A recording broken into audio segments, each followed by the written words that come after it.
Hello and welcome to the Michigan State Championships. I'm excited to be here. I'm Coach Eaton here with my co-caster, Coach Hacker. Coach Hacker. Thank you for being here with us today. We're going to get started with an exciting match. Michigan State versus Fair State, my alma mater versus my current employer. I'm torn on this one, but let's go green. Yeah. I'm excited to see how this goes. We got a lot of Rocket League here today. Quite a few teams. We're doing pool play and then into a double elimination bracket at the end of the day. So it's going to be exciting. We're going to get a ton of Rocket League, 12 plus hours of Rocket League. Are you excited Ooh, today? I'm excited for 12 hours of Rocket League. Yes. Um, Bright and early till late at night. yes, absolutely. We've got the first pools coming up here. The other people in this pool will be Michigan State B and University of Olivet as well. So that match is going on in the background, and then we'll follow up with one of the two games after that. I think it's going to be after this. It's going to be Fair State versus Olivet on stream. And then after that, we'll continue. This match is rolling, so make sure to tune in, stick around. We'll be ready to go. I believe the teams are getting ready in the lobby. Yeah, looks like it. There'll be matches all day, though. Yes, matches all day. High action Rocket League the whole day. High octane Rocket League. High octane Rocket League all day. Yes, we'll see plenty of octane slipping off the ceiling, doing cool resets. They've added a couple of quality of life changes to the game recently. Most notably, seeing the boost pads, when they're going to respawn, they kind of give a little thing to know how close they are. Helps a lot of this. Brings up, the skill floor down a little bit. That would help me out a lot. Yes, it's just a lot of people I saw online kind of complaining about it, but I think after talking to a lot of my players and feeling the changes myself, very minimal change for people who already have it memorized. However, it helps a lot of people kind of internalize Helps newer those timings. players for sure. Sounds like one of those newer player balance changes. Yes, I love when games don't impact, like they don't necessarily balance around the lowest, but they increase ways. They in order try for to help get them people out a in. lot. Yeah. I need more games to do that. I'm very bad at learning games. That's fair, completely fair. It's a great way to continue to grow the market. I mean, Rocket League is a game where tons of people play it. It's very easy to get into. It's very unoffensive. So we held a middle school state championship here in this exact room, actually. That a lot of the teams are playing Rocket League there as well. So it's really easy. Sponsors aren't upset by it. Schools can't really. Nobody's parents are going, hey, you're playing car soccer. That's as opposed to a shooter. What's to hate about car soccer, really? Exactly. I believe they are We should be getting in. hopping into lobby here soon. See if the Michigan State boys have woken up early enough to get locked in for this game. We got all three of our teams, A, B, and C, here today. But right now we're watching Michigan State, A versus Fair State. I like that car decal.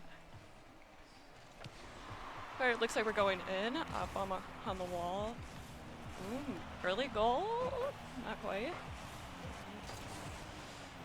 I'm not quite woken up yet. That's fair. Looks like Fair's on the early attack, but Michigan State able to save it. Oppon pass to Nog, who gets a shot in, but Compulse able to block it. Ooh, missed there from Oppon. Couldn't tell if it was a fake or not. So going for the demo, doesn't get it. Morvu passes it out, Nog off the wall. Bounces off the ceiling a little weird, not able to get where he wants it. But Morvu, trying for the follow-up.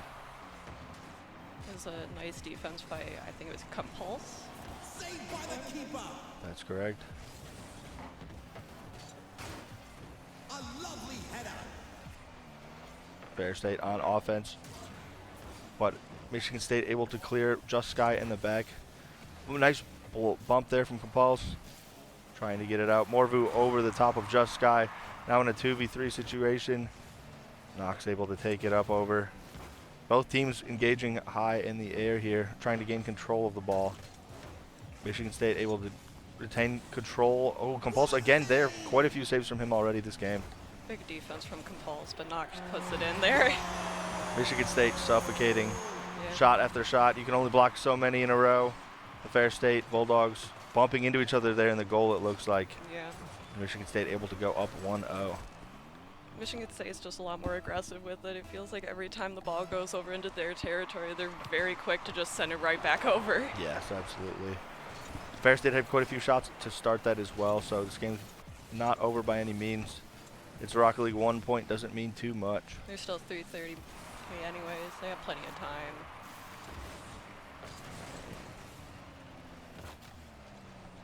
Michigan State on offense, trying to retain control of it.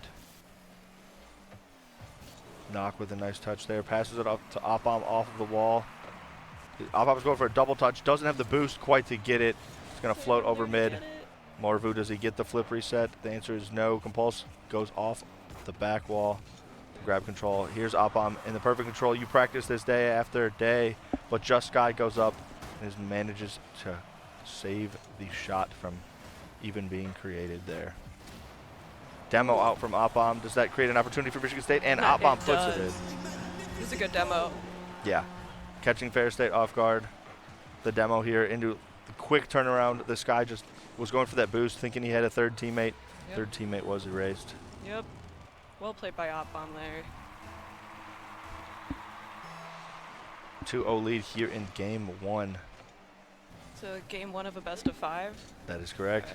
All games are going to be BO5 until later in the bracket. We're going to see quite a few games here of Collegiate Rocket League. Fair State Bulldogs on offense. Ooh. Big car control. Pinch goes the way of Michigan State.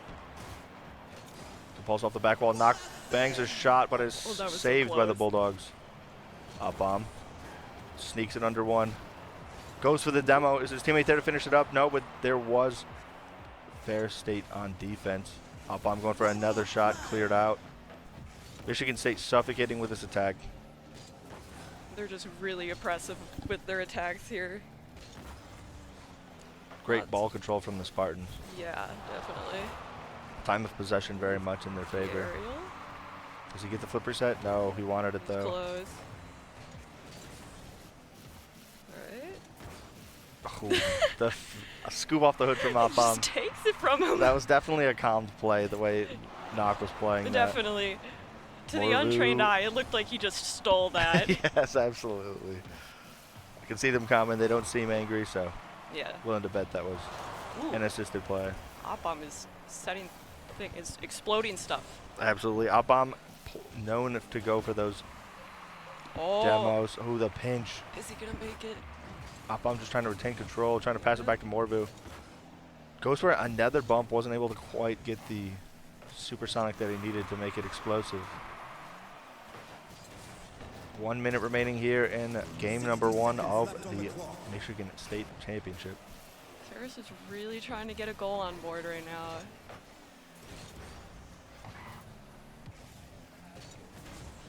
Sends it over to Compulse.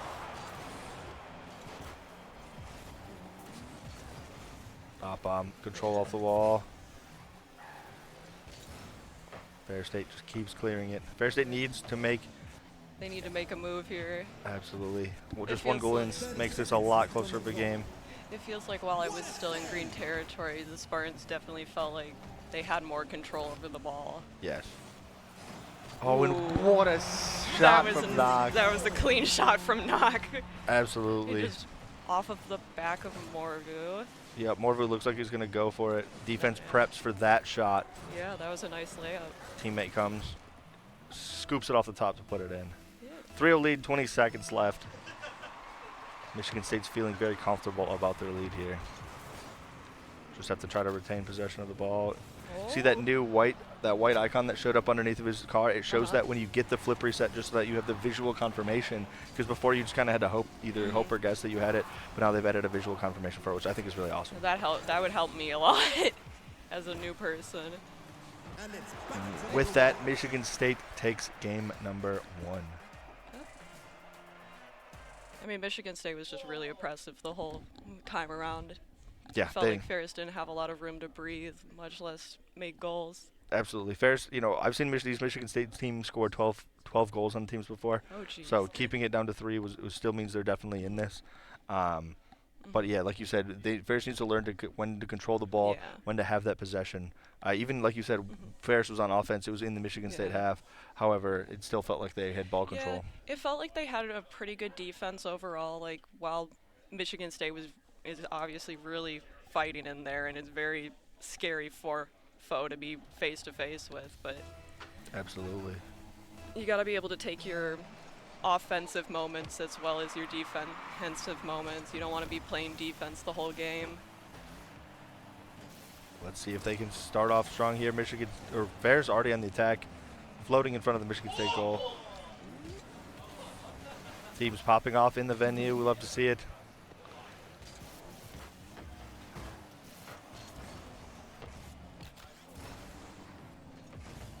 Alright, a lot of back and forth. Ferris Let's see. still on offense. Obama sends it back over, just Guy to pick it up. Contested there by Knock. Compulse doesn't quite get the touch that he wants on it. Morvu puts it in front for his teammates, cleared out by the Bulldogs. Ooh, just Guy's taking it over to scoring territory. Knock Close. into Morvu.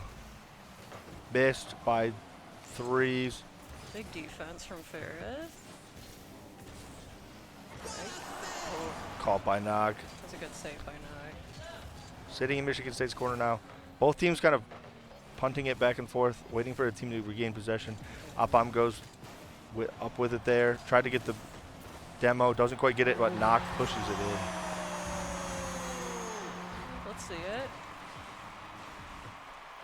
Yeah. Yeah, just not enough Ferris people there at the moment. There was two players on the Yeah. goalie and a third one able to take the shot. Yeah. And the Ferris' second and third were just able to get back into camera as the goal goes in. Yeah. Michigan State starting off with a lead here in game number 2. Did take them over a minute to score their first goal. Yeah. Big defense from Ferris. We love to see it. Morvu looking for that aggressive solo play. Ferris State good job of boxing out those corners. What a save! Morvu floating helplessly in the corner there for a second. Wasn't punished though. Opam goes back and demos the goalie. Morvu's up. Is he going to pass it off? It's scooped away by the Bulldogs. Weren't quite able to get it on. That was pretty It's a close close. save. Just Sky goes off the wall. Michigan State, that iron wall though, Yep. not letting the shots in. What a touch there by Opam. Demo from Morvu on third. Is this going to be the goal? It passed up to his teammate Knock. Ooh. Not quite able to get that upper 90.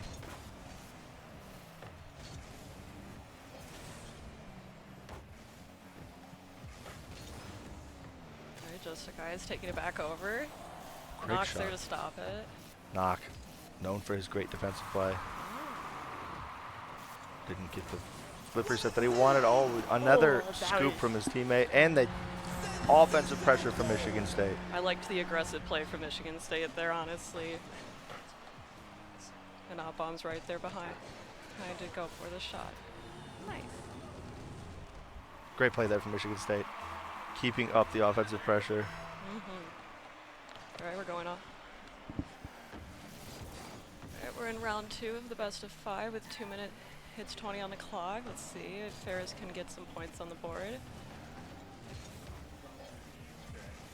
Ferris is scoreless. However, it's a lot closer than the score makes it look. They've Yeah.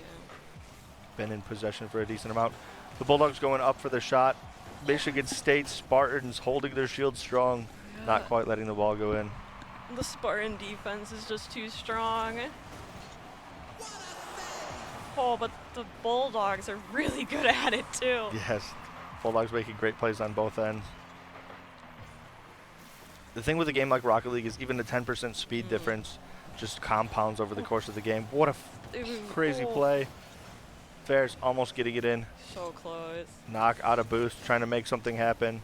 Just bounces it mid. Morvu fakes, flips it over the Ooh. goalie, but Compulse 8 has it. Takes a shot, but Michigan State's back and ready. Yep. Well positioned.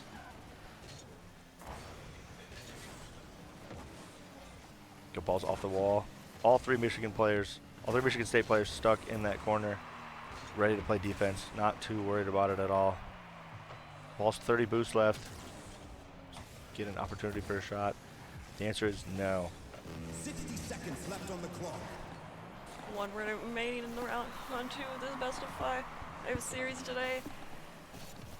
Our Knock. first one of the day. Going up off the wall. Flip does get the flip reset. Steals the corner boost from the Bulldogs there as well. Morvu punches it back to the Michigan State offense. To Sky, trying to keep the Bulldogs on attack here. Passes it back to his teammate. Teammate not ready. Actually goes back to Knock. Gets that shot off the top crossbar, 30 seconds left going on the Bulldogs' clock. way. Up on with the interception. What a save! Ooh, just got barely beating off for the boost.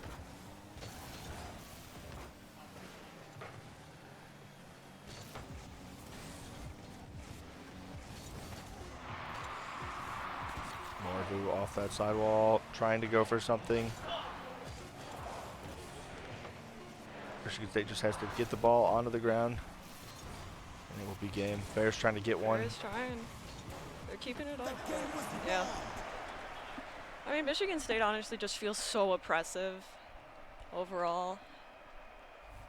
Yeah, Michigan State really, really putting their foot down, locking it in, not letting, Ferris still locking up those 5 shots, but Michigan State with 12, each of the top 2 Michigan State players having the same number of shots as the entirety of the Ferris team just shows how oppressive Yeah. that offense is.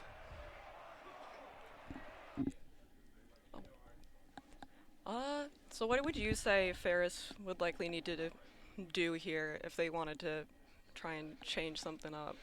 I think it would just be play your game. So I know that if you're in this position, you're just kind of feeling like you're getting beat a little bit here and there. You just need to remember when things get tough, you don't try to cover other players' roles. Yeah. You just have to try to play your role better. So you have to make sure you're in place where you need to be. Don't say, oh, my teammate's out of position. I'm going to go out of position to try to cover for them. Play your position a little bit better. If everyone across the team locks in and tightens it up, Shout that's out where the you get car those with opportunities. the SSG logo on it. I just noticed that. Absolutely. I love SSG.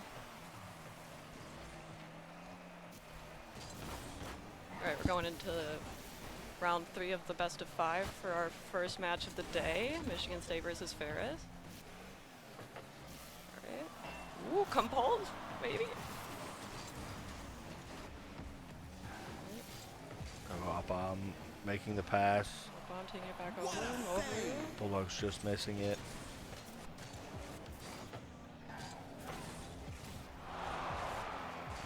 Oh, Compulse gets knocked with the demo. Borvu taking the shot. Does he get the double touch? Not quite enough boost, but his teammate that has was nice. it. Opom puts in goal number 1 of game number 3. Opom was right there for that too. Yeah. Nice setup from our Spartans today. Yeah, Morvu even faking, knowing he has no boost, but trying to bait the goalie into an impossible situation where he has to cover 2 angles. There's a lot more intentional things happening than I feel like I noticed. That's fair. 'Cause Yeah, to high-level me- Rocket League play makes everything look so easy. To me, that seemed like he just missed. No, there's so much, faking that's involved Yeah. in. The whole game's, predicated on players predicting where the ball's going to go, and if you can throw that off just a little bit, you can create those opportunities. That does make sense. Getting somebody to miss play off of your fake would be a very big momentum changer, I suppose. Yes. Well, a lot of teams know how to play the game well, right? So everybody's playing at such a high level that it takes in those types of moves and making their micro step away in order to get the opportunities you otherwise wouldn't get. Just guy trying to keep it out of the corner, but Opom says, I'm going to put it towards the goal again. Trying to get those demos. Ooh, Morvu with another setup, maybe? Ooh, this guy there. This guy there to clear it out. I do love the Ferris defense. They're always right there where they need to be to keep the ball out as much as Absolutely. they really can. They've been doing a great job so far, but still remain scoreless after the first 2 games. Trying to get the first goal in here, but Michigan State goes up 2-0 in game number 3 of this best of 5. If they can Alright, let's- continue to maintain this lead, they'll lock up Series 1. Yeah. Plenty of time left for the Bulldogs. Yeah, looked like Compulse couldn't quite make that one to save. Alright, kickoff. It's gonna go first. Looks like it's going over to the Bulldogs side with Opom. Oh, what a Nice. crazy shot That there. was a nice early goal from Opom. Yeah, kickoff play from the Spartans. It's not what you want to see if you're the Bulldogs. You're counting yourself to claw your way back into this game in Yeah. order to have the chance of the reverse sweep. And off the kickoff, Michigan State goes and drills one right in. Alright, I'd like to see our Bulldogs get at least some kind of goal in here, I believe. Absolutely. Alright, we're going Going back over into the Spartans' territory. Can the Bulldogs do something with this? Ooh, up Ooh, bomb. up on. Is he gonna solo play? Absolutely filthy play from And Abam. he just took it from across the map. Actually on 1v3ing. He literally just got almost there. That is, he's the MVP for this Michigan State team this Yeah. year, and right there shows you exactly why. He's the bomb. He is the bomb. Overpowered players, that's the clan tag that op comes from. Oh, that's you where the weren't aware. hop comes That from. is correct. And the Bulldogs get their first goal let's of the series. go. It is a game. Off the back of this fur. Yeah, the sphere comes in it just right to the sky. Nice Great play our from the Bulldogs. team. Getting themselves on the board. We like to see it. Morvu going up.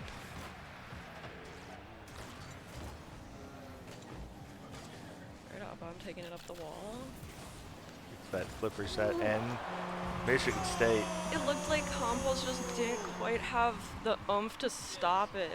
I think that's, or it was maybe just Sky. Nope, I'm just making stuff up in my head. Michigan State just really Yeah. putting the foot to the metal now. Yeah. And this is like the situation I was talking about. When you start to feel down, when you start to feel pressure, you try to make up in other ways, Yeah. and you start to overextend, and that's where you actually show those weaknesses. Michigan Definitely. State in the first two games really had to force open those weaknesses, Yeah. but the Bulldogs kind of on the back foot. You're forced to play a bit more aggressive when you need to come back, right? And so that's where It's good save by Nog. Going back over in the Bulldogs territory. This fur is keeping it out. Campos trying. Off the corner. Ooh. Nice shot. Morvu. Morvu. back Spartans corner making it doesn't close get it. shots. Just Guy taking it across though. Campos trying to keep it over. Bulldogs trying to keep this ball in Spartan territory. But it comes back. Knock going up off the back wall here. Bulldogs push it out of the corner. The Sky keeping it on Fair State offense. Morvu there play defense. Up bomb off the sidewall. 60 seconds left on the clock. Great passing play here from the Spartans. Were they able to make it? No. Compulse it goes and breaks the play up. Knox still with a shot on it. Gets the flip reset. However, does not have any boost to follow up on it. Morvu looks like he's going for a psycho, but isn't quite able to get the touch he wants. It's a tricky one.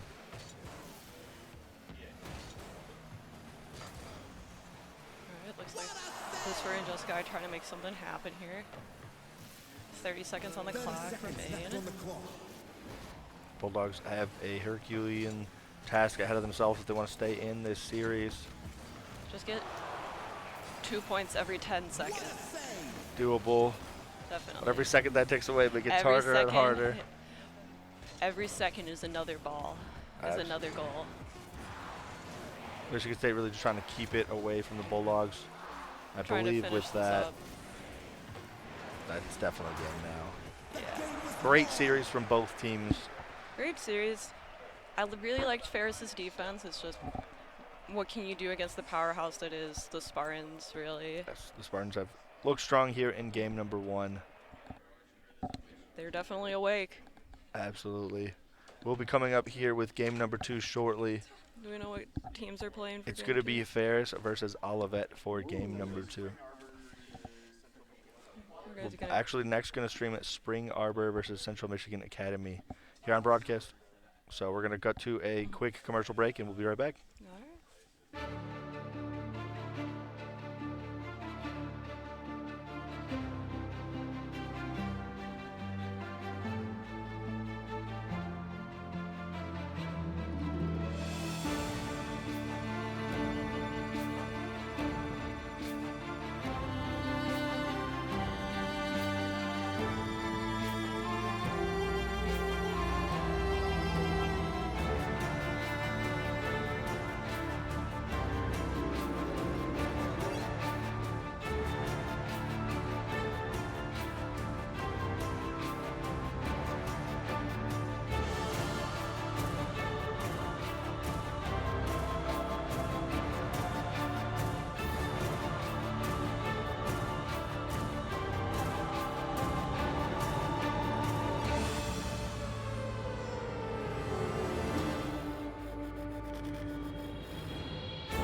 You know, there's the easy way to do things and there's the right way to do things. At Michigan State University, our goal was not only to impact campus, but to impact the entire collegiate ecosystem. This is a critical time in esports, and the decisions that we make today can last for decades. And so we at Michigan State, we're committed to doing things the right way.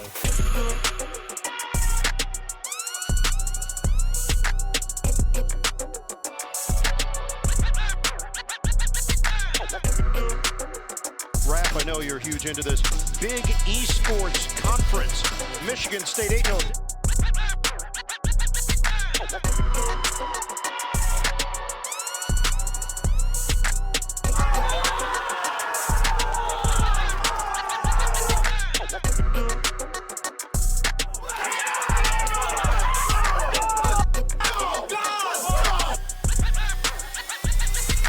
We want to make sure that we are setting the standard for how programs should be built and how programs should behave.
Hello, everybody, and welcome back to Esports at MSU. My name is Zamo, contrary to what is said on the screen, and joining me on the mic. Coach Hacker. And today we have some more Rocket League coming in, and I do believe we have Central Michigan University Academy versus Olivet? no, No, it was changed. Spring Arbor. I apologize to Spring That's Arbor. right. It was changed as I was on the screen. Yeah. It's Spring Arbor versus Central. Yes, Central Michigan University Academy, and super excited to watch this. Apologies, I couldn't be at that first game, but Coach Eaton was there to take over for me, get some good commentary on the mic. But now we're here. Now we're talking about Rocket League, and I'm just excited about this finals, this championship. It's it's a chance for all these Michigan teams. For all of these Michigan teams to come together and play. I don't really think we have many tournaments like this. No. At all. All the lands that happen, they're like somewhere else. You have your Midwest battlegrounds. You have your, I guess, Hawaii. Yeah, you have a lot of it is regionals too, exactly. like or conferences. You have like WAC championships. You have like GLEC, things like that. This is really, I feel like, one of the first statewide things where it's open to just any college institution in Michigan. Yeah. If you have a Rocket League team, you can sign up and bring them here. And boy, did they. We got a plethora of teams here and a plethora of Rocket League. About 12 or 14 teams. Yeah, my something goodness. like that. Oh, Which yeah. is a lot for this facility. We're heating up in here for Yeah, I sure. know. it's a bit. I'm starting to notice it. Yep. I can feel the excess body heat is really it starting starts to build up. You know, but you know that's part of the LAN experience. It Yeah. really is. It's Just getting sweaty together. exactly. Be it in the metaphorical sweating sense and the physical actual. My armpits are. I'm soaked. starting to get spicy, you know. Exactly. We got a bunch of teams, we got a bunch of players, and we got a bunch of Rocket League that's being played right at this moment. Rocket League is going to be going on all day. All day. So pretty much you can tune in at any point today, and there should be Rocket League going on. Oh yeah. We'll be trying to stream as many matches as we possibly can, but we'll see how many we can manage. Yeah, exactly. There's too many games to be played for There's us to stream it all. obviously a scheduling thing where we want to go home at a reasonable time. Who needs to go home, Exactly. really? We can just keep playing Rocket It's League. Saturday. It's come on. What better thing to do than talk about or play Rocket League I on have a so Saturday? much homework. I won't. We don't talk lie. about that. We don't talk I don't about want that. to think about it Don't because talk I'd rather about think that. about Rocket League. Exactly. We're here to think about Rocket League. I'm thinking about Rocket League. I'm not thinking about homework. And Rocket League is the only thing I got to think about right now. But I do believe that initially we're starting out in a round-robin format. Yes, it is a round-robin pools format, so there is 3 pools, and it's a round-robin in each pool. And then I think it was like 1:30 or so that we said we'll go on break and do some seeding, and then the top teams from each pool will then go into the bracket.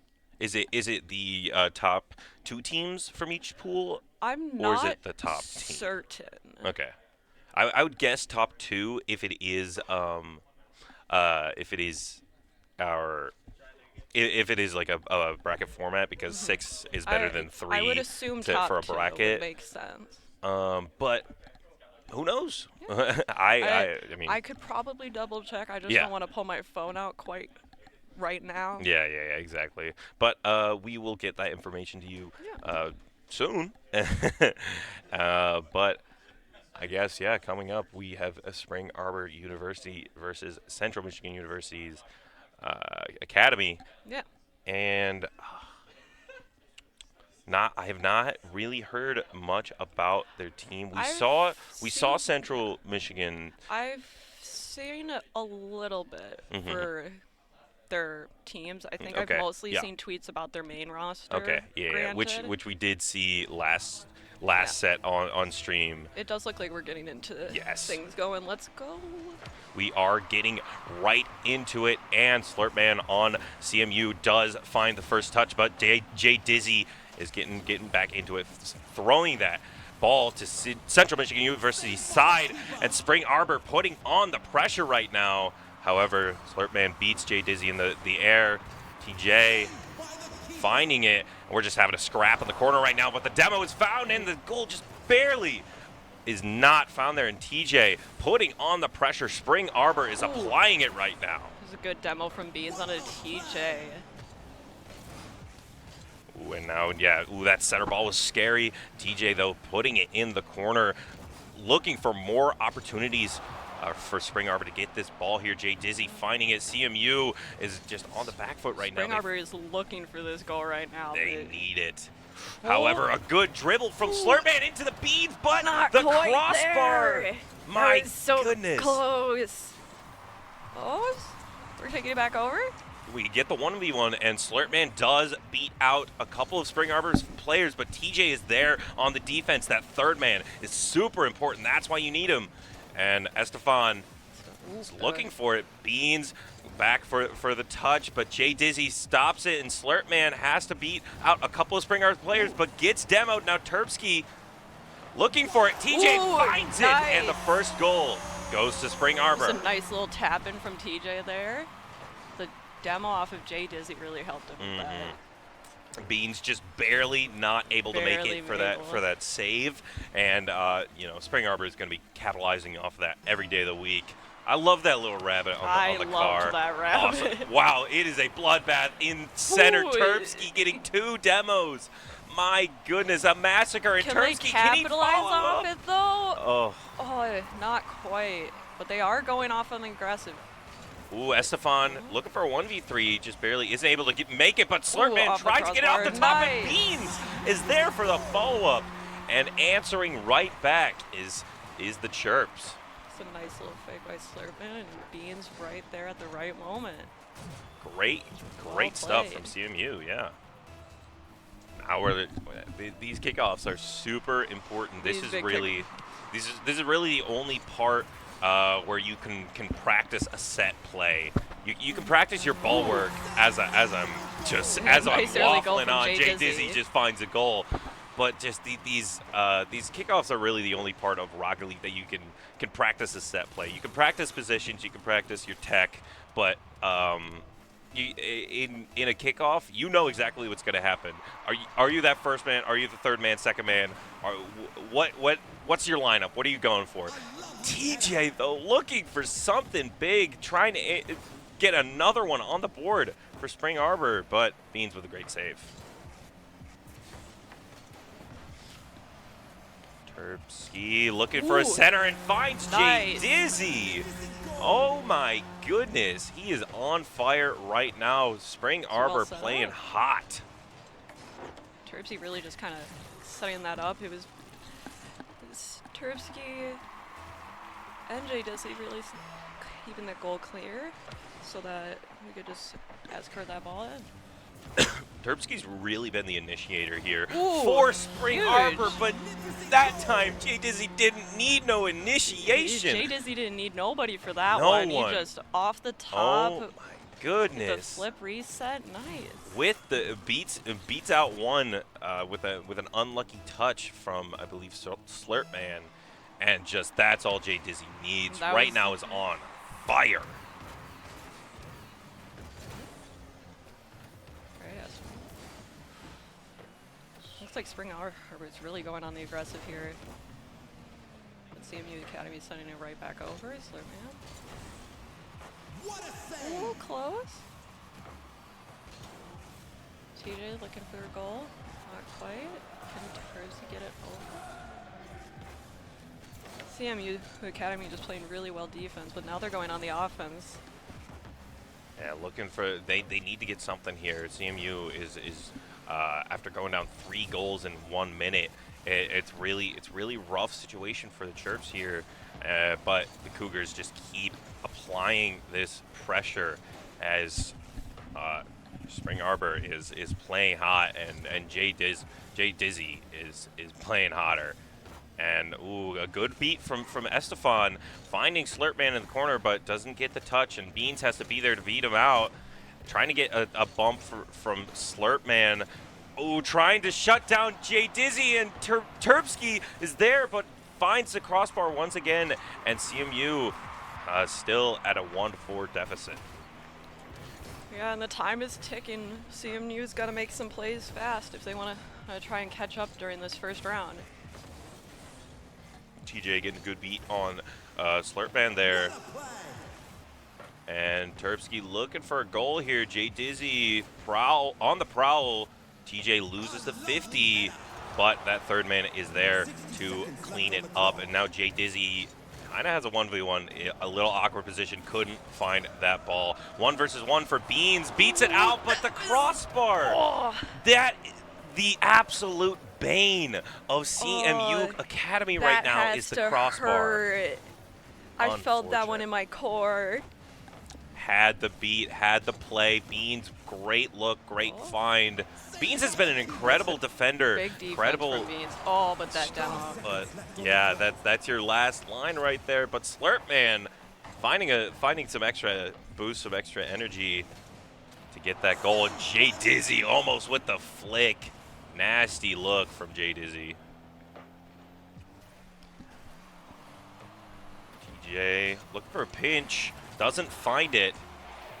And now we have 7 seconds left, so this is, in fact, now it is Heading into impossible for CMU to make it back at Spring Arbor. Oh, Beans finds one. Beans with the Beans with the finds goal at one. the last second. That is the morale boost you need if you're CMU Academy. We got they're this. still in this. That's They what are they're still in saying. this. Exactly. They just have to let you know that they're still here. They're still in it. This is only round 1. This is only round 1. Indeed, it is game 1 of this best of 5 series. We still got upwards of four games left to play. So CMU has a chance here, but Spring Arbor, especially Jay Dizzy, looking extremely strong right there. Spring Arbor seemed very strong, definitely very offensive, had a lot of opportunities there. I feel like CMU kind of just sitting back and learning, though. It kind of felt like they were figuring their opponents out a bit more, maybe.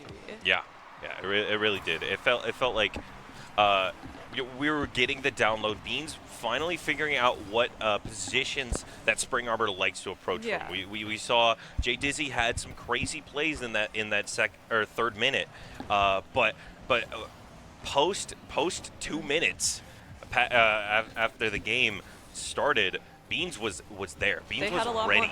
Post 2 minutes, they started playing a lot more aggressively. It felt like.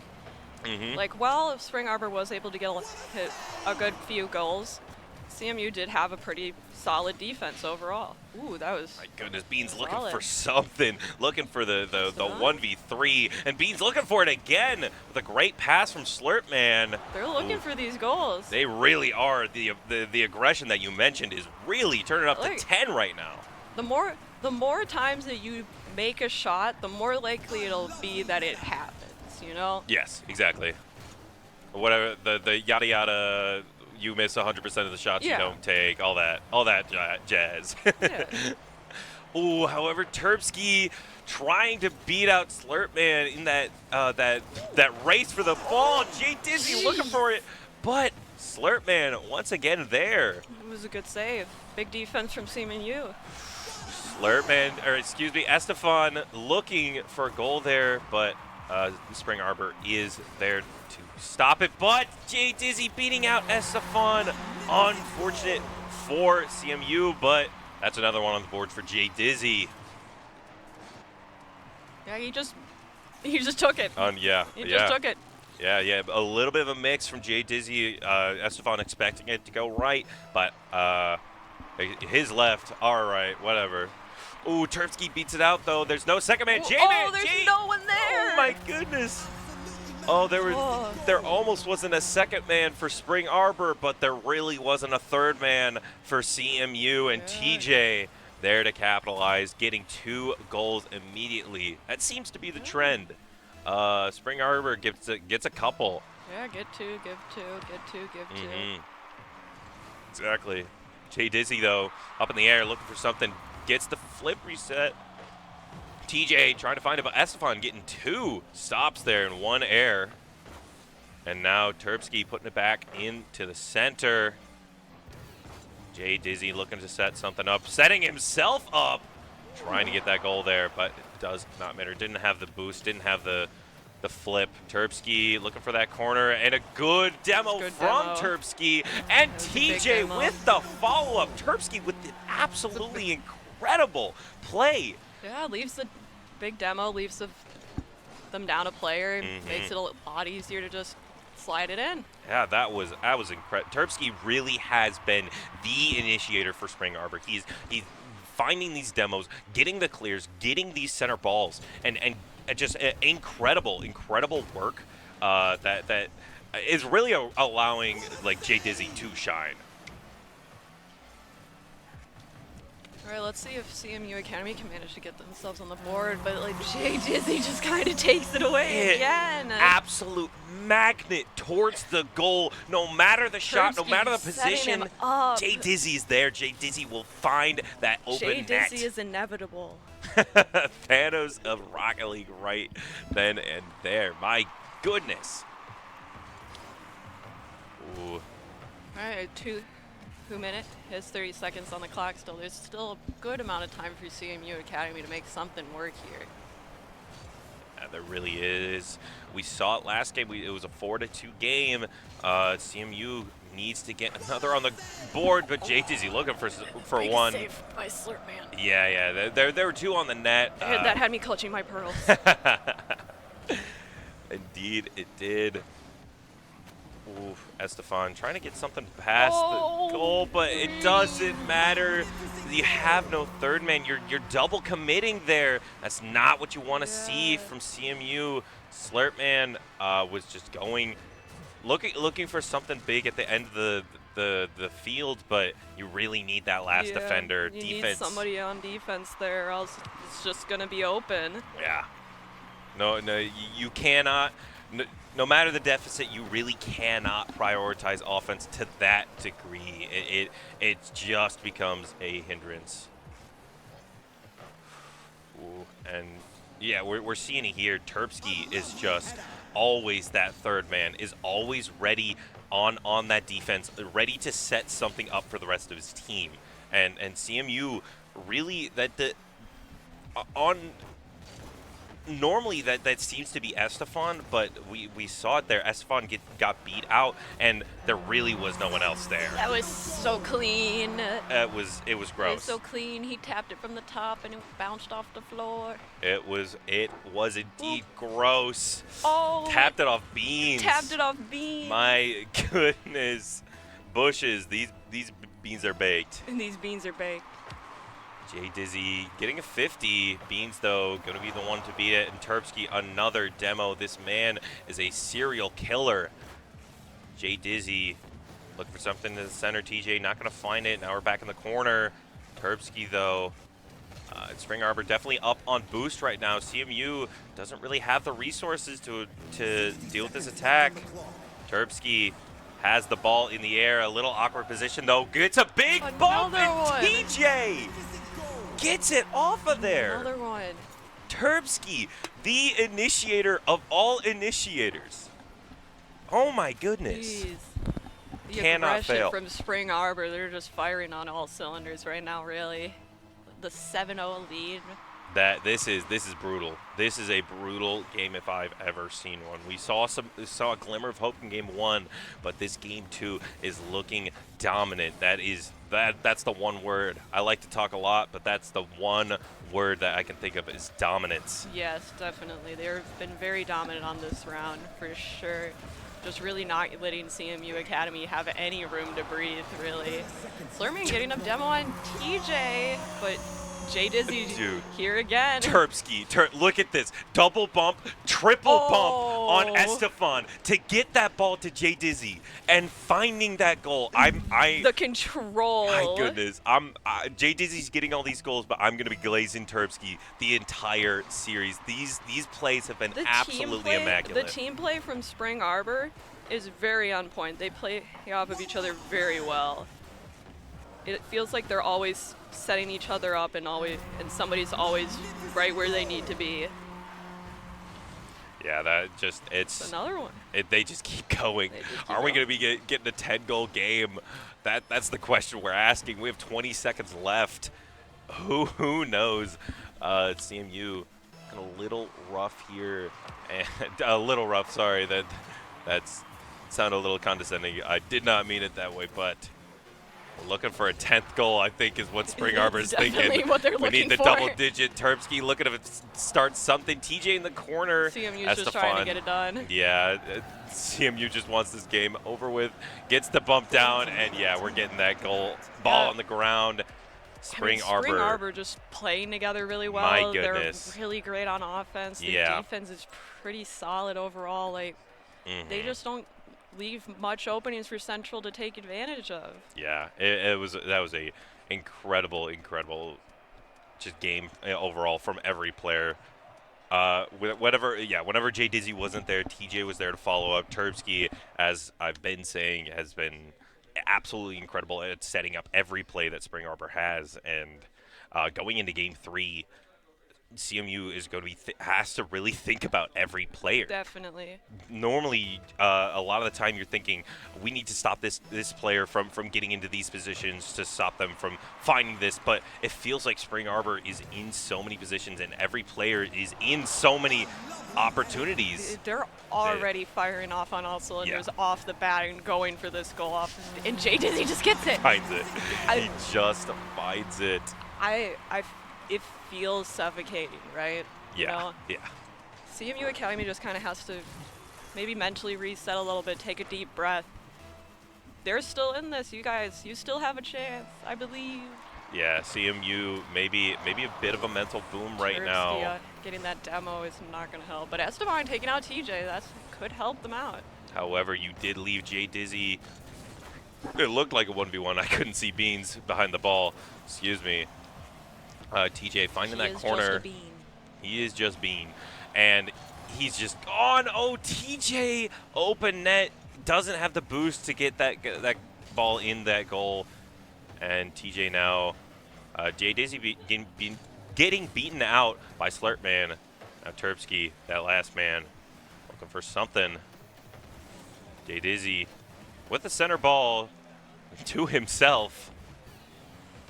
And Beans, though, is there on that follow-up. Terpsky has a crossbar down, doesn't find it. Unfortunate. Terpsky was in the way, but TJ is there for the third shot. Can't Thank find goodness it. Slurpman was there to save it. Yeah. CMU has been playing well around that third man, but Jay Dizzy Another almost close finding. call. Oh, that open net. It seems like CMU hasn't been having that third man, having that goalie that you really need. You still have to focus on that defense. You need to focus on that defense. And they have solid defense, especially when they are playing with that third man there. It's just they are all struggling to find the openings to make aggressive plays, so then their third man ends up trying to cover it up. Oh, and That was fast. Yeah. That was just fast. Unfortunate missed flip from Estefan, I believe. Yeah, Estefan, unfortunately, just barely not able to make it, and Terpsky is going to be capitalizing off Slurpman of was that. so close to making it, but just not enough boost. But yeah, as we were saying, it feels like CMU doesn't quite have that rotation, that level of rotation that Spring Arbor has at the moment. CMU. You can tell that Spring Arbor has been playing together Yes, for a exactly. while. Like, we have the mechanics from CMU. We have like a good positioning in certain situations, but just Spring Arbor seems to have the right players in the right positions. The players are always in the right spot at the right time. They're setting each other up for these plays. Yep. They're carving openings to take advantage of and to have their teammates take advantage of. And we can probably see it from this replay here. Like off the back of Jay Dizzy, he takes it around the wall, and then TJ's just in the right place at the right time to bump it in there. And the thing you need to know is that the rest of the CMU team isn't there. It was Slurpman versus 2, and if CMU needed boost, I guess. Or they just need to get that rotation in. They need to cycle a little bit faster. It does seem that Spring Arbor is taking a lot of control over these boosts. Yes, they are going a lot faster paced than CMU seems to be able to match. Jay Dizzy beating out Slurpman in the air, but Beans is there, just barely misses. Now TJ has a 1 versus 1. Estefan trying to beat out Terpsky and does find it. However, Jay Dizzy is there to beat him out. Slurpman finding the center.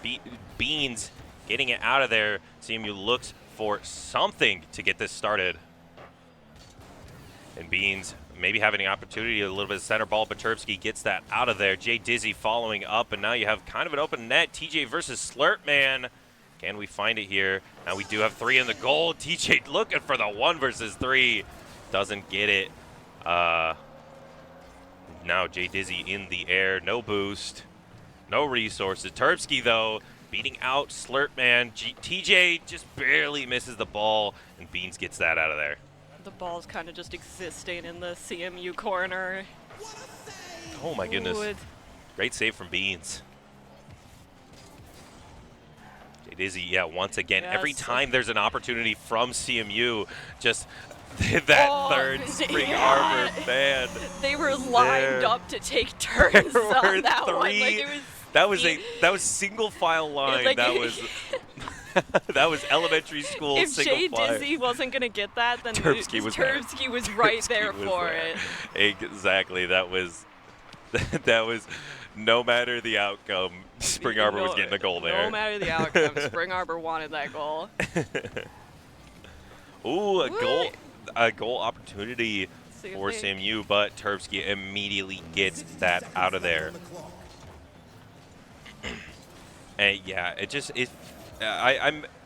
I've been saying this, but it just feels like CMU doesn't have the reaction time and the positional the just regular positioning to make it back in order to get that third man as Yeah. Spring Arbor. That was a little wordy and maybe hard to understand, but it feels like Spring Arbor knows where they are on the field at all times. Spring Arbor knows where each other are. They've clearly Yes. played together routinely for a while at least, maybe.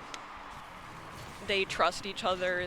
They're throwing the ball to where they know it should go and trusting that their teammate will be there to get it. Terpsky with the center ball. TJ finds it, knowing CMU both in that left corner, and TJ just slots it in the right. It just feels like we have too many people in that left corner. Yeah. It feels like there's always one spot on the goal that's open. Yeah. There's both players are committing to one side, looking for that read when you just need one on one side, Yes. one on the other. You need that full coverage. Yes. And once again, just Jay Dizzy getting in there, Terpsky setting it up. Is Spring Arbor just collecting Yeah. goals at this point? Yeah, really? this is they are badges of honor, and they're trying to get everyone get a couple. And yeah, this is looking pretty over for CMU Academy. Spring Arbor just absolute dominance. I said it before, I'll say it again. Spring Arbor looking very, very strong They're in this going game. for another- Jay Dizzy with a disgusting dribble. We said it earlier. Jay Dizzy Oh is my goodness, inevitable. he really is, and he's coming. He's coming. Here he is. He's coming for those goals. He's coming for your net, and he will take it. Yeah. It's gross. It's gross. And 8-0. Can we get another on the kickoff? Does not seem like it. Oh, it's in the air. We got TJ versus 1. And Jay Dizzy finds it. Oh, Pouring salt in the wound, taking the knife and turning it. Literally. Spring Arbor with a total of 22 goals in 3 games takes it 3-0 over CMU Academy. What more needs to be said Yeah. other than well played? They Yeah. played very well together. They played off each other. The coordination. They were just oppressive, Yeah. dominant. Yeah, that was very, very good stuff from Spring Arbor, and yeah, just CMU. This really gives them a chance to look at this VOD, and They had a lot of very shining moments. I Yes. feel like, especially early game, where they could get goals. They proved that they have a solid defense. They just have to really sit down with each other and go, okay, guys, we gotta trust each other Yes. here, or else it's just not gonna work out. Like if you're all on the same angle, Yep. then you're leaving shot like angles open, like you're leaving your net open. You have to trust your teammates gonna take care of it, and even if they don't, then you at least did your job of covering the angle. Yeah, it feels as if CMU Academy didn't have their microphones plugged in. It felt like the communication wasn't there. It felt like maybe like if we were able to talk to each other, if we were able to communicate, I'm going now, I'm third man, I'm staying back, I need boost, I'm awkward, I'm here, all of these things, if CMU was able to communicate, so many of those opportunities from Spring Arbor could have been prevented. Definitely. And just as I said during the match, it was just the positioning was just so solid from Spring Arbor, and CMU just couldn't keep up with that. And Oh yes, I mean Spring Arbor played phenomenally. Absolutely incredible.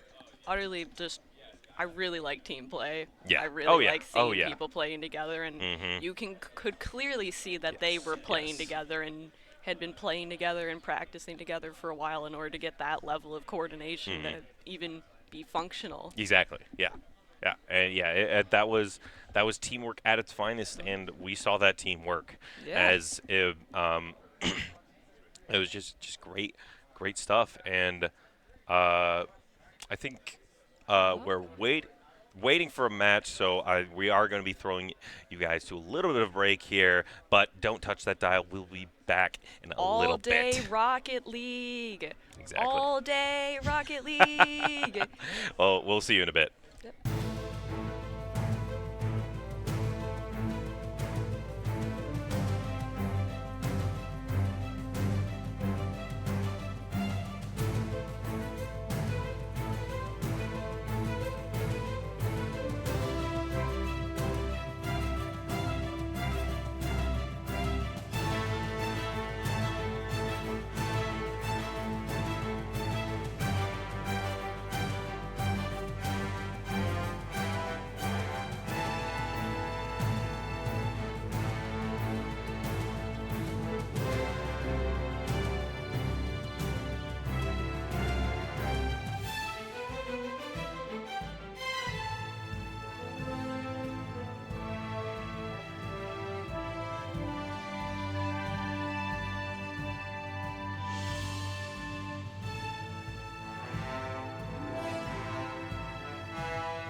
Welcome back, everybody, to Esports at MSU.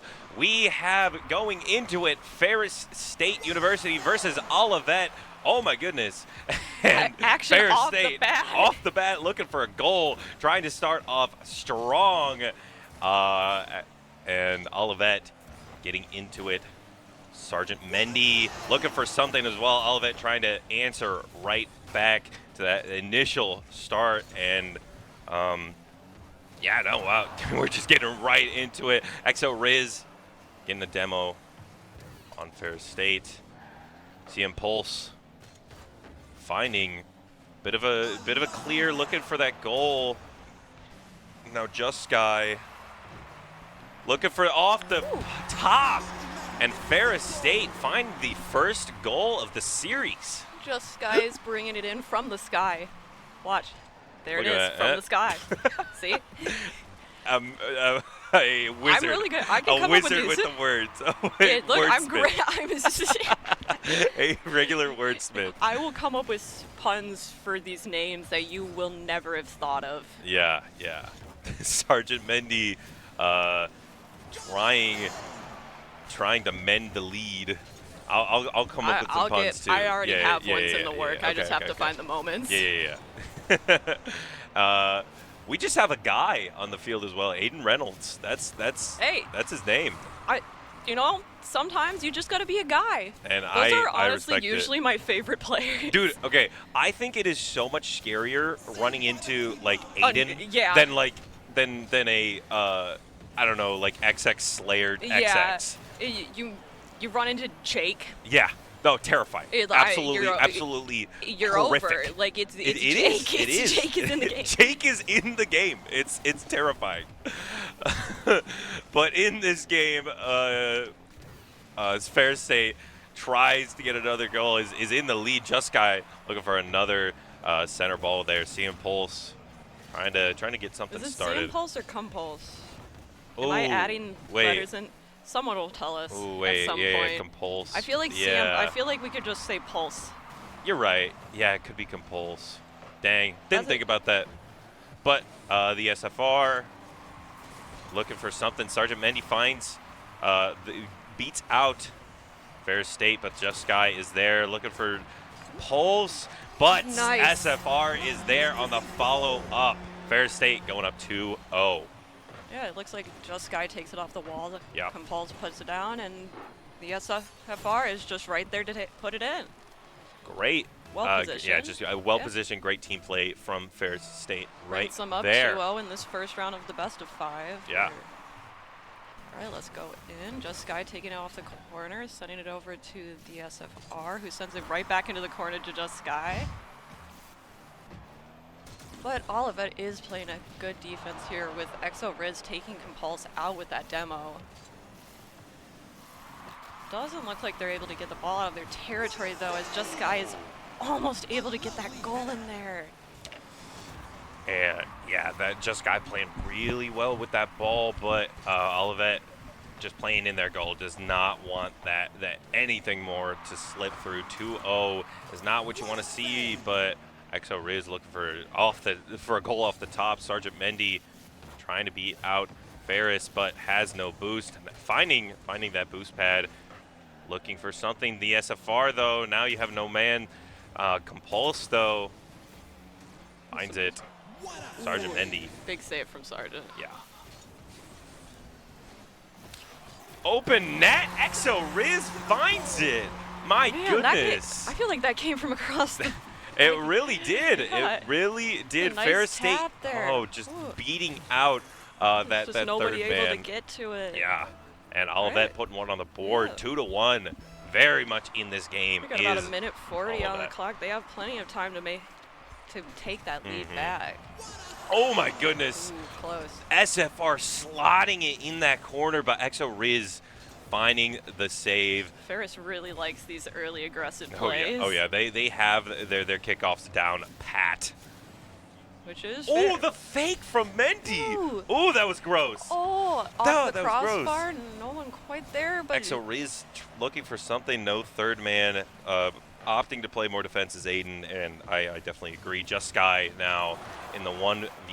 Exo Riz gets the beat, and now Sky comes back. Exo Riz versus Compulse. got a minute left. Let's see if Oliver can tie up this score in time. But it does look like Ferris State is playing a really steady defense here. Exo Riz slots it into the air. Just Sky looking to get an opportunity, but Sergeant Mendy beats him out. Now we're back in the center of Ferris State's goal. Just Sky just opting to boot that out of there, get it into the corner, get me out of the situation. 2 versus 1. Just Sky finds it, beats them out. The SFR, and Ferris State goes up 3-1. By the skin of his teeth, it makes it in. Looks like Sergeant Mendy was just a hair short from getting that. Just barely not ready to get that goal out of there. And now 3-1, 30 seconds left. Ooh, early demo. Ferris State's kickoffs are so they solid like right those now. aggressive kickoffs. They really do. They go for the demos. They go for the goal immediately. They have their kickoffs down. And it really helps in these situations where all of that needs. Whoa! I'm sorry, the SFR came in from nowhere. Yeah. It does look like this is going to be Ferris State's game round, though. It really does. Sky just looking for another. And SFR trying as well. Yeah. But trying to. All of it's still in this for sure. They just Oh, yeah. definitely a first round, learn your opponent, come back, recoup, take some breaths. I think they could get some more points in there if they just played a little bit more aggressive, tempo changes and stuff. Yeah, like you see it here, the score is 3-1, but Olivet has the exact, practically the exact same score as Ferris State. As they have the defense, they have the plenty of opportunities and plenty of gameplay left in them to play at the level that Ferris State is playing at. I think they definitely have the potential and ability to keep up. Yes. Probably take a round or so. Yeah.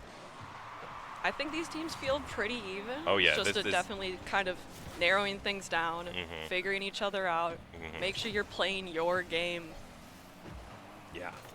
Olivet, I think Ferris State has definitely caught them off guard with these kickoffs so far. Olivet needs to learn how to play around this aggressive play style, because we see they have solid defense. We see that they have solid the mechanics.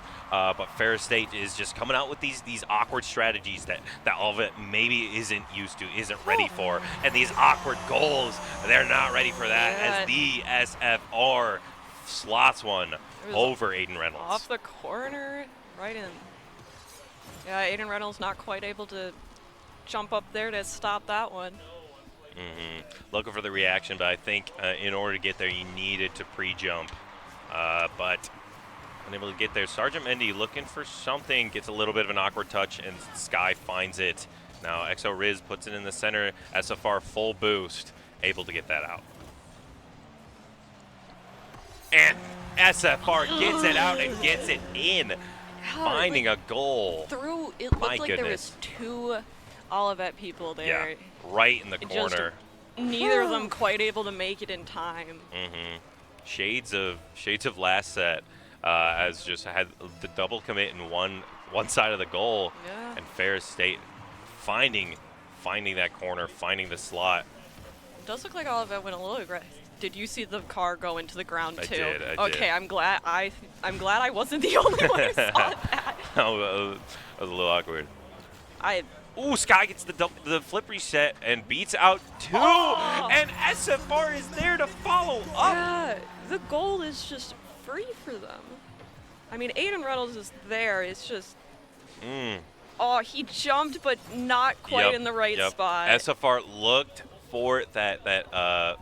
He found the angle. Yeah. He found the angle. SFR faked. He's Fake left, doing it. went He's right. doing his geometry homework. You know, know, yeah, finding yeah. the hypotenuse. Yada yada. The SOHCAHTOA. Pythagoras or whatever. All that stuff. Just Sky though with a gross little flick there.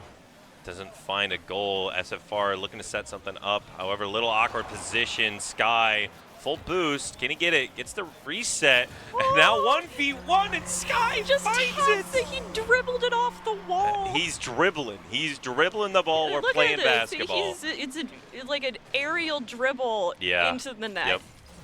That was Very- clean. that I was liked clean. that. That was some good Rocket League car control there in the sky. I love aerials so much. I think they're the coolest thing you can probably do. Oh yeah.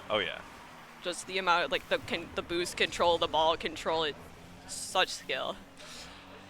Oh my goodness, I I thought could that was not an- tell. I thought that was another goal. I couldn't tell what the angle that was going at, but just Olivet seems to be just falling in these 1v1s right now, as Ferris State is playing so strong. Olivet is still trying. They're still being aggressive. They're getting there. Sky gets a pass to Pulse. Pulse trying to find that corner, but Mendy and Riz are there to get that ball out of there. Exo Riz gets the clear. SFR is there to counter. Riz, though, playing very solid defense right now.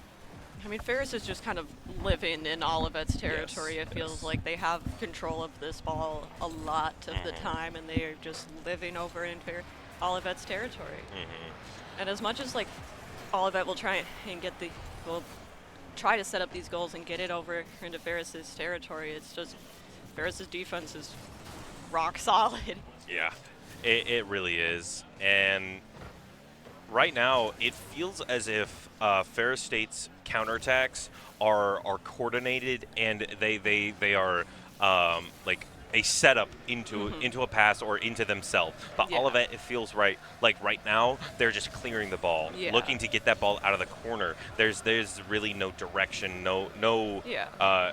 trying to find anything. It's a checkers versus chess sort of feeling. Yeah. It feels like Ferris is playing the London Opening, and Olivet is moving, is getting a queen maybe. Yeah. I understood nothing of what you just said, but yes. I heard queen, and I was like, yes, we're still talking about chess. All right, Exo Riz taking it across. Can we do something with this, I guess? Demo from Sky. SFR gets a bump on Riz as well. They're still Awkward looking. position. Aiden Reynolds taking it back over. It's close, but nobody quite there to capitalize off on that. Sky beats out Riz. Now just has to beat out Mendy, and does in fact beat him out, but just barely not finding that corner. 1 versus 1, and Aiden Reynolds not ready for SFR to put that in the corner. I mean, CM Pulse kind of just taps it off the corner. We have Great two in pass. the corner, and it passes over. Aiden Reynolds sat in the middle. And looking for another kickoff. Ferris State, though, Ooh. getting the demo. Just Once guy again. gave Exo Riz a little kiss of a bomb. My little present for you. Here, you Exo. go. Mwah. Ma. Boom. Boom. Boom! Oh. Compulse!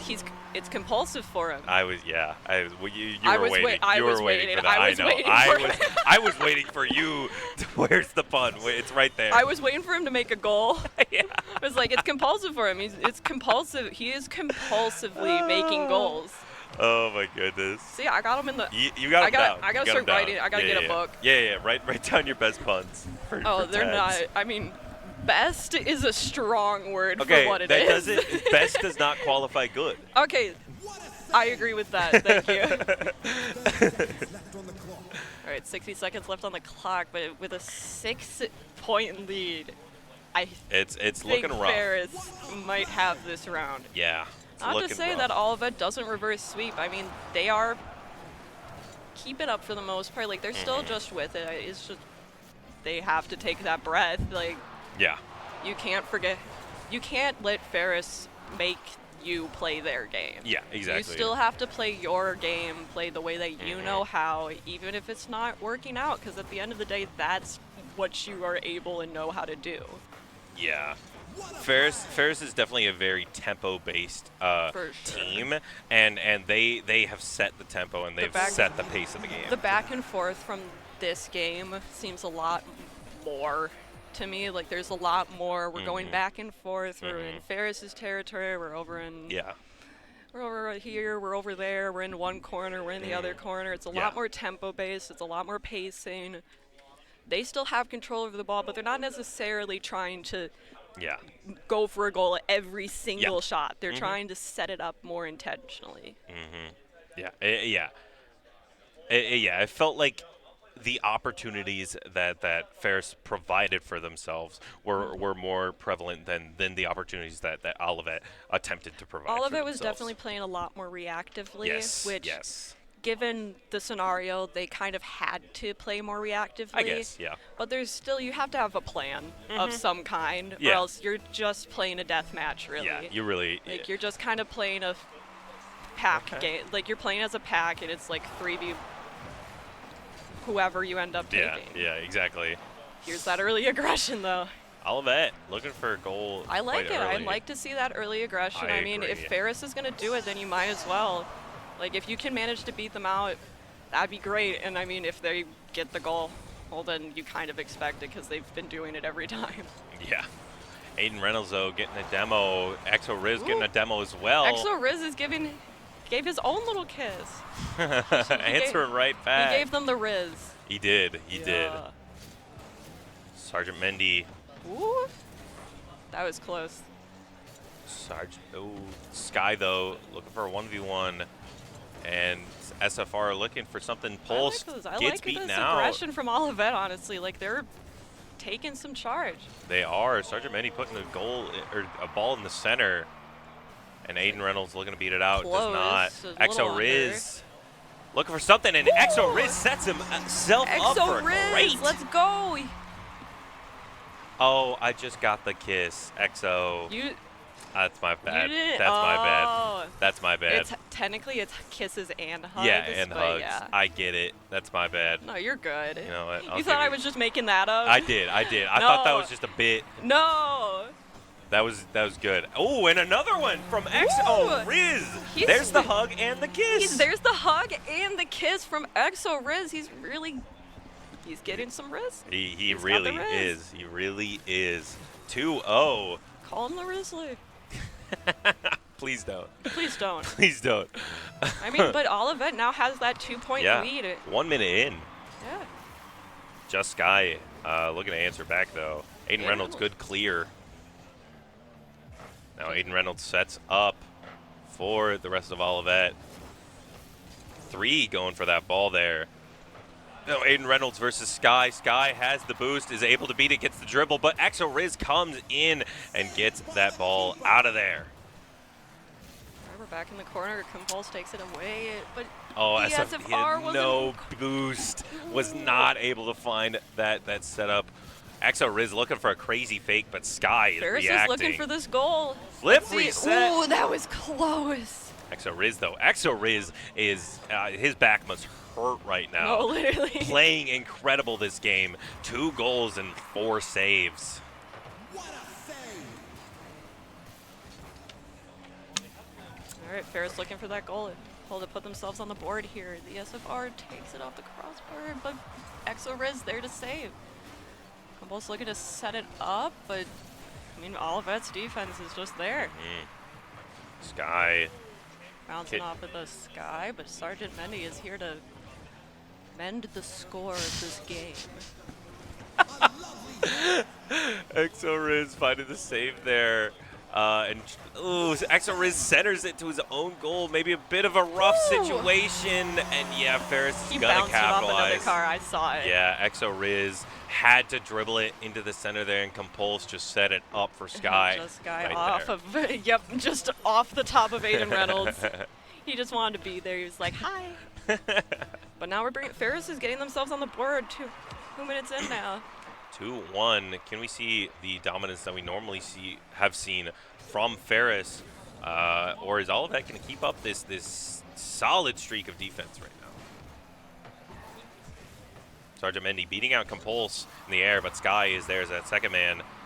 Doesn't get a flip reset, but gets a pass off of Compulse and is there Tying up to the get score. that goal. Tying up the score in round 3 of this best of 5. 2-2.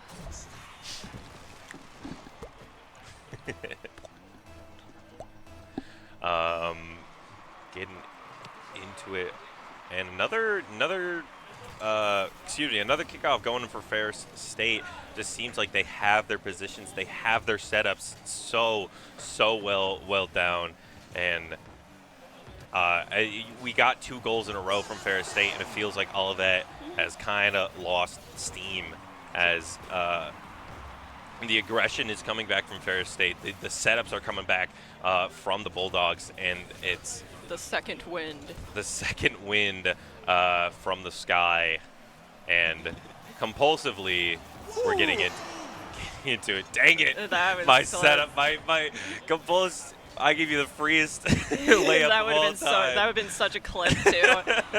Compulsively puts that in there. My clip. No, I'm No. kidding. But we are an even game going into 1 minute here. Almost commentator curse. And Exo Riz looking for something. Sergeant Mendy has an opportunity here. No boost though. No flip either. Exo Riz puts it to center, but there's no other comments there. Exo Riz has the 1v1, beats out SFR, now has full boost. Compulse finding that, but Mendy putting it in the corner, and Compulse looking to clear that out. None of Ferris State has any boost right now, but Sky finds that pad. Exo Riz looking to beat out Sky, but doesn't get the boost. And Compulse gets the demo on Mendy, so that offense is just going to be shut down.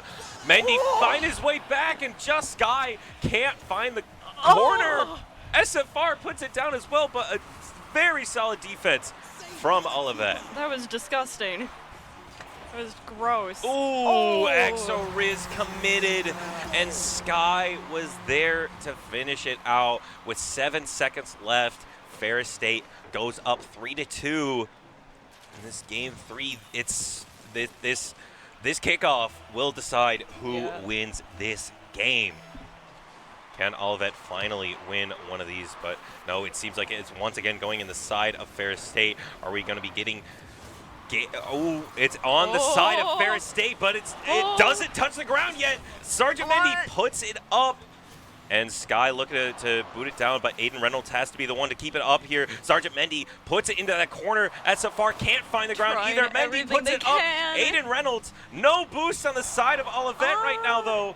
Cannot seem to find it, and Ferris State takes the series 3-0 with a nail-biter of a game 3. Olivet really kind of coming to their own in that last part there. They really started picking it up. I liked it. We were seeing some great stuff from Olivet. That game 3 looks so. They did exactly what we said. What was the problem? They started playing to their own pace. They found their opportunities. They found their team play. We were seeing Mendy and XO just playing against playing off of each other really well. And just that's the stuff you want to see in a game 3. That's the stuff you want to see moving forward in a tournament. It's a pretty great start for them. I mean, with a full day of matches to go, like that's how you want to be this early on in the morning. Like you want to be firing off your cylinders like that, you know. Bit of a car joke there. I don't know anything about cars, but I will try my best. We're locked in. I'm so locked in. What do you mean? I'm an Overwatch player casting Rocket League. This is so fun. Hey, I mean, I'm a Smash player casting Rocket League, but we're here to have fun. We're here to play and watch some Rocket League, and I hope you all are ready to watch some more Rocket League, as I do believe we're in between games, so I think we're going to be going to a little bit of a break here.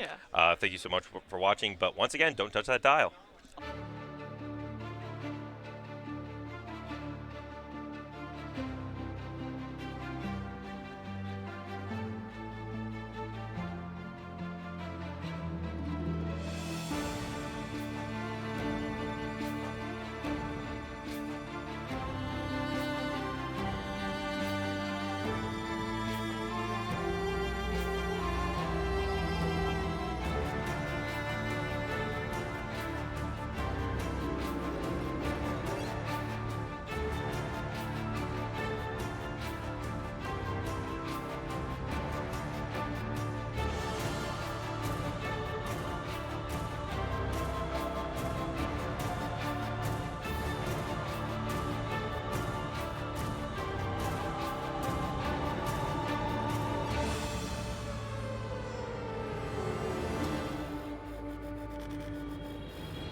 Welcome back, everybody, to Esports at MSU. My name is Zamo, and joining me on the mic, Morvu. and today we got some more.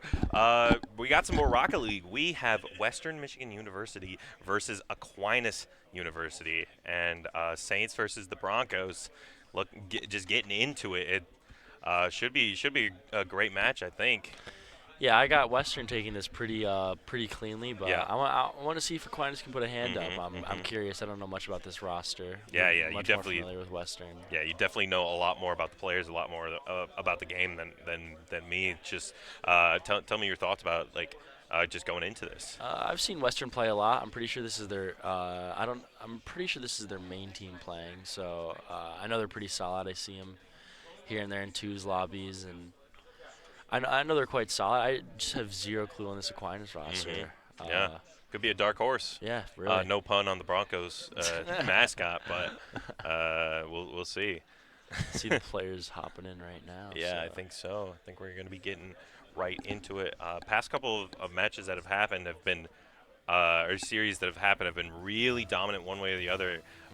Hoping to see kind of a close set here. However, just the way you've described it, seems like Western may have a bit of an edge here. This is not Western's main team, so Okay, honestly, this is even ground. We'll see how it picks up. Western. Awaz with a goal. off the bat. Aquinas finds the first goal. That's an early start. I mean, just a quick little tap around to the corner for yourself. No one really back yet, just off the kickoff goal, so nothing too much to pick up here. But Yeah. I see a GC title, so this is like a GC2, GC3 range game, I'm going to assume. Okay. And Lucas looking to answer right back for Western.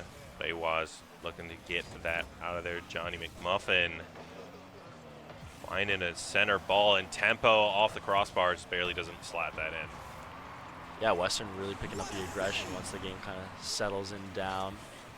Keeping the ball on the opposite side of the half. It's a good beat for Western. Maybe a shot on target, just off. Anyone there to clean it up? A little late, but and it's there. There it is, McMuffin finding that goal, that third, third man, beating out Angelo, and yeah, just great goal, great slot. Yeah, it was like 3 beats in a row. It's Yeah. kind of hard to come back from that. It was just good, clean second man follows. JG getting the kickoff there. Johnny McMuffin, though, beating it out. Now we're back on Western's half. Tempo looking to up said Tempo.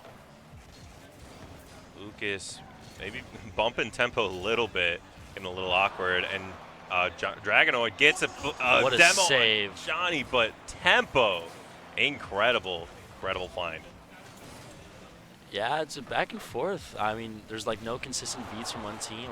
I can see this going down the stretch, full way series. I see just even matched players. It's really I think the second man follows are gonna take care of this game and really see just like who trusts each other more, who can get that midfield pass, and how close is that second man and how appropriately timed he is to the balls. I mean, these teams seem very even through the first minute and a half. Straight 50s, no real mechanical stuff coming out, just trusting your teammates, playing through the midfield, trying to get that thing 7 for your teammate, but I think we got one good coming in for us. Aquinas finds something in the center, and JG is there to clean it up, and Aquinas goes up 2-1. Just solid pressure here from the Saints as just keeping it in Western's half, keeping it around that corner, around the center, getting more and more opportunities to find that goal to get the opportunity to score. Tempo beating out Awaz here. However, Dragonoid puts it in the corner, and Aquinas just looking to boot it out of here. Dragonoid gets that upfield. Free first touch for Johnny, sends it to his teammate, couldn't make the read. Lucas take that corner boost, it's pretty crucial. A little bit of a double commit, but that's a great clear. Lucas trying to send it back, trying to keep some control on the ball, but it's met by a clean beat. Tempo A little free space given to the corner. A little bit of a trap. Johnny's going to try and take the shot. It's a good 50. How's the follow? Just a little bit of a miss. Top left missed by Tempo, but pressure's going to maintain here. This is what I mean. It's really about who can maintain that circle. Like if you can circle those mid boosts and keep coming around and getting a couple beats and a good 50 so your third man can maintain himself in the play.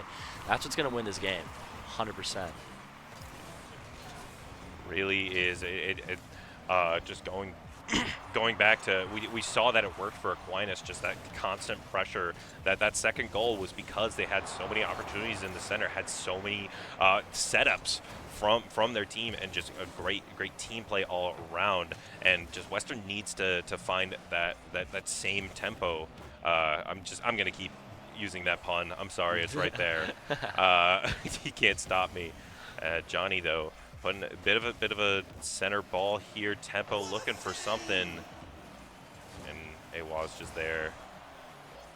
Johnny's gonna have free space with this ball. Bit of a mistouch that could be a goal for Aquinas, but a good save by Tempo. Way to be there. See if he can get another beat. It's a hard dunk back, met by another player.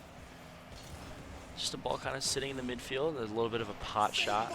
It's that's gonna keep people away from goals this game. Is just shooting the ball on net for no reason. And, you know, it's a free save. It's gonna take away your pressure and keep the game more even. But it's a great dunk by Lucas. Can he get a quick follow? It was met.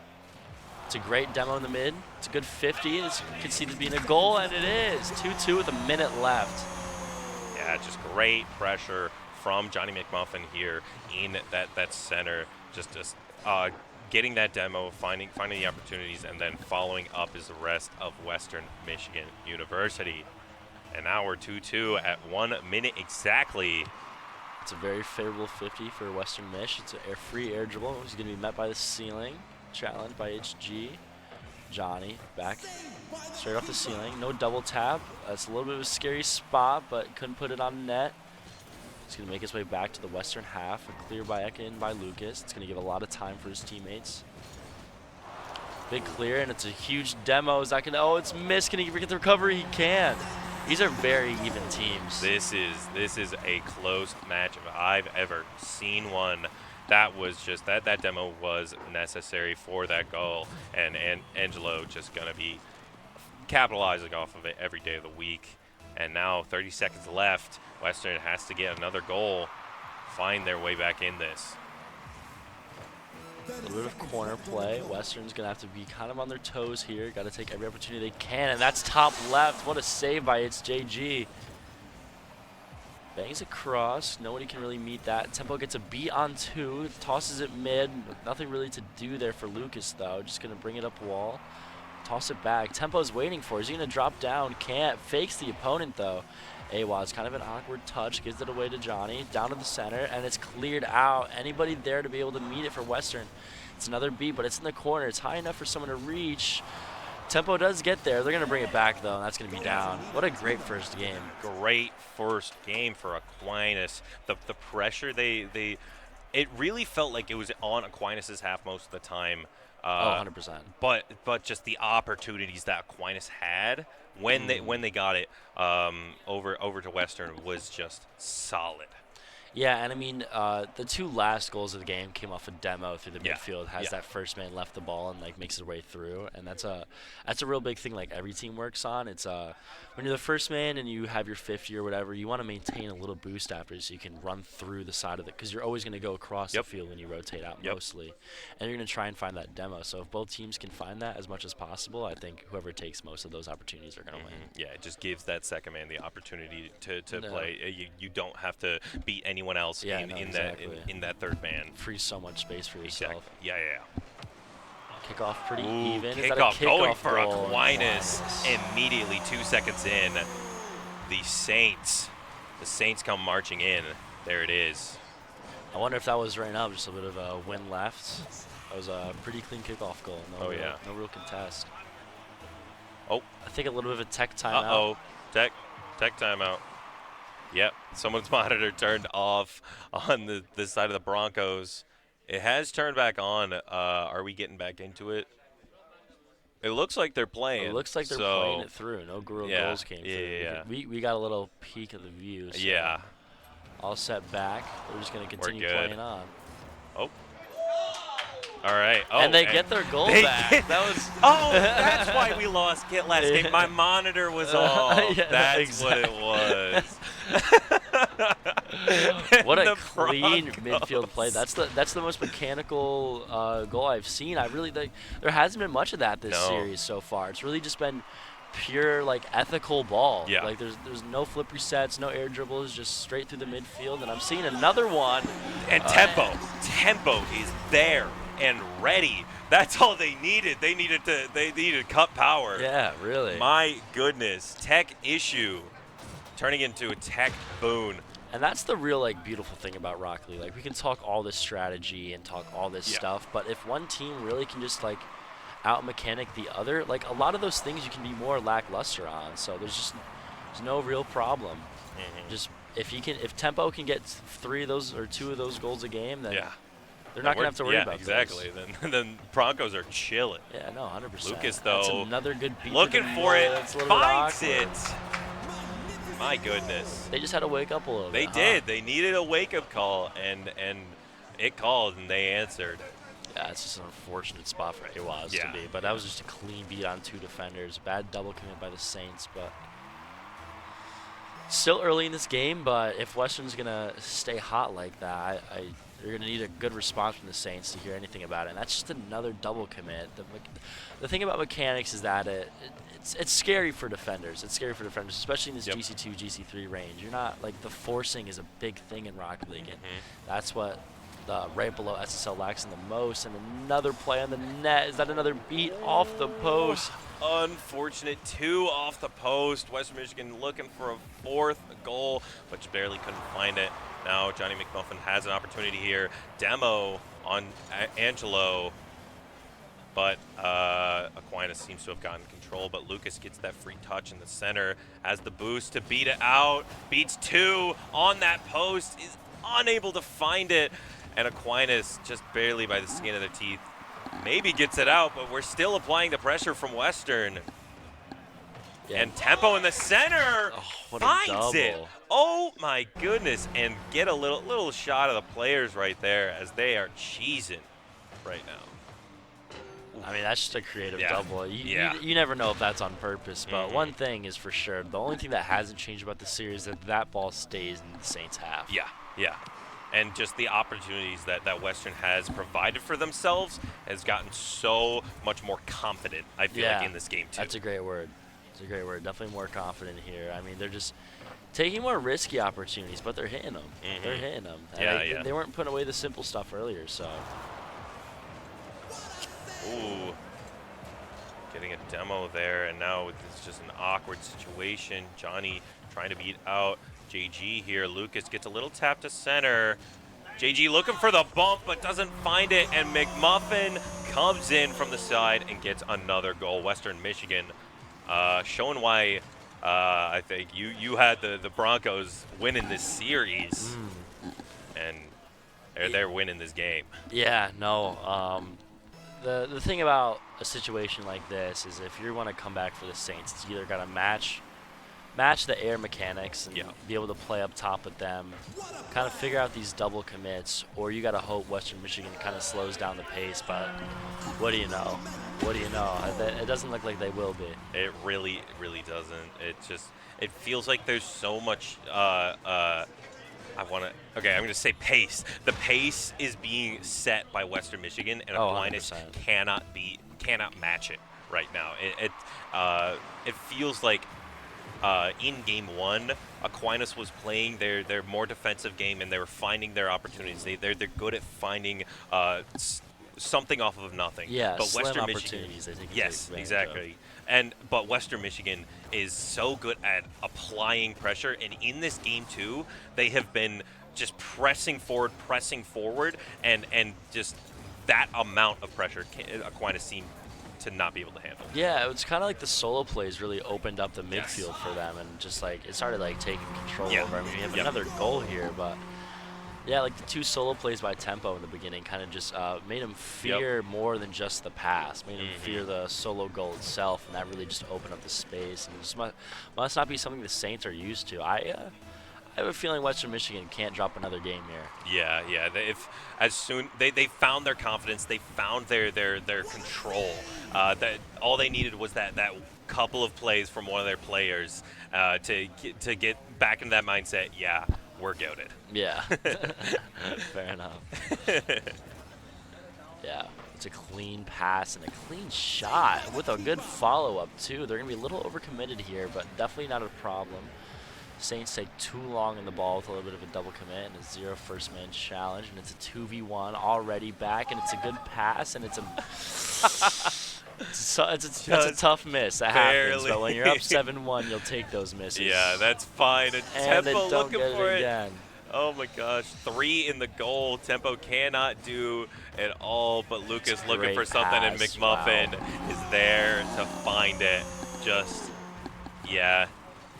It feels like you said, those couple of solo plays allowed for the team to shine. Oh, no, 100%. I mean, it just opens up the field so much. I mean, all of their, the game was very, ethical and straight, textbook Rocket League for the first, and I feel like the Saints just have that game more packed down for them. But when you start bringing out mechanics and start bringing out stuff that's really been, the meta for the past 3 years, Western Michigan seems 10 times more equipped for that gameplay. I haven't seen really too much air confidence from the Saints, and if you can't bring that to the state championship, the chances are pretty slim.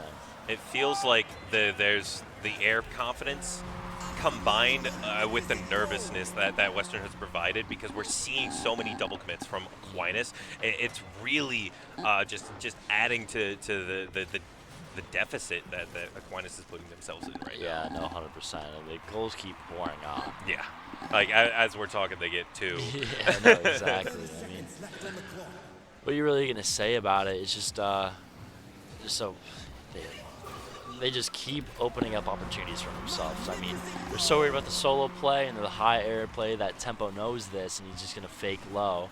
And they're so worried about the solo play still that he's going to toss it to the right. I mean, there's just so much opportunity that Western Michigan's taking advantage of, and so much space given by the Saints. It's next game I see it obviously being closer to 10-1, but yeah. It feels like right now Aquinas is playing that layer 1, but Western Michigan has already moved on to layer 3. Oh, no, 100%. It's a good way to put it. They're just deeper in their bag by far. Yeah. Deeper in their bag by far. And, I mean, you're going to end this game 10-1, and you're going to talk about it. You're going to scheme. I mean, everyone's been in this place before if they've played competitive Rocket League. It's just the team you're playing is doing a lot, is better than you, but there's a lot of things to mitigate it. Upsets happen in Rocket League an absurd amount of times. Oh, yeah. And so there's ways to get Aquinas back in this game. We'll see if they take the full 48 seconds to talk this out. I assume they should. Yeah. But I agree.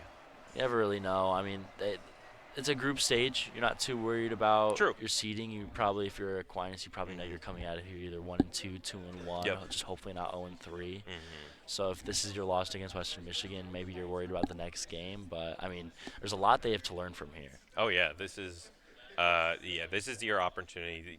They give you the time to talk it out, and you've got to use it. And the time between games is really your mental reset. And mental reset in any competitive environment is maybe the most important skill you have to learn. Just not just completely mentally degrading yourself and just finding your center, finding your game.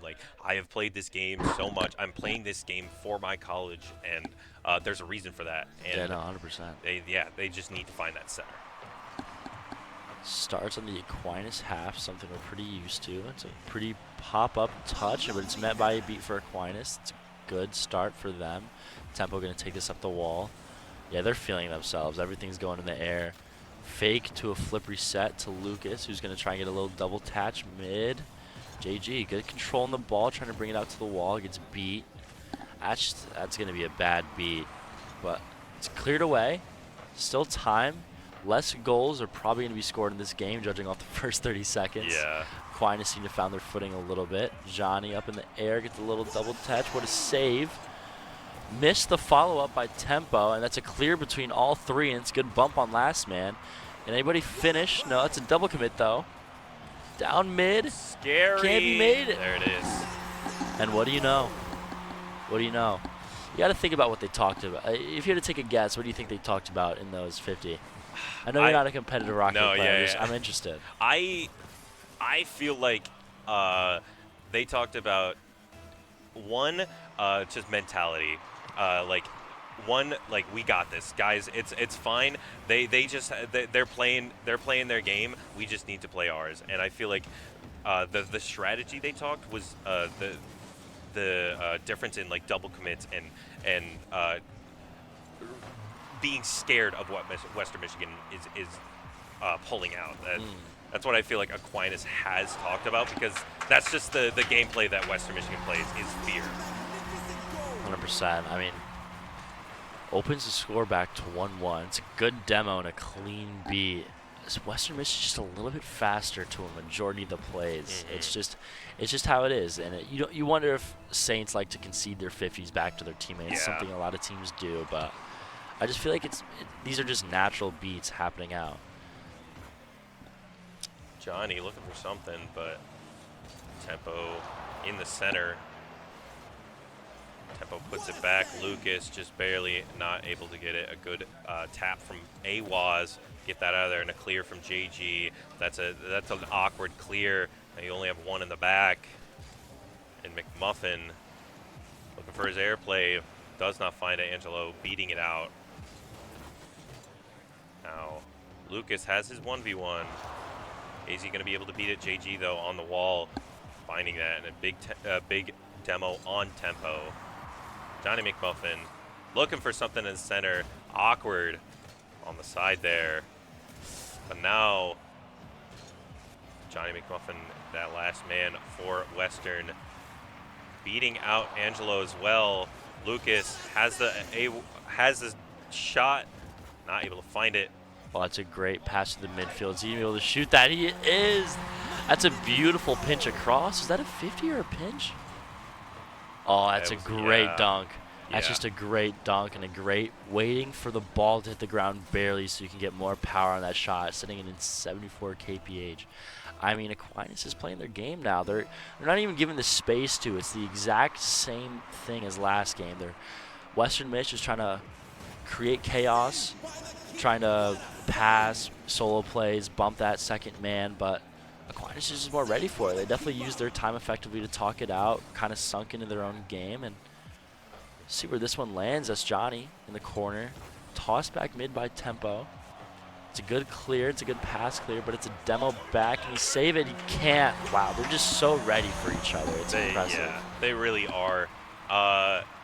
It feels like Aquinas is like a professional boxer and Western Michigan is a street brawler.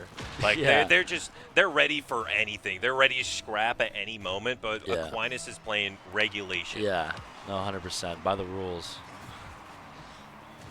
It's a clean beat for Johnny. Is that double tap readable? It's not for anybody. It's a clean 50 back to Awaz. He's going to wait it out, let Tempo give away the ball, but it's an unfortunate double commit that's going to make things awkward on the back line. Awaz is able to clear it out, and it's pinched off the car.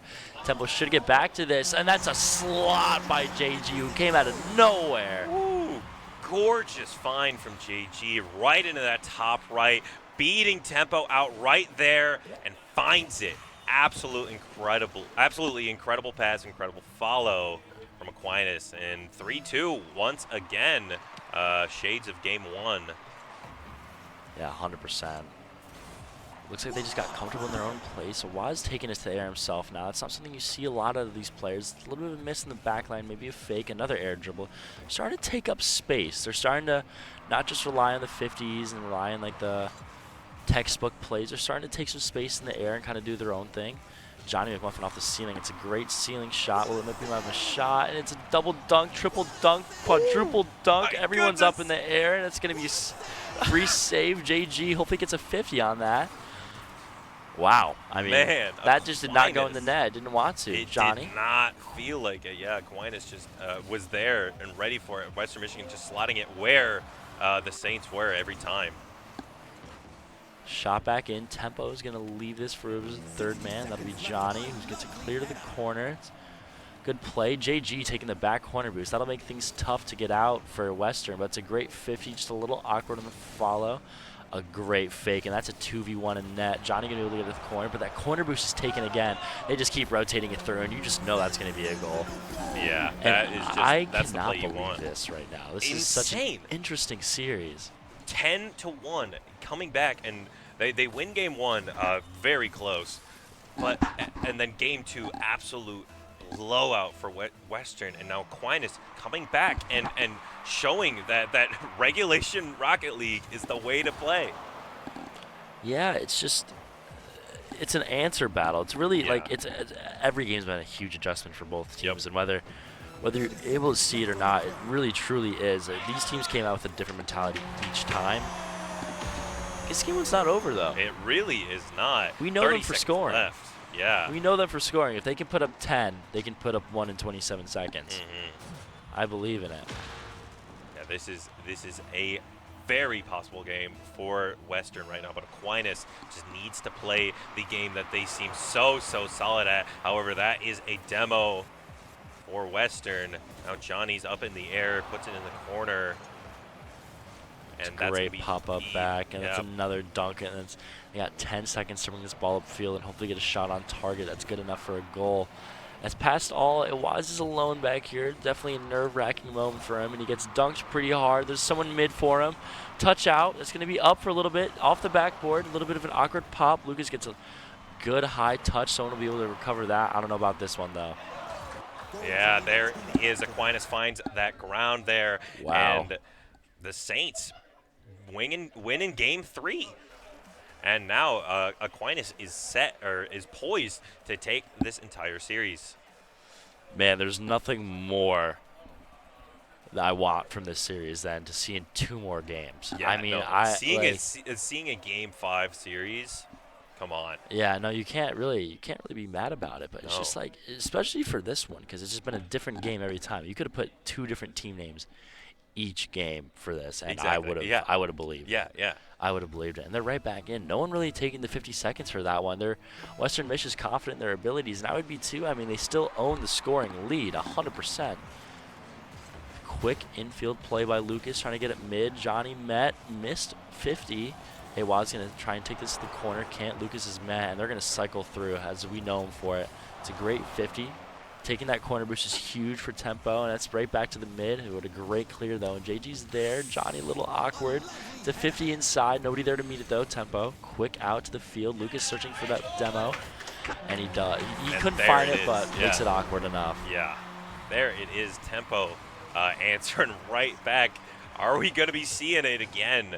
We see Tempo get the first goal, and shades of game 2 coming in. Can we see Western Michigan just play the game that they want to play? They need these awkward goals. They need these weird plays. They need this new age Rocket League, and Aquinas just needs to shut them down. It's an awkward touch off the back from Aquinas, and that's a great down slot. And what do you know? 2-0 to start up the game, but I'm not going to put this one away. No. At all. Like, I'd have to see a 4-0 lead with 2 minutes left to even start questioning things about the end here, because Aquinas doesn't look too uncomfy here, just some unfortunate touches. We'll see how this rolls out. It's a good kickoff for the Saints, but it's going to be met by Western first. It's a touch in the corner. It's going to be an awkward bounce. See what he does to take out of it. It's a little bit of a mistouch. It's 2 mistouches. It's a little bit of an awkward. Nobody really there to make it capitalized off, though. It's a great shot, but just off target. And it's back mid again, but it's a good 50 for AWAS to put in the corner. JG should be taking that boost so they can't grab it, but that's going to let Western Mich kind of play around here for a while and get another demo. Big demo from Johnny. Now Lucas has an opportunity here. Slots it off the back. Tempo looking for something. Is Lucas, and Johnny is there and finds the goal. 3-0. You got to be thinking, is Western Michigan just Like, taking games off? What? Yeah. What's the thought process in game 1 and 2 when they can show such dominance? It's a really good question. I mean, you really got to either leave it up to the Saints' ability to adapt and change, or you got to leave it up to the Western Michigan just inconsistency. Maybe they're just getting a little too overconfident in No, those couple games that they've lost. Or it could be just Aquinas' incredible adaptation. Gonna be a quick flick from Johnny. It's a good way to bring it up the upfield, but it's gonna be a free ball for Angelo.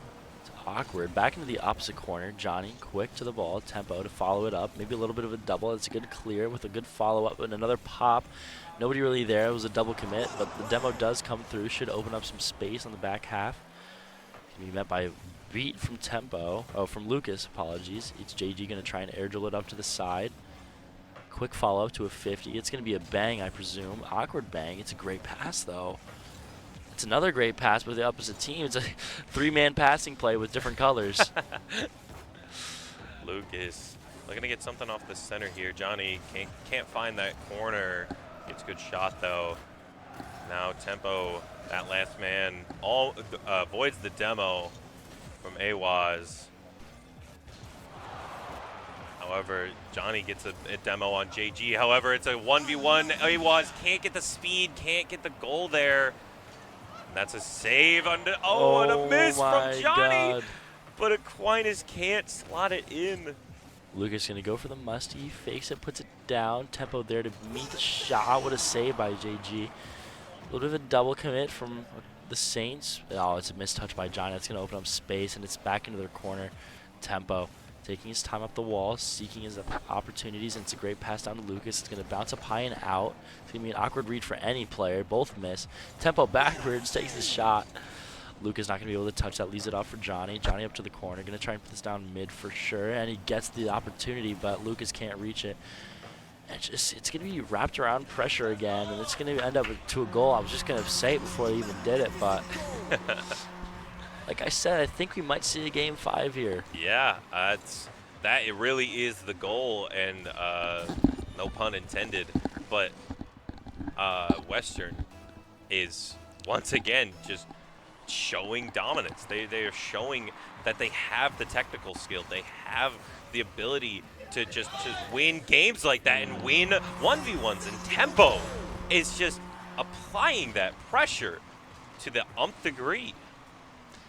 Yeah, no, there's scrappy mechanics, no real like clean flip resets, clean air dribbles. Just finds his way to a good 50 or finds his way to fake somebody out and get the ball in the net, and that's all you really need from your guy who's going to take all the solo plays. It's not about what it looks like; it's about the conversion result, rate. Yeah. That's an awkward double. It's going to make everybody a little bit weird, but I'd say this game's about over unless Aquinas can find the other half of the field in the next 10 seconds, and they do, but. Oh, it sticks through. It's a great 50. Lucas going to try and air dribbles out the other side. It's a little awkward, though. He's going to get met by a 50. I know he will be. It's clear down to the corner. And they need to average about 10 seconds a goal. Yeah, and doesn't look like that's going to be the case as they have their opportunity here, but they're really not able to capitalize off of it. They have no boost on the side of Aquinas right now. Just no resources, unable to get the rotation. Tempo just boots it back, and now 30 seconds left to score 5 goals. I do believe Aquinas has a snow's chance in hell right now, and 6-0 just turning the knife a little bit is Western Michigan. Yeah, I mean, if you're going to talk about Game 5 and predictions, I'd love to see who knows. Who knows? I'd exactly. love to see who knows. I mean, you'd love to go with Western Michigan just based off goal difference, but I mean, can you really go with a team that's putting these numbers up and still losing 2 games? Yeah. I mean, you just don't know. And I mean, it sounds like they're having a fun time over there. They're having a blast. I mean, they are like just to our left, so they're cheesing right now, but. Can they close is the question. That's really all what we need to know, and I don't know. Yeah, I mean, there's no real analysis here. There's no standout player besides Tempo on this pitch. I mean, you have the guy who's creating all the solo plays, kind of getting the passes in. I mean, he's 3 goals, 2 assists, 7 shots. I mean, 760 points. I mean, that's more than. Yeah, that's Yeah. more than the whole Saints team combined this game. So I mean, if you want to say it's up to him, you kind of can, but I disagree. I mean, I'd say it's really up to the Saints in general. Like, no matter what Western Michigan brings to this pitch, it's really up to the Saints to hold their defense together, no double commits, and really I mean, they're going to take care of their opportunities. I mean, we've seen it all Yeah. year. I mean, their shot to goal ratio is pretty solid. Oh, it's yeah. It's just, can they get out of their own half? Exactly. Yeah, that's Aquinas is so solid at capitalizing. Yeah, as you said, capitalizing off of their opportunities. But Western Michigan, if they find their pace, if they set their tempo, then it just becomes so hard for Aquinas to play. Yeah, and it's going to stick in the Aquinas half early in the game. No real threats shown yet. Tempo going to take the first air dribble of the game. Gets bumped off quick. It's a great force, and it's put into the corner. Well-handled defensive play. No doubles yet. 30 seconds in the defense. JG going to try and continue to bring this ball out. Gets a little bit of a fake. That's a great bounce up. JG going to try and read it off the backboard. He can't. Puts it off back. JG gets an awkward touch on, but it's a miss, and it's still going to be centered. That's a double commit on the Western Michigan side. And it's a clean beat. Anybody going to be there to follow? No. It's a miss from defense, and it's a touch up top right, and that's a great floater. And I mean, exactly what you say. I know there's a ton of people behind the screen right now saying, oh, Western Michigan's going to take care of this. I've seen enough Rocket League. I had no idea.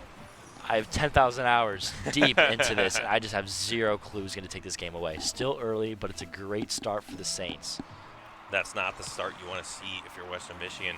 How your pace was set was by tempo, applying the pressure, getting a couple of solo plays, but Aquinas able to stop them and able to halt the pressure. Really sets it up, but a great slot from Tempo into that corner. And a great second man decided that the play is not going to be for him, and he's just going to go right in there and chase this guy to a squishy save, set him up on the backboard. Nothing you can really do about it, and it's a clean slot bottom left. Mm-hmm. Now we have this game 5, 1-1. 4 minutes to go. It's going to be a clean ball for the Saints. He's going to pre-flip on top, gets a beat on one. It's a double commit on the last two. If Tempo can't get a double here, it's going to be pretty awkward.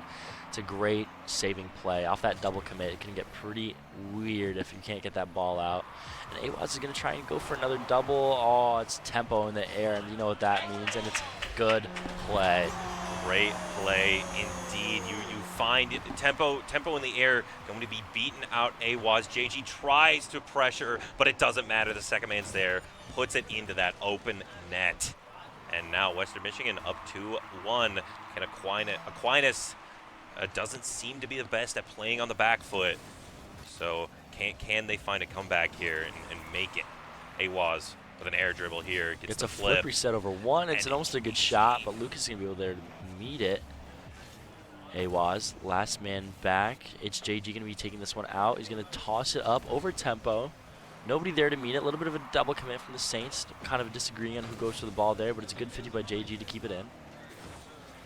Big boom out, but it's a pass, and it's just missed. You want to hit those in Game 5. That's going to hurt you. Tempo, though, going to be able to control it, maybe get a flick. He can't. And it's a beat around by Awaz. Going to get 2 beats. That's 2. That's huge. He's out of the play, but that's all he needed to do. JG going to follow, hit it across, and Angelo going to be the first man on. Gets a good force off, but it's a bad dunk. JG, good idea on the pass. A little bit of a missed touch by Awaz, but he's still going to follow. It's a great second man idea to play there. Awkward touch in the corner, and it's a good save. JG 0 in the corner. Couldn't get the 100. We'll be able to grab it now, but will it be too late? Off. Third man follow, and Western. Western looking very, very solid right now as Aquinas.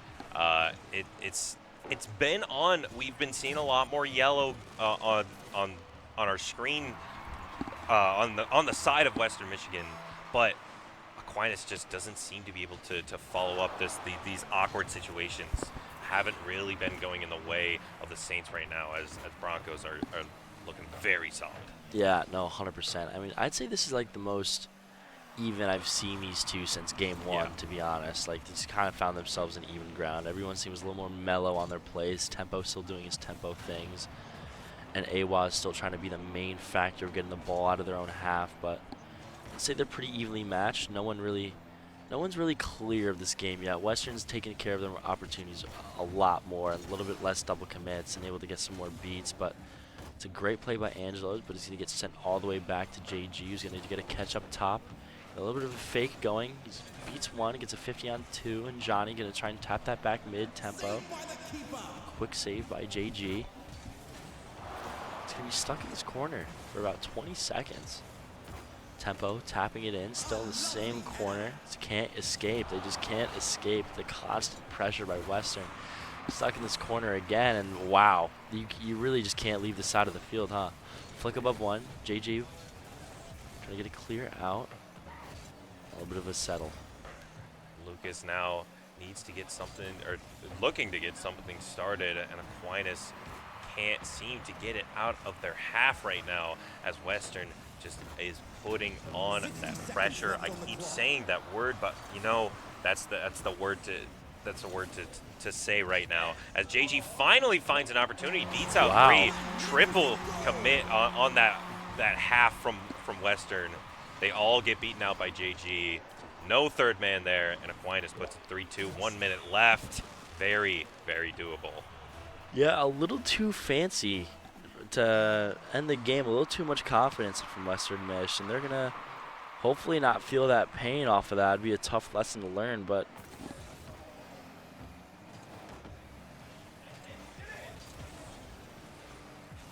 top getting left, into it, and he's going to get it! Oh, my God. Aquinas, we got a Game 5 overtime possibly approaching. We got 30 seconds left. Oh my goodness, slotting it off of that, and 3-3, 40 seconds left. Saints versus Broncos. Demo from Angelo. JG stuck in the corner, gonna try and dribble it out. Can't, gets to the side. Johnny gonna try and meet there first, and he can't do it. Gets a little touch up top, nothing more to do for himself. Tempo off the backboard. No one's going to be there to follow soon. JG's going to get to that ball first, top right. Awaz on the ball, 0 boost. Can he get a touch? No, he can't. It's going to be followed up by Angelo, but that's last man. That's going to be pretty awkward going on to the backfield. Tempo on up first, gets a little pinch midfield. That's going to do themselves good, and it's a top right, and it's in with 10 seconds left, Western Mich. Broncos looking solid right now, 4-3. This is scary for the Saints. 10 seconds left. Can they find it? We haven't been seeing that technical play, that burst play from the Saints, but we need something here. Could be a kickoff. No. It's going to be met first by Awaz. Going to get a clear out from Johnny. A little bit of a bump, possibly. No dunk, and that's going to be sent down to the corner, and that is the series.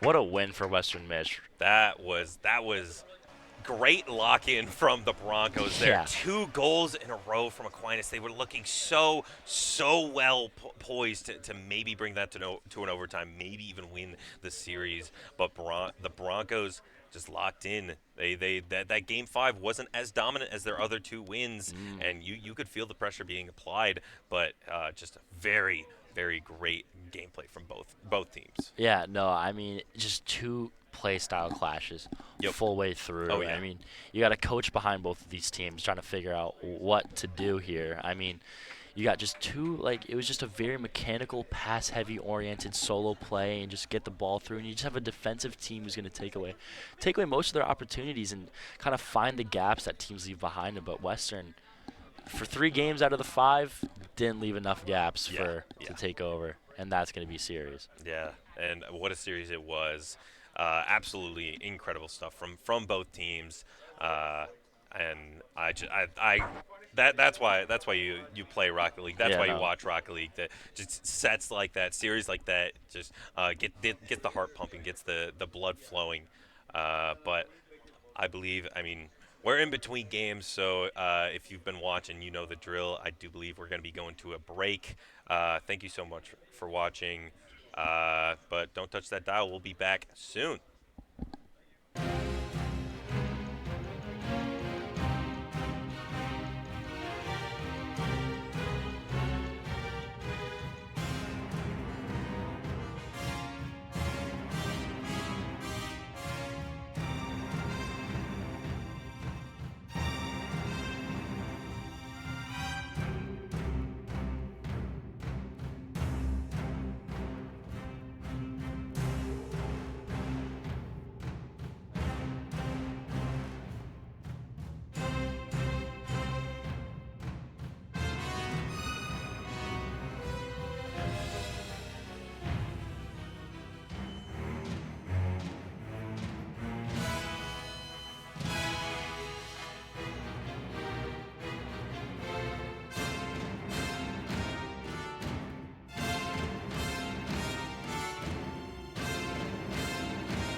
Alrighty, welcome back to Michigan State Championships with Rocket League. Here I am joined by my co-caster Amaz. It's Wevins. How are we doing?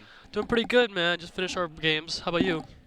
Doing pretty good as well. We're also done with all of our group stages. We went 1 and 2. How did you guys do? 2-0. One team DQ'd too. Interesting. So these guys went undefeated. We had a I guess a very much significantly tougher bracket, I guess. We played the A team, so We did in fact play the green team, in which they swept us as expected, because they grind a lot each and every day. I mean, we grind ourselves, but no match for them. Them, yeah, they're pretty good. Up next we have Baker versus Aquinas, I believe. And this should be a good game. Aquinas just did go to 5 against Western. They did drop game 5, so they're looking for some revenge and maybe a win against Baker. Really entertaining game, by the way. Came down to the wire. Last 10 seconds. Literally last 10 seconds. And it was probably the most lopsided switch I've probably seen. Yes. That game 1 was probably, I think it was like 1 goal. And then game 2, 10. Western won 10-1. Yeah. And then the next game, Aquinas won, I think, 4-3. Yeah. And then Western won 6-0. Exactly. And then the last game, Western also won 4-3. 4-3. So but now we have Baker College. So let's see how Aquinas can fare against maybe a more, I guess, expected team. I don't know. There isn't really a good way to phrase Western Michigan, because they linked with each other so well. Team plays. And it was like one game was just stagnant, the other game was just like full out. Rocket League is a momentum-based game, and a lot of momentum into that game, honestly. There's a lot of getting triggered, a lot of just in the zone type plays. So, yeah, we'll have to see. We will have to see. Yeah. Lobby will be up shortly. Players are joining in. Aquinas is all loaded. I can't see Baker right now if they're in, but we will be starting shortly. And I'm looking for a good game. I've only had one best-of-5 series today. We did lose to Ferris State in that best-of-5. Really good game. We saw a best-of-5 on stream just moments ago. Could we see another one? Baker versus Aquinas will be starting shortly once we get, I think, Baker loaded into the lobby. Are they back? They're all in the back, so you can't see them. They're all in the back. Okay, Yeah. I can't see the other monitors, right? It's really interesting to just be able to say all the players and how they're doing and all that to our left over here. Yeah, the pop-off can also be caught on the microphones. microphones. Yeah, you can see them just popping off, just getting excited. Low key, I cannot deal with that cord being behind me. I have sensory issues, so part of my senses. But hey, I can commentate. That's all that matters. Yep. This state championship is looking out to be a really good, entertaining, bland match. Yeah, we've got a lot of good teams here, and I'm not exactly a fan of how good some of these teams are, because I'd also like to win. But we did get at least one win. We did not go 0-3. The bracket matches are going to be very interesting. We'll have to see which teams get placed where and how it's going to work out. Yeah, after the conclusion of the Group C teams, and I think some of the Group B teams still have to play, or are you guys all done? I think we're all done. Okay, so after the conclusion of Group C, after they finish their matches, the seeding will be put out, and then the bracket will be posted for the playoffs. But for now, looks like the players are loading in for game number 1, Baker College versus Aquinas College. Here we go. Let's get it rolling. We got 2 similar colors. Baker's in white, I believe, Baker's in red, and Aquinas is in white. Yep. Off the kickoff we go. Arku beat out there. Almost a shot on target. Couldn't quite found it. Angelo now has to retreat. Chili now trying to get the 50. Is able to get it, but the 50 goes into Baker's corner, where Awaz is able to put it mid. But the shot gets blocked, and R2 is able to clear it into their net. Arku bringing on the scoring already. And a beautiful clear out from Chewy to be able to keep the 50, and then Arku just gets a free shot. Aquinas the third man, just rotated a little too far. And now Baker finds himself up 1-0 early. Let's see if there's any kickoff shenanigans. Not quite. Ball falls towards Baker's net. Not exactly the best first touch from Arku. Leaves it up to Chewy Chen. He clears it long. Angelo out to Baker's corner. Now he tries to get another touch. Can't quite find it. Calls an AWAS. Now Arku on the ball. Finds a double off the sidewall. Keeps possession. Clears it out to Aquinas' corner. Cleared away. Demo on Chewy Chin. And a demo on Pokemon. Takes out all of Baker's attack, and now they're forced to defend. Not exactly a best first touch. Chewy gets bumped. Has to recover. JG can't get back to it. And for now, Aquinas still trying to put on the pressure, but nothing can break through yet. But as I say it, JG slots it bottom left, and Aquinas ties it early on. It's just a solid 50-50 that goes to a teammate from Aquinas, and they're able to slot it in when I think Baker just started creeping up when they should have stayed back a little bit more. It's not fully out of their net, you know, and it's still in the danger zone. Now off the kickoff we go. Both teams so far have broken a goal each side. Not exactly the most optimal play there for Baker as the ball is still in their end. Trying to find a teammate mid. AWAS is there. Pokemon will clear out. JG awaits. Tries to find it to himself on the sidewall, but it doesn't go to him. Angelo Dragonoid has to try and clear around one. Does so, but gets stuffed by the second. AWAS now on the ball with possession. Beats around one, 50s around the other. Has got one man to beat, and he's got JG in support if he needs him. He's going to find him. JG, the shot denied by Chewy Chin. Follow up from Angelo. He's got a first touch. Second touch can't really do much, and AWAS will try and keep the play in, but for now, nothing for Aquinas. Pokemon with the pass to his teammate Chuichin. Chuichin clears the ball into the corner, goes for a shot, but is deflected by Baker or Aquinas' team. Goes into the corner of Baker where Aquinas is trying to get a shot, but he can't get it. And now Baker with a chance right here. Chuichin hits it off the corner for his teammate, but it's JG is able to block it. Now Aquinas with some time, but they clear the ball. And now that's in the air, and JG is able to, Arku is able to block it from JG, and another hit to the middle for the team. Now AWAS from the corner has to try and get around all of Baker. Calls in help from JG. JG couldn't quite beat Chewy Chin though. He might have a pass middle.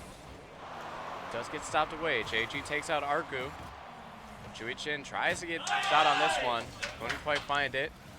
Now Arku keeping the play alive for Baker. Has to concede possession for now. As Aquinas trying to get out of their own defensive end. Now JG has to lead to Angelo. He can't quite find the read. Follow-up shot from Baker. Can't get there. And now Chewy Chin has to clear out. Pokemon tries to keep the play. Aquinas now will pounce on this one. But it's cleared away by Arku. JG, last man back. Has to clear it out to the corner. Chewy Chin, he's around one, looking to go the whole way himself. AWAS will put a stop to it. Arku still trying to keep the play alive, but JG will clear long past midfield. Both teams are playing some simple Rocket League with AWAS with a shot on net. I think there was a bump back there to clear out the defending team for Aquinas. Yeah, two guys just rotating ball side, and Baker just had no one back. Arku being last man, rotating out for boost, just left the goal open, and Aquinas will pounce on it, and they've got their first lead of the game. JG trying to add on another one, fakes for Angelo, 50 low. This one cleared off the back ball by Chewy Chin. Now Pokemon, or Pokemano, as I should say. There is another O in there. I think it's a 0. A 0 would have a slash in it though, would it not? I could be wrong. JG now from the corner. He's got full boost. Has got Pokemon to beat, and it's an open net, and he does get it.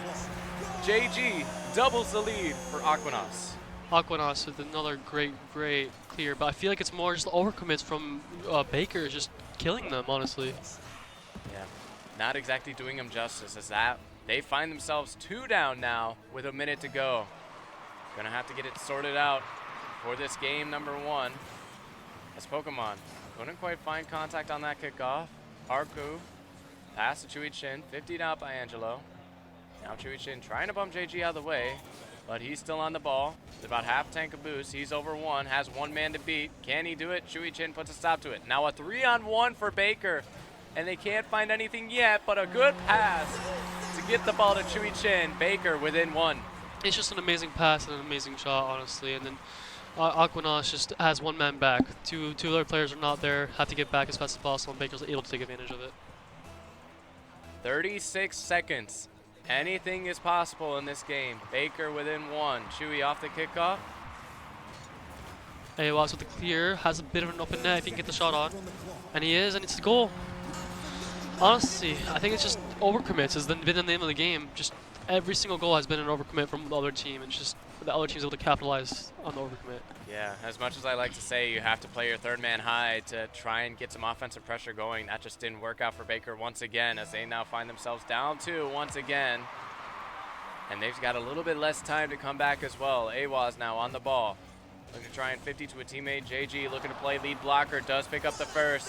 But the save from Chewy Chin blocks out 2 players. Now a counter maybe for Baker if they can get it out of their end. Pokemono with the shot. Cleared away. Awaz has to stay under this, try and buy some time. Chewy Chin with the fake, gets the bump, and Pokemon is there, and it is a 0 like you said. So And it is Pokemon. it's still winnable. It's still winnable. It's not over. It's a great play by Baker, and they still have a chance to win this game and take the first game. There is time left on the clock, 3 seconds left.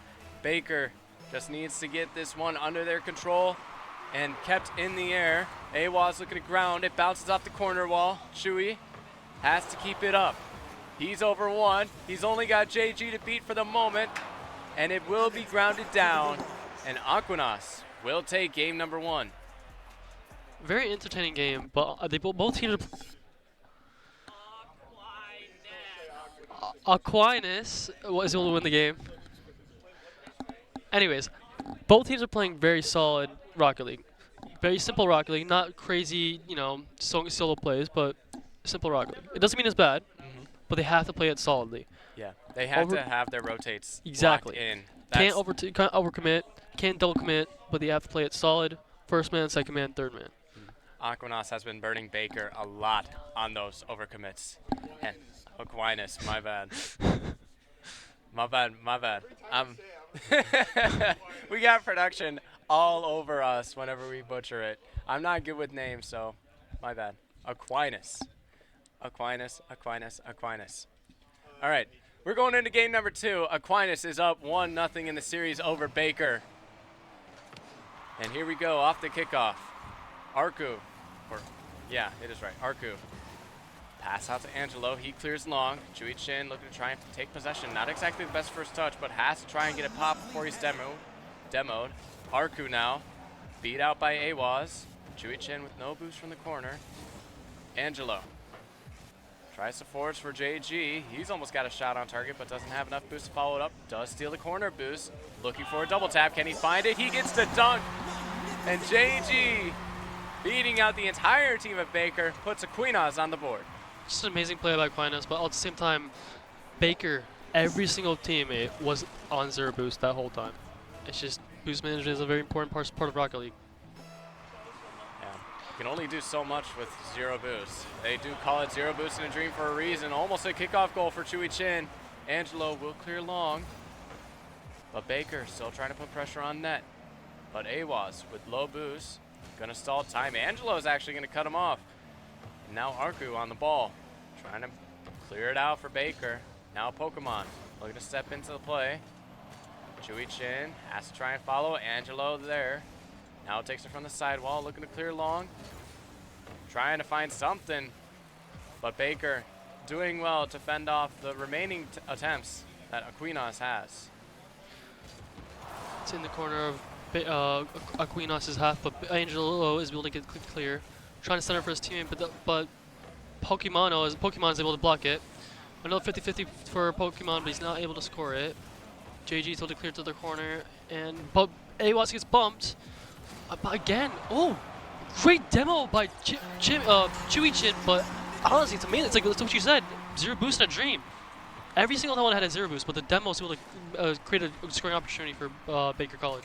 Yeah, just the first man aggression has really helped both of these teams. And now we find ourselves 1-1, 3:30 left to play. We haven't really seen too many kickoff strats, and we will not see another one, but Awaz does cheat up high for the mid boost, almost finds the angle, that one just a little bit off. Angelo to try and keep in for a follow-up. Nothing there yet though. JG taking his time, flick over 1. Angelo looking to try and get the bump, can't land it, and now it falls to the corner of Baker. Now Pokemon Tries to clear it out. Needs help from Arku. And now JG will take it. Tries to find a teammate middle. It does get to Angelo. He's on low boost though, and the third man's crept up. Now Baker looking to punish. Can't quite do it. Arku now has to retreat.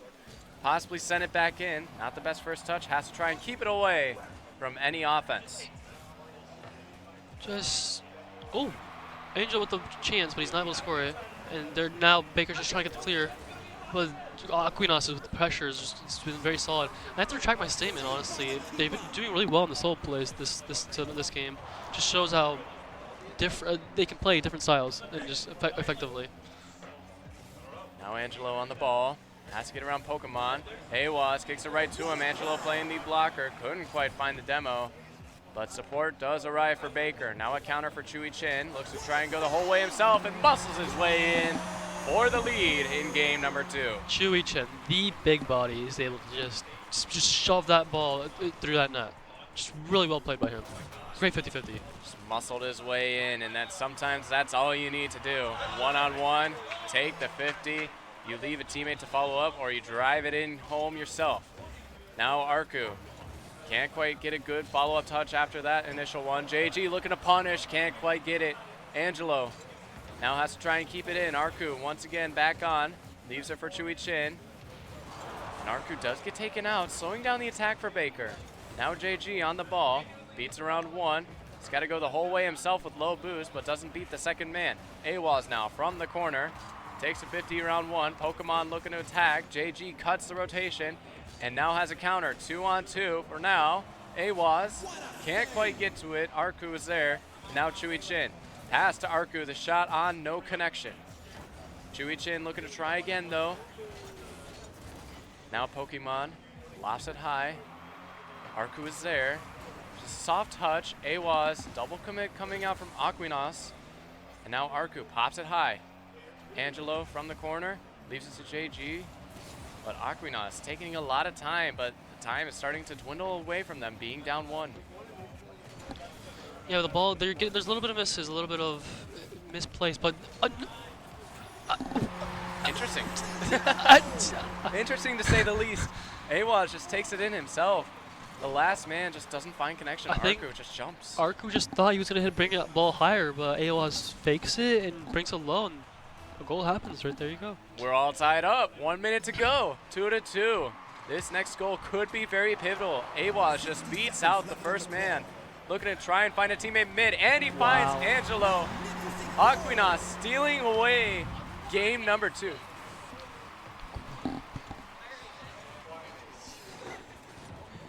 And Aquinas with a beautiful counter. 3-2 off the kickoff. Baker now have to find something. Off the kickoff we go. Falls to Aquinas' possession, but no, Arku does take it away. And JG can't find the read, and Pokemon will capitalize. It's been mistake after mistake and capitalization after capitalization. Baker responds back off the kickoff. Amazing game currently. It just, you would think, okay, Aquinas has a lead and is able to get the game, but no, Baker's able to make a comeback. Off the kickoff, it does fall to Aquinas' possession. Awaz. We're going to try and dribble in. He's got Angelo there. Angelo wasn't quite ready for it. Booms it out to the corner. JG can't find it. Arku is on. Now Arku, maybe trying to go around the entirety of the team. Has to try and clear out. As Awaz now. Pass to Angelo. He's got JG there and slots it bottom right. Aquinas making it an interesting game, but regardless, they have the lead once again late. Can they hold on to it? 30 seconds left, anything can happen. Baker has shown that he can get the goal again. Let's see, we've seen kickoffs go the way of either side. Can Baker get one more? Awaz is not the man who you want on the ball. As he passes to Angelo, it's JG to follow up. Save denied by the bar. Pokemon looking to clear out, but a beautiful save keeps it within one. Arku, no boost, has to try and get it out. Angelo now trying to stall out as much time as they can. Arku has to try and keep it up. Aquinas will ground it, and they are up 2-0. That was a very key game right there, honestly. It's a very demoralizing loss to have for Baker. But I have to notice that a lot of like zero boost for Baker. I'm always seeing them with zero boost, and it's just not an ideal thing to be on throughout the game.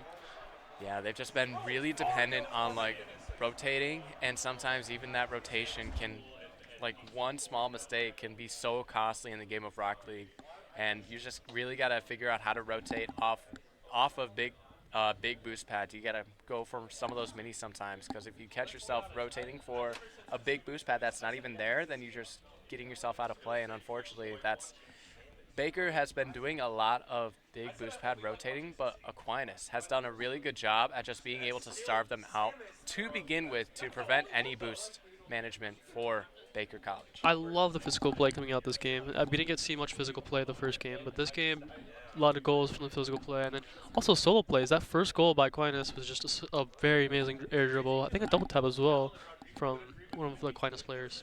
Yeah, it was a nice little goal, double tap dunk, and then you get a follow up with the muscle goal, and like you can hear the pop off. Western Michigan is taking on, I think, Central Michigan right now. I could be wrong, but like you can hear the pop off. Like the LAN experience is just absolutely amazing. I think we might have a lobby reset. Yeah, we are having a lobby reset, so we're going to be remaking that, and then we will dive right into game number 3. For Baker, really just that last man rotation has to be on point, and bring out the physicality and bring out some chaos. I love a lot of chaos. Like you see me go for at least an extermination a game whenever possible. You just got to make sure that we have possession of the ball. If you're going for that demo and you don't have possession of the ball, you're putting yourself out of position, and your team needs you back. Yeah. So be careful. That's the counter-arcing of demos. You just got to balance it out. You gotta either go for it or you can't get it. So quoted from the Op-Bomb himself, the one and only demoer. The one and only Mr. Op-Bomb. How many demos does he average? I'm actually curious. A lot. He averages a lot. The lobby is back up. Baker College, they got to go the entire distance. Let's see if they can do it. I mean, Aquinas, they've been pretty warmed up.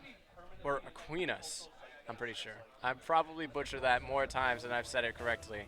But here we go, game number 3. Baker, if they can get one here, a huge sigh of relief for them. They've got a good kickoff. Pokemon might be able to find the double tap. Angelo does read it before he can get to it. Awaz now from the back wall.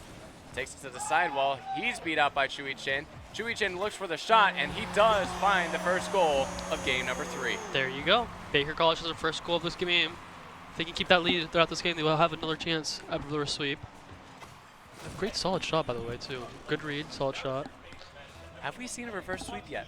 No, we have not. I don't think anybody has reverse swept anyone. We were close, and then Baker now has a chance to.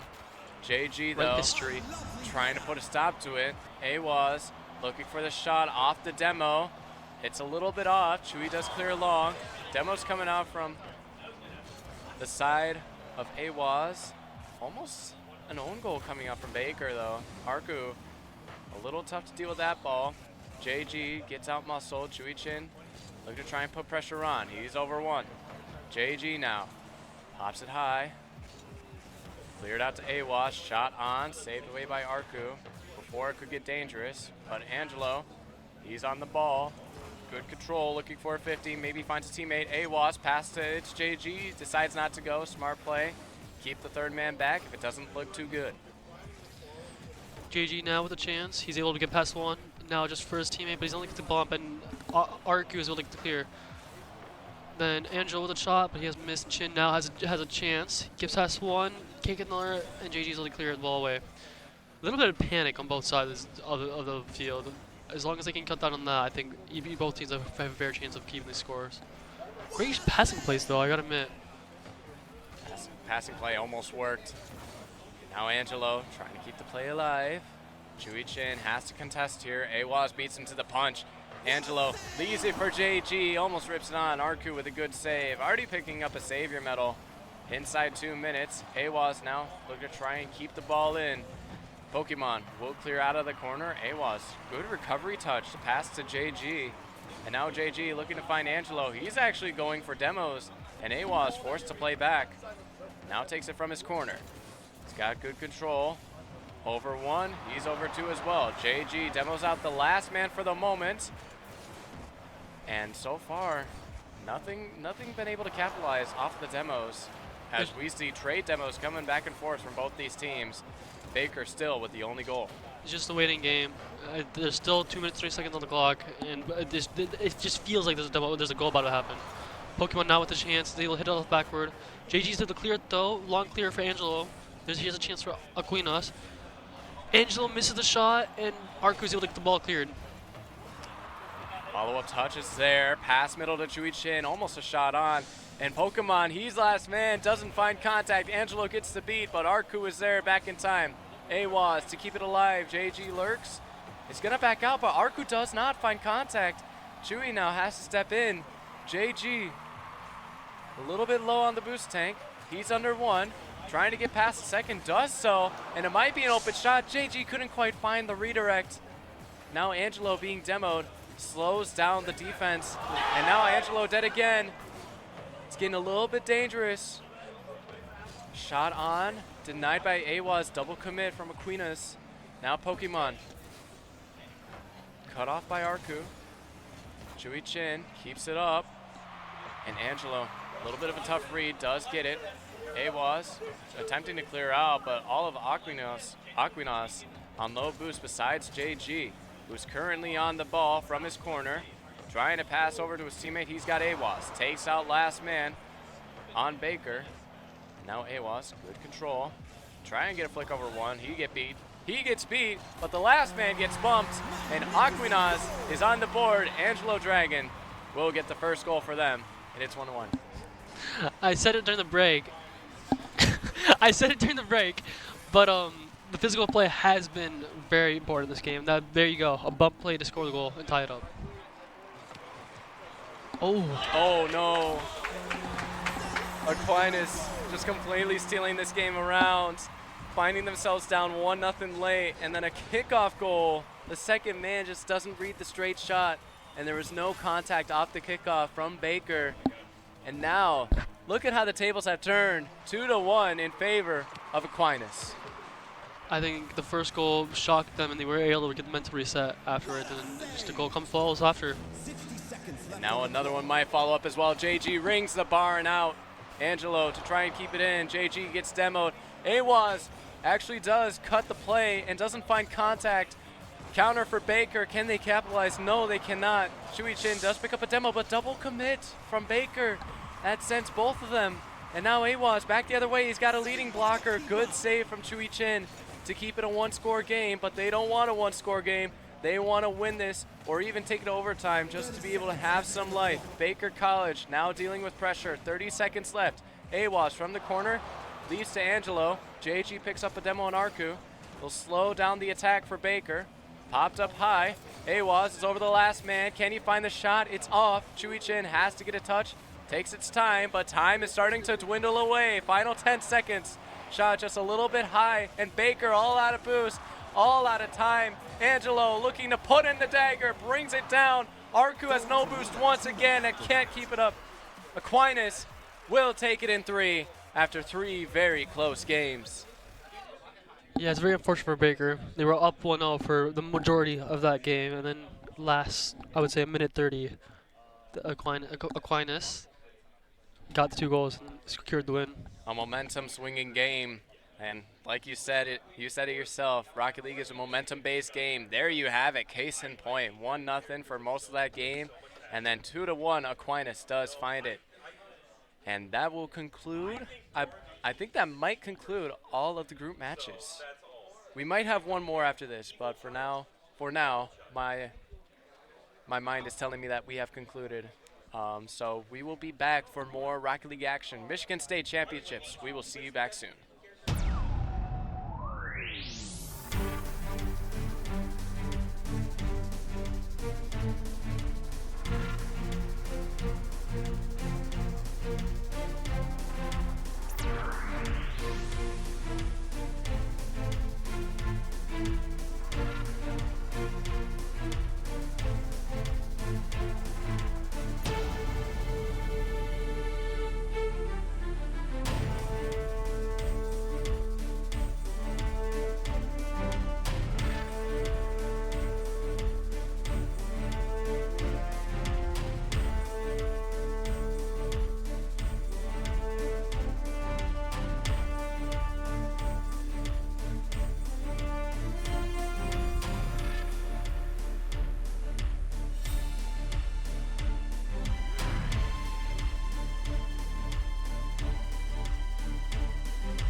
Welcome back, everybody. It's Zamo on the mic once again, and getting into it, we have Baker versus Western Michigan University, and getting into it, Action tempo. off the back.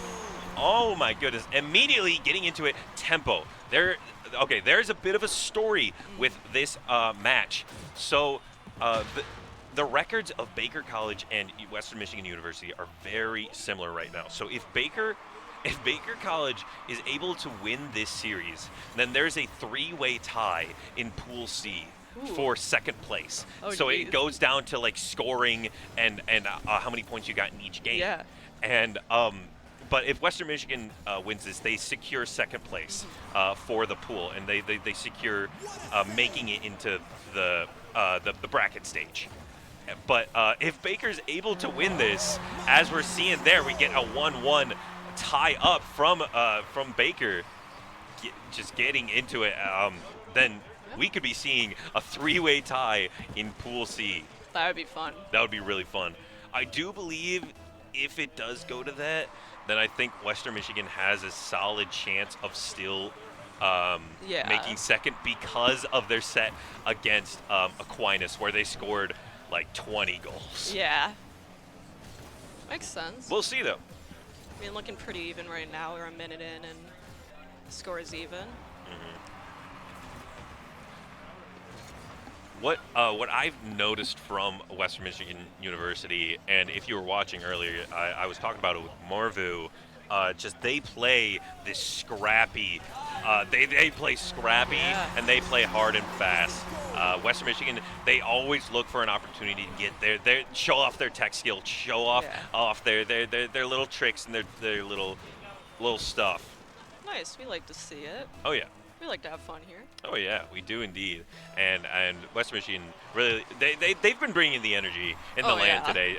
If you hear a team that's yelling in the background, if you hear a team that's popping off for something, it's likely Western. They are bringing the energy today, and I'm here for it. We like energy. We do. It's a land. Like, come on. on. We gotta be interactive. Exactly. This is the chance that you get to show everyone else how much more excited you are and how much more ready. Oh no. Oh my gosh. Lucas almost saving the goal there on a 3 versus 0 on the side of Baker's goal. Yeah, I mean, looks like Western Michigan is just playing really fast. Yeah. It seems like the rotation from Baker so far, only been a minute and a half right now, but it feels like the rotation from Western has been a lot more solid than Baker. Western has that second man coming in. They have that third man to clean up, but Baker seems like they're having a couple double commits. They have a couple of options. We saw it right there. Pokemon and Chewy, they both Arku, they both committed to something and almost led to Western goal. Arku trying to get something started here, has it on Western Michigan's side. Looking for a little bit of air dribble, but Lucas and McMuffin are there to stop it. Now Pokemon sets up for Chewy. Chewy putting into the corner in tempo. A great pass to Johnny in a back and forth tempo. Nice pass. Picking up the pace. Yeah, let's see this tempo passing it over to Johnny McMuffin, who passes it right back to him, and he just goes. Just the tiki-taka back and forth wall pass. That's soccer right there. Yeah. That's just normal soccer. Just back I've seen Messi do that one. You've seen Messi bounce the ball off the wall? Yeah, I have. Oh my goodness. Johnny McMuffin, 1v3, beats the first man, taking it in the air, beats out Pokemon, and Arku just barely not there. Johnny gets the tap, 1 versus 3, 5-1 Western Michigan. Nice. He went all the way across the sky. That was a nice aerial. Very, very solid airplay from Johnny McMuffin. It looks like Baker's going on the aggressive this time around, but Pokemon Western just says no. Yeah, Pokemon with a really awkward position couldn't capitalize off of the aggression they had. Now Arku has the ball, great dribble, beats one. Can he beat the second? Beats out tempo, but no one's there for the follow-up. Pokemon just barely not able to find it. And a good save from Arku to get that out of there.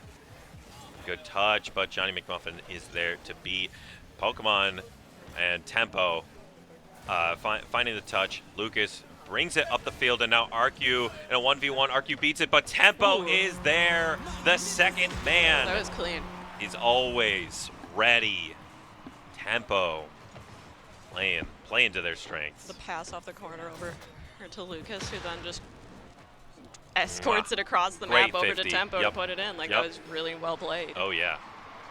Now we got our kickoff, and it's going to be in control of Western.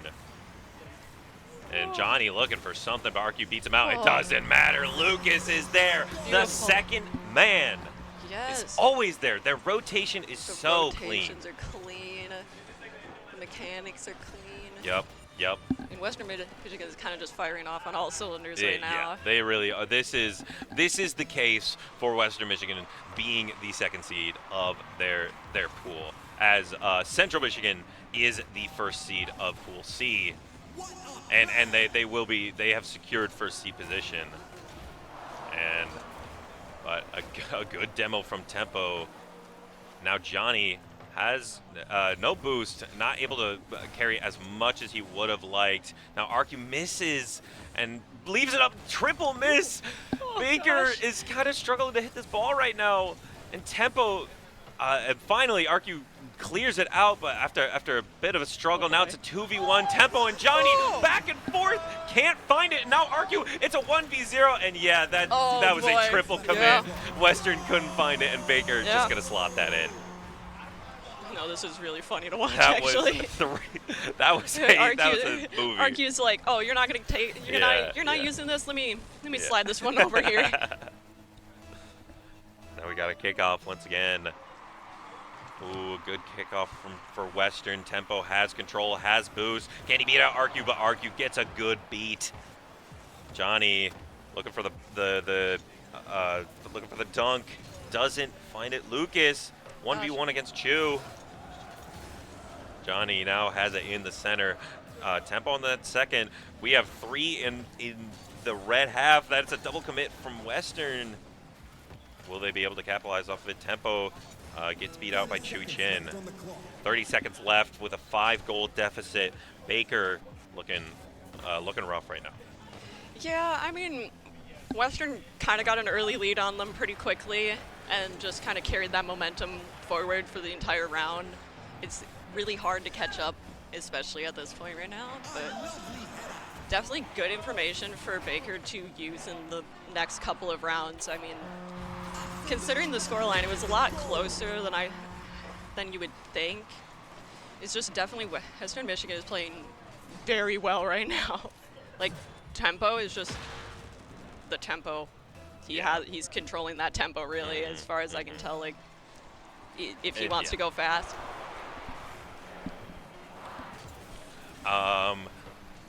Arcu, this is just a very solid game for Western, as that was just a complete dominance. Tempo is everywhere. 5 gold, 7 shots. Yeah, like saving an assist. Like I was saying, he really was setting the tempo of this game. If him and Western wanted to go fast, then they went fast. If they wanted to play slow and maybe play to set up more, then that's what they did. Western Michigan kind of just had full control over the tempo of this game, it felt like. Yeah, it really... Western just... I said this in the Western versus Aquinas set, but Western is the epitomized version of a pace setter. Yeah. And as soon as that pace is interrupted, they start to struggle. But if they get their footing down, or if they get their feet on the ground, if they get just any sort of footing, it becomes so hard to play against. Ooh. Good bump from Arcu, but Lucas finds control, and Chewy, though, beats out Arcu. Tempo looking for a pinch, not going to get it up to Lucas, barely not positioned correctly. Arcu has full boost, but Tempo and Johnny looking for it. A bit of a struggle in the center. Yep. Lucas, though, can't find a good hit. Puts it back in the corner. Now Arcu just going to be booting this out of here. It's still Western Michigan's ball, really. Is anybody there to capitalize off of this? Not quite, but we're still... Oh, nice save. Lucas. Ooh, Arca Okay, gets the this could be Chewy gets good. the demo and tempo. That's going to be a lot of the aggression, but Lucas answers back with the demo and Arcu. Now Chewy has an opportunity here. Can he get the Okay. slot? No, Oh, Pokemon just barely He was just misses He either. was just a little too high. Unfortunate. Pokemon Can't just catch them all. can't. You're right. You're right. You're so right. I told you. It's like second name. It's compulsion. It's compulsive. Oh my goodness. Call back if you've been watching all day. But good save from RQ. Just getting out of that situation. A 2v1. Very scary for Baker. Just holding out really well right now. The Bees are playing very solid. This defensive play is very great right now. And a good demo That from could be a Chewy. good demo. Let's see if they can get anything out of this before the respawn. Ooh, 20 Close. boost, not a lot, not enough. Pokemon, seems like Pokemon is just barely like one. Gosh, Oh. jeez. My fault. Okay. And yeah, just all it takes is a 1, 2, 3. Tempo Lucas, to Johnny McGuffin, Tempo. back to tempo. Like, There 1, it 2, is. 3. 1, 2, 3. It's a 3 versus 3 for a reason, and it feels like right now, Pokemon is just. There's a couple of instances where he can be that second man and can be that third man, but He's in the right place at the right time, just not quite enough it's just boost. it or- feels like Western is just a little bit faster. What is happening? They What were- is Johnny doing? They were just holding hands. They were. They're like besties. That you was like know? a rule Ooh. .5. That wasn't a rule 1. That was like a half rule. They're dancing, you know. They were. Like that they're was doing a a little, little tango. tango. Yeah. Oh, A that waltz. that was a nice ball. Yeah. Very solid goal.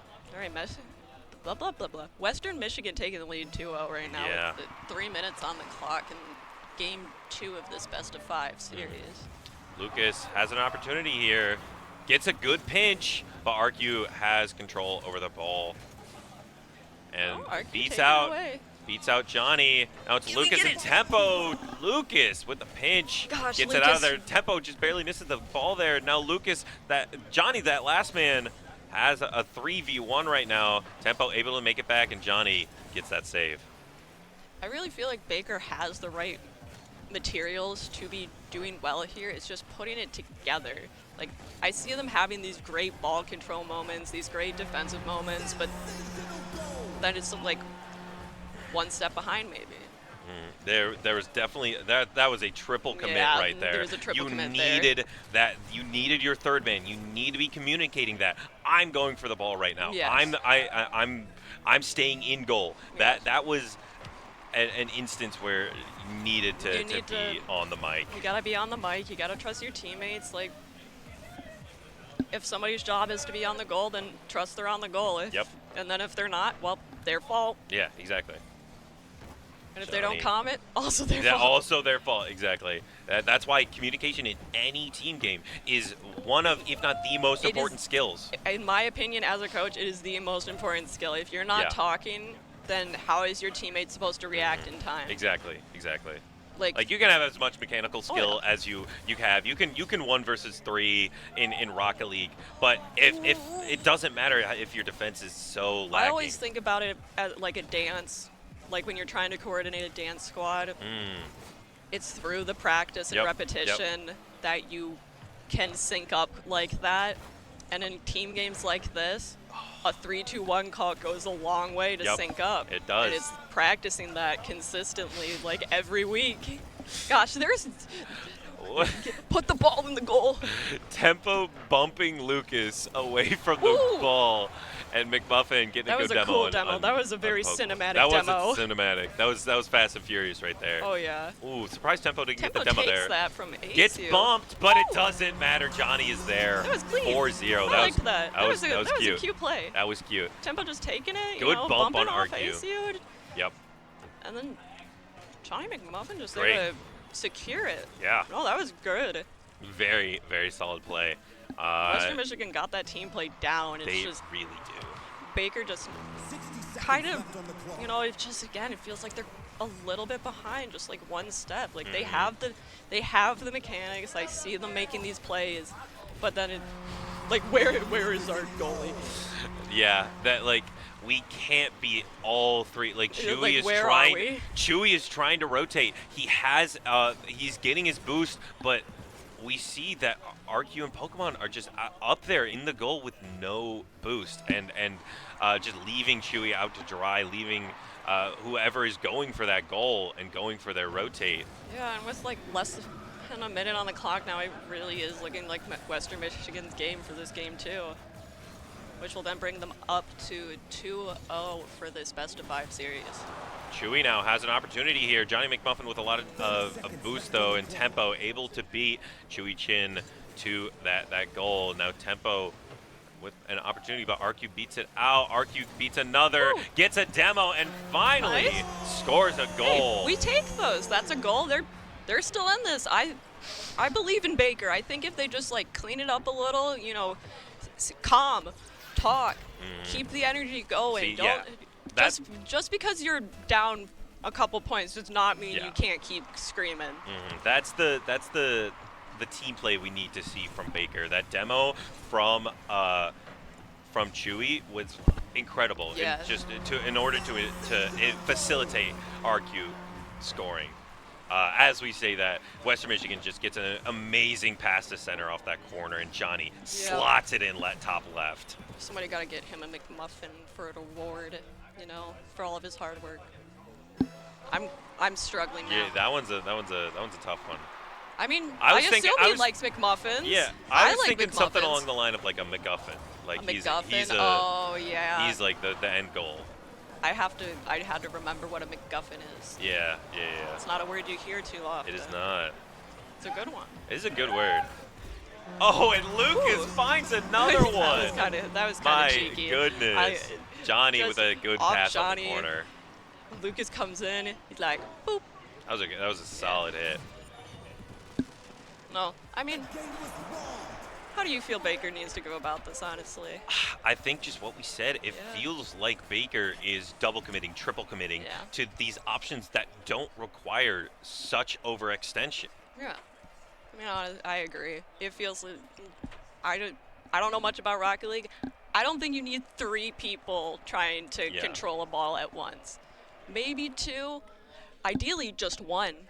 Yeah, exactly. Like that's a big thing about the mechanics of this game is you need to rely on your teammate to get those 50s, to rely on your teammate to win those 1v1s. Even if they don't win, that's why you have a second man. It's not a 3-man, it's a third man. And even then, like, your second man is not necessarily on top of the ball with the first man. He's there to support. Yes, exactly. He's there to help, you know? Yep.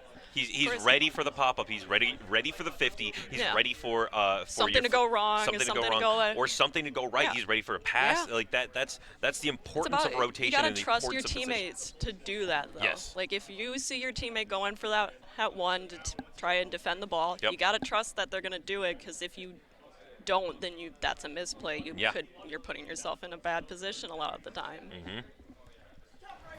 And getting right into this game 3, Game Western. 3 of the best of 5 with Western taking the lead 2-0. Baker's looking to make a comeback here, reverse. I don't think that. Wait. I think it's in the cards for them, definitely. It's what we've been saying is they just, like, if they stop letting Western make this their game.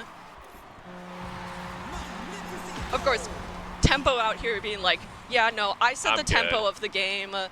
I'm the one. If we want to go fast, if we want to go slow, like, this is his court. Yeah. Him and Western Michigan's court. He's setting the tempo.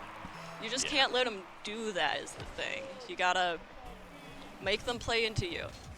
These kickoff plays from Western have been really solid. It feels like they have it set for where tempo is really always the man getting the first touch off the kickoff. Yeah, you can. I mean, kickoffs definitely incredibly important. Getting early ball control is going to help you a lot in these early minutes, early seconds of the game. It can set the tempo for the whole game at the end of the day. Lucas looking for something, just barely doesn't have enough control. Gets bumped by RQ as well. Needs to get a rotation. Tempo making it back first. Lucas with a little bit of an awkward bump as well. Tempo gets demoed by Chewy. Now it's Johnny and Lucas versus the defensive prowess of Baker, but a demo from Tempo. Now answering right back. Ooh, and a bump from Johnny as well. Lucas taking it up the side, up for Johnny, down into the net. Johnny finds it. It's a nice There play. it is. Oof. Yeah. Solid. And Solid Argue play. looking for the corner, Yeah. but just Johnny just slots it right in the middle. Just Yeah. great mix up. Off the kickoff. Now Lucas has an opportunity to get this first touch, and RQ is there though, beats him out, puts it in Western Center. Has enough boost, is awkward position, and then Pokemon gets bumped, not able to get a lot off of it. Lucas, though, in a 1v3 is not going to be beating that in the air. RQ has an opportunity here. Tempo, though, he's find his way out. That's an open-looking net right now. Chewy, though, might beat out, but a great bump from Johnny. Now Tempo has an opportunity to give it to Lucas, and that is team play. Yeah, I mean, Crisp. yeah, the Baker defense just wasn't quite there, like inches away, really. Yep. Now, just it's just looking like the Broncos are They're dominant they're right stampeding. now. They really are. They really are. Baker's the bees are trying to swarm, but what does a bee do to a horse? Not much. I mean, Yeah. just sting them. Johnny, awkward situation. Just I mean, barely he wants misses to that. keep the ball over here, but Chewy gets a clear. Now it's RQ and Chewy versus the rest of Western, but a good Nice. back and forth. nice play. Nice score from Asu off the back of Chewy Chen. There it is. Right over Johnny McMuffin and Tempo, just not quite making it there. Great play. Yeah. All right, Baker finally getting themselves on the board here for this round. And Lucas takes out Ace RSU. What a save! Ooh, very scary. Pokemon almost giving it to Johnny. But Tempo now passing it up to Lucas, but it just gives it to Pokemon. Kind of gives it a pot shot. Not really what you want to see if you're Baker, but Chewy Chin coming Well in played. and taking that goal. Off Lucas, Chewy Chen just takes the rebound. Boom. Nice. Nice. Lucas didn't quite have the defense there. Sure. Off of these kickoffs. Now Baker's showing some fire right now. Yeah, Showing a little bit of They're not little letting light. up. They're like, we want to reverse sweep this. That was looking a little scary. I almost was a bit commentator scary. cursed it. It was a bit scary. Johnny McMuffin is maybe playing a little angry, maybe a little upset that they let those 2 goals in. Lucas looking to slot Tempo, but RQ beats it out. Now Chewy in an awkward position. Pokemon has to be there. Now RQ and Pokemon both double commit. Now you have 3 up on the side, but it doesn't matter. RQ gets another. Nice. Baker brings it back from the depths. Yeah, they're tying the score up. They're not letting it up. They're not done yet. Getting 3-3 in They're this making them play their game. 3. That's what we were saying. They Yeah. gotta don't let Tempo take the tempo. Yeah. But now Tempo has an opportunity, full boost, doesn't get the flip reset. Lucas is there though to put in the corner, and Johnny finds it, and that's all you need. Yeah.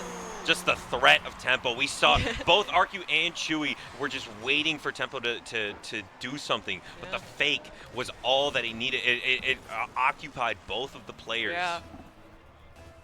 I mean, Western 1-point lead. Baker's Yeah. still in this for sure. There's a minute 30 left in the clock. Plenty of time to work with if they can just manage to set some stuff up. Lucas looking for something with Johnny here. We got the back and forth. 1-2. That's all you need. You don't have that third man. Baker Yeah. needs to figure out something on this defense. The double commit as well. No double once commit. again. And Pokemon just doesn't have the boost. Is Yeah. not able to make it there because he couldn't get the rotation. Very close, but not quite. I mean, they just can't don't let them take the ball. Don't overcommit. Tempo. Yeah. My goodness. You just slotted up Yeah, Johnny I with mean, the layup. Off And the top, over oh to my tempo. goodness, tempo. Yeah. RQ trying to do something, but it doesn't matter. Too little, too late. 3-6. We saw a little bit of light shining for Baker, but Western Michigan looking to snuff that out right now. 1 minute remaining with a 3-goal deficit, and Lucas almost gets another to turn the knife, rub salt in the wound. All of the any euphemism you can think of. Just all of them at once. Lucas looking to set something up, and Johnny, the real big initiator here, Johnny McMuffin in this game, playing on that side, playing on that ceiling, really well at setting up his teammates, and just his positioning is really good. See, we saw setup was right there, but just Western didn't have any resources, didn't have that second man ready to get a goal there. Tempo, full boost, looking to almost beats out 2, but there are 3 on this side right now. Pokemon committed, and now Chewy-Chin in an awkward situation grabs the 100, but Tempo has it in the air. RQ though beats it out.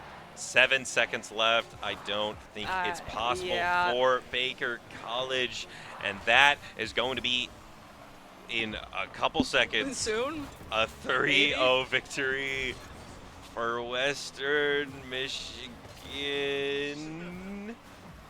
Give it some time. Okay, I'm Give it sorry. some I'm time. pushing it. I'm pushing it. That's my fault. They gotta keep the ball up. you Yeah, know? they do. Baker trying to give Trying a to make little something work, but yeah, there it is. a little bit of a last sending message, but it doesn't matter. The Broncos taking it and securing second place in the C pool of this state championship, and I do believe that is the ending of our round robin pools. I believe so, yes. That is the last match. So we should of be going round into robin pools. seedings now. Yes, we're and gonna. then we'll be doing the bracket. Yeah, we're going to be taking a break from the tournament and seeding everything and then getting into the bracket, which does mean that we're going to be taking a break from the stream as well. Thank you so much for watching, but be back in a bit, and we'll have some more Rocket League coming at you, but this time bracket stage. Yep.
Hello, everybody. My name is Zama. Welcome back to Esports at MSU, and joining me on the mic is Western Michigan University's own. What's your? I'm Lucas. Welcome on to the mic, and today we're going to be talking about some great Rocket League because we are done with the pool stage of this state championship, and we're getting into the bracket stage. Yep, and I heard it's Olivet and Ferris State coming Yes, up, right? yes. Yeah, I haven't seen them play too much, but I'm excited to get into it. Yeah, Ferris State, quite a solid team. Ferris has taken it, no bias whatsoever, but took it over Michigan State University's C team, and whoever wins this next set is going to be going up against Michigan State University's B team. So Michigan University Green is, I believe, white. Yeah, white. Okay, okay. I forgot which colors were which. Lots but of different teams here. Lots of different teams. Every school's got a couple of teams. Hard to keep track of them. But you know, I'm excited to watch it. And Olivet versus Ferris. I watched both of them in the pool stage. Some very, very solid game plan. I believe Olivet had more of a defensive, just base, like it was kind of just classic Rocket League. There wasn't anything like super tricky, anything super nasty, I guess.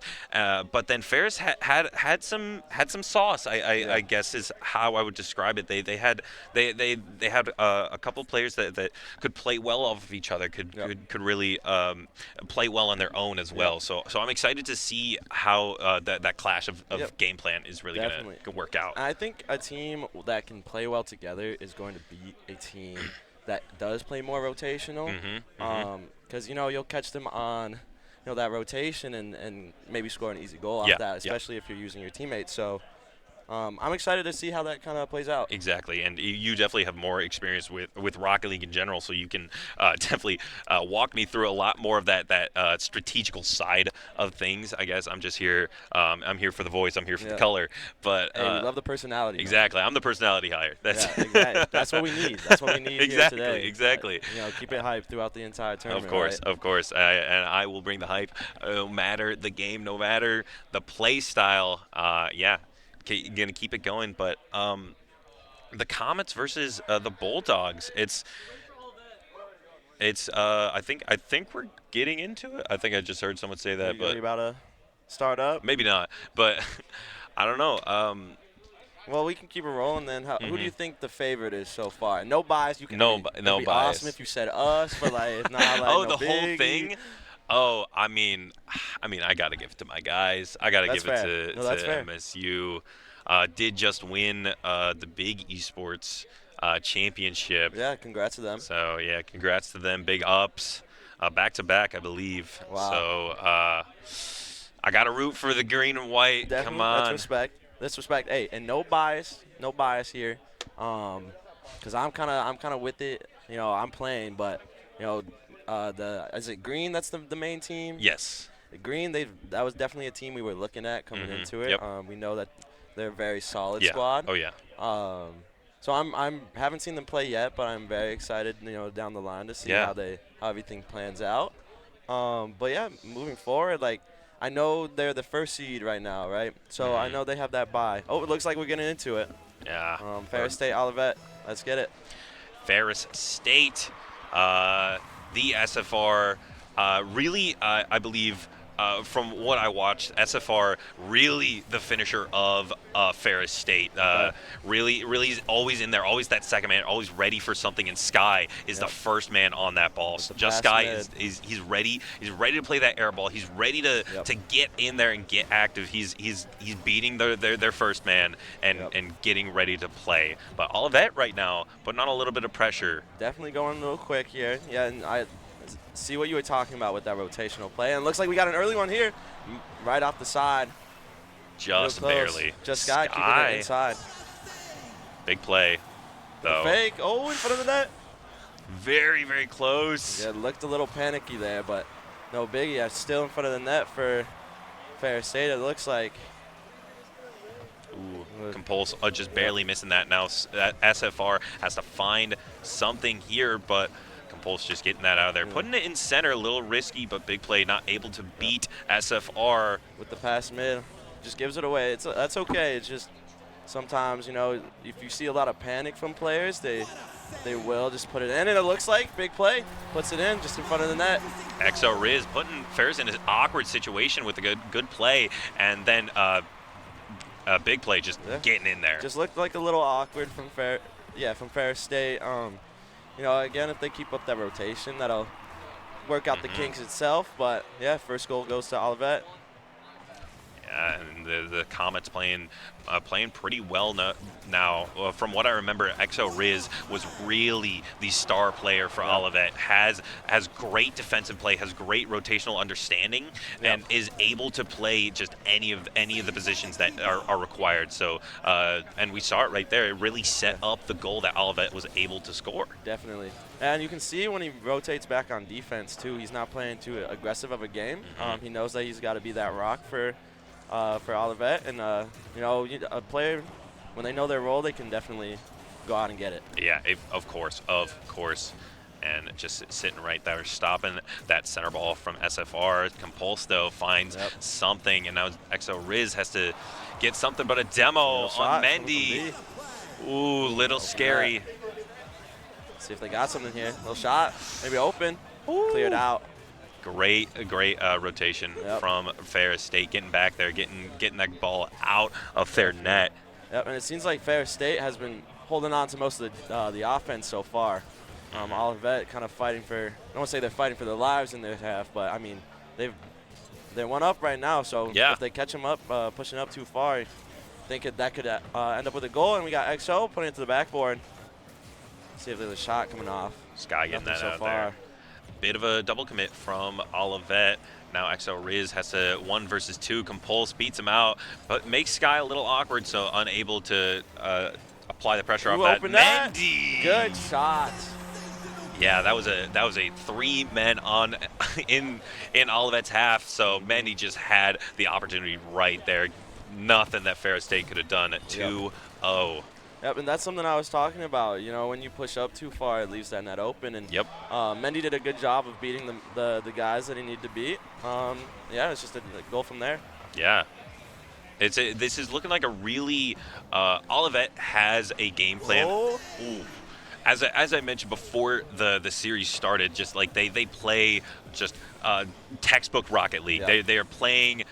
Oh, they're playing for the team. They're playing defensive. They're not going for anything crazy, and it is working out wonderfully right now. They're just playing for their openings, and they've really been on Ferris State's half about like 4 or 5 times this entire game, and 2 of those have led to a goal. Yeah, and you can definitely see I mean, you might get another one right here. Quick shot off to the corner, but what I was going to say is, you know, Olivet, they are playing that rotational Rocket League, and I did say earlier they looked a little panicky, but it seems like they're getting a little more used to the pace of the game so far. And yeah, it is in their half, but they're playing well on counterattacks, and that's really all you can ask for when you play a good rotational Rocket League. Ooh, Compulse right looking for their net, that's just a layup right there. Great pressure in the mid, and is ready for the follow-up as well. Good bump, but that's a triple commit as well from Olivet. Unfortunate miscommunication. So that's going to be a point on the board for the Bulldogs. You know, as long as they keep the comms up, I think they'll be all right. Like I said, they're playing really good defense, and that did look a little panicky, but I think if they just don't panic when the balls are playing, and there's another opportunity, but might be missed. Oh, offside. No! Another one right there. Oh, a tragedy, an incredible demo, but just barely off the post there. Yeah. That's a heartbreaker if you ever seen one. You hate to see that, but that's okay. Might get it back. Ooh, good play off the top. SFR bringing it back when Olivet looks so strong. And yeah, Mendy and Exo Riz just could barely not get there. Now we're in a 2-2 game, 30 seconds remaining. Yep, let's see if we go to overtime. Olivet winning that kickoff. Straight into Just Sky, a little reset, musty flick. Ooh! Oh my goodness. Oh my goodness. There it is. That's the tricky, that is the gross, Rocket League that I saw from Ferris State earlier. Yeah, you give Sky some time in the air. It looks like he nails it every aptly time. Named. So, he is aptly named. Mm-hmm. Yeah, he knew what he was doing. There it is. And Sky with a 1v1 versus XO. SFR there gets an awkward situation with Mendy. Now Big Play has an opportunity here. Gets the 50, and Sky is there. Can he get a pass? No. Dunk onto Compulse. Big Play has to get something going here for Olivet, but SFR beats him. Now it's Exo Riz no one's up there, and you're Might be just in. going to be Oh. going for it. Oh, Mendy just barely made it. And Ferris State takes game 1 after Olivet looked really strong. Yeah, what were some things you saw that game that you think may need to be improved on?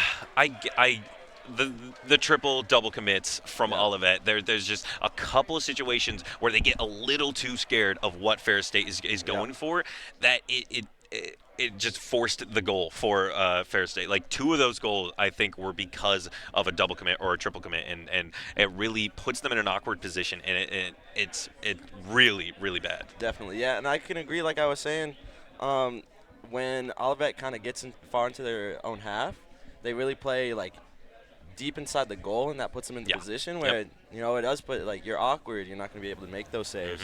And it looks like we're going straight back into game 2. But yeah, I think if Olivet can get those kinks out, don't give Ferris State the time in the air, I think they can take game 2. Yeah, I agree. It just feels like Olivet is intimidated by Ferris State's technical skill. Definitely. The mechanics are really getting in their head, and however much mechanics one player has, it doesn't matter when you're going up against 3. That's really the mindset you need to have. Yep, exactly. And so far it's been on Ferris State's half. If Olivet can keep up that pressure, I think that's one of the main things they really got to work on, because the entire first game, Ferris State was ripping it onto their net. I didn't see the exact goal scoreline or shots on net, but it really seemed like Ferris State had more of an edge on that. But moving forward, so far they've been killing it in Ferris State's half. Good. Bang, clear from Ferris. However, Olivet has a chance to counter-attack Mendy up against Compulse. Exo Riz gets a bump on Compulse, and now big play has to boot it to center. Little awkward. SFR is going to be first. Sky second. That's scary seeing him up, for sure.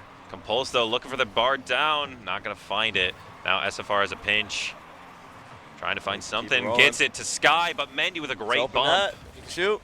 Ooh. Unlucky. That's okay. Good redirect from Sky. Yeah, it definitely seems like Sky has been getting him on the redirect so far, able to clear it out. Exo Riz now. His turn. Sky finds something, looking for a little dunk off the side. SFR now taking it up. In the air. He does indeed. Pass mid. 2 Compulse, Good but save. Exo Riz is there. Sky takes it up. Getting bumped by Exo. Still got his flip. Yeah. See if we got a shot on here. Mendy. He's awkward. Not a lot of boost. Good save by Sky. Big play, putting it to the center. Yep. Compulse beating him there, though. Yeah, I think Olivet doing a good job of stealing their corner boost and making sure that Ferris State stays awkward when they get in their half. And that's a good way of making sure that your offense is continuous. Yep. So good to see some of that coming out from them. But Sky trying to clear it out. Big play, a little awkward here. Now Sky against Mendy. Exo Riz gets in there, going to center. No one there, though. Follow up. Mendy has control here, but SFR beats him. Awkward. Exo Riz, though. Another double commit like we were talking about, but it seems like it ends up in Mendy's hands. Big play. Got some time. Another double commit. Might got to work on the comms a little bit. That's all right. Still 0-0. A little over halfway through this game. Got CM Pulse on the solo play. See what we got. Looking for a low pinch. Not going to get it. SFR now on his own. Beats out 1. Sergeant Mendy there, though. Now Sky has to take it. 2v2. Big play. Gets the demo. Got a little time. That might be in. Good save. Sky made it a little awkward for Olivet there. They got time in the corner. One's on right now. Exo bringing it to center. He's all right. Yep, Mendy booming it out. Exo Riz on. Yeah, it seems like Olivet's having a hard time getting something going right now. Another shot on. But every time they try and get past midfield, it seems like they get answered real quick. Yeah. You know, Fair State, they're putting on shots, but it doesn't seem like one has connected yet. They're But just with the not, demo not in the right right. Woo, scary situation, but Mendy, great clear. Compulse, though, beats him out. Now Compulse in the air, has flip, has boost, but Got a shot. Exo Riz beats it out. Now it's a 2v1 in the goal. Ooh, that's a double commit. Might be Sergeant Mendy versus 2v1. one, Yeah, and that's there it is. Yeah, that just once again, another double commit right there. Yeah, that seems to be killing Olivet right now. And again, like the main way to fix that is just you got to communicate, making sure that everybody is on the same page at the same time. You know, moving forward, maybe that's something they'll work on for the next game. But you know, they're still in it. It is just one goal, so. Yeah, 30 seconds left. That is plenty of time to score a goal if you are the Comets. But right now, the pressure that Ferris State is applying right now is really hard to beat. It's hard to beat, exactly. Yeah, Olivet with a big clear, good save to the corner. Compulse taking it up. See if he's got anything here. Big clear. Yeah, it's smart to just keep it in their corner right now. Any place where they can't really get a shot. Seems like that's what Ferris State's kind of do. Exo Riz trying to beat it out. Big play is there. Now Yeah. they're keeping it up. Mendy, lack of boost. Yeah, good job of that. Maybe someone can get there. Almost got in that corner there, but Ferris State taking game 2, going up 2-0 in this best of 5 series. And that game, I mean, definitely a lot more back and forth. Yeah. That was a nail biter through and through. It just, that felt like there wasn't I don't know. Ferris State was still applying that pressure, but it wasn't as technical. But Olivet still just had the same struggles, had the same little mix-ups here and there, just some miscommunications, and it really led to their downfall. Yeah, definitely. And you can see comparatively, if you took a little look at the game sheet, Ferris State had 9 shots to Olivet's 4. Yeah. And I mean, when you're out shooting them by 2 times, you know, you're gonna panic on defense. Yeah. And it's important to remember that foundation on defense. You know, keep that rotation going, because moments like that when they keep slinging the ball at the net, it's scary. So I understand where Olivet's at. See if they can bring it in game 3. But yeah, Ferris State up 2-0 right now. And looking to bring it just 3-0. 3-0 and a handshake. SFR now has a chance to get something going, but Sergeant Mendy just clears that out of there. Yep. So Riz on now, trying to keep it close, but to one of the Ferris State defenders. Now they got a counterattack. Maybe a double coming in. Ooh. Close. Bulls Sergeant almost Mendy got it. Clears it out. Sky now up against Sergeant Mendy. Mendy backs off, and big play gets in there. SFR trying to beat it out. Exo Riz with good center. And no one there. I think Olivet has to do a little better job keeping a second man more close, because they have a lot of opportunities where the ball kind of rolls in front of the net. And they're doing a great job on offense of keeping it in their half. It's just the aspect of getting shots on. Yeah, I 100% agree. Just that second man seems to always be getting boost whenever like Exo Riz or Mendy gets an opportunity. Center ball. Oh no, where's my second man? Yep, definitely. But now just Sky with Gets a a musty flick. That might be in. Ooh, Sky, gross with it. That was a great shot. That really was. You see that scoop right there. Mendy was just a little bit out of position for that. And I mean, with a flick like that, it's hard to predict. So. Yeah. Great shot from Sky. He really is the technical player on the field right now. Definitely, yeah. I hate to point out an MVP before the game ends, but he's definitely been on top of it. Yeah, he really has. Sergeant Mendy tries to clear it out. Yep, just Sky again. See what he can do with it. Sky with a fake. 1v1. Get the 1v1. 50. Good Almost. save by Exo. Compulse, though, puts it center. Now Exo Riz beats it in the air. Sergeant Mendy has an opportunity, but has Sky. Gave it right to him, but beats him out once again. Good bump. Ooh, SFR beats it in the air, though. Maybe a pass mid. Oof, gets it to the corner, though. Unfortunate pinch if you're a fan of Olivet. Good bang to the corner. They have time here. Exo Riz on. Bumps Compulse off. Good 50. Yeah, they're playing for a lot more time now, it seems like.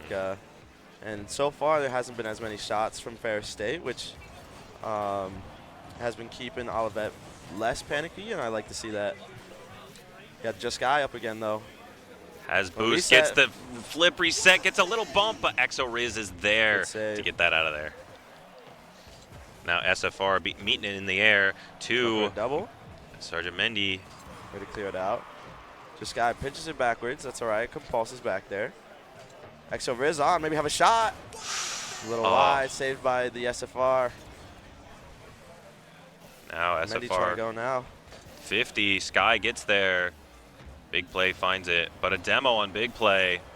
Now Compulse beaten out by Exo, but Just got a little time. yeah, Sky has it. He's going backwards on the He's wall. reversing. Oh. SFR now meeting it in the air. Passes it to Pass Sky. So as he has time now, one on his wall. Good bang from Big Play. Oof. Yeah, and something that's keeping Olivet on defense a lot is, you know, they're looking, and wow, right as I was saying that, Yeah. shot from the SFR. Couldn't see it because of the Yeah, demo, the so demo. yeah, just Just gets a double touch here or just slots it in. slots Oh it my in. goodness. Good shot yeah. from them. But yeah, something I've been noticing with Olivet is, you know, they like to boom it out a lot, and that kind of comes with the panicking on defense. If they could kind of look for those outlet passes a little more, and like it's easier said than done, but I think that would put them in a better spot. But now we are 2-0, Ferris State. Just Compulse there, meets it in the air, and Sky has an opportunity. Double Maybe, touch. This might be an opportunity for Olivet. Sergeant Mendy Good has shot! something. There it is. The fake from Big Play. And that was just a good pass middle. Yeah. SFR wasn't expecting a good shot. Excuse me, Exo Riz. Apologies. But yeah, I think Olivet needed that. I think, you know, that brings the vibes back up for the team. You know, can help get them that second goal to take them to OT. Yeah. Pinch to the corner now, though. Exo Riz 100. Exo Has Riz has an time. opportunity, just has to beat two, but Sky had full boost, was able to find it. Big Play, no boost, has to do something. Exo Riz trying to beat a couple, but Compulse gets that out of there. Sergeant Mendy just barely beats him out with the boost there, but SFR meets him in the air. Yep. Another play to the corner. Just Sky on it now. See, I like the speed that Exo Riz has been putting up now. I think, you know, it's go time. You really got to get a goal right now to keep you in it. And I really like that aggression from them. The Sky to the middle, though, might be open. Good clear. Scary situation. Big Play tries to clear that out. SFR Yep. Might puts be that open in the middle. That's in. center. Yeah, And there that, it is. yeah, that might be the dagger for this one. That's a 10 seconds remaining, 2 goals to be scored. It's technically possible. Olivet gets a couple crazy kickoffs, but Yeah. it's looking rough See what for the strats we Comets got. here. We play one to the corner. Good pulse over there. One block. Ball still up. Doesn't seem like we'll be able to Yeah. get another one. Looks Yeah. like that might be the series. That is going to be the series, and Ferris taking it 3-0. Olivet playing really, really well, but there were just a couple of situations, a couple of times that they panicked a little too much, and Ferris capitalized off it every time. Definitely. And I think that series was a lot closer than it is kind of put out to be. You know, Yeah. 3-0, not ideal. But You look at the score sheet, you're like, oh, it was a 3-0. It wasn't close. That was... yeah, that was definitely a closer game. I think they both played really good Rocket League. Yeah. And, you know, I'm excited to see where Ferris State ends up in this tournament. I agree. But since that is the end of the game, I think we are going to be taking a break while we get the next game in here. Once again, don't touch that dial. We will be back with more bracket section of Rocket League.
You know, there's the easy way to do things and there's the right way to do things. At Michigan State University, our goal was not only to impact campus, but to impact the entire collegiate ecosystem.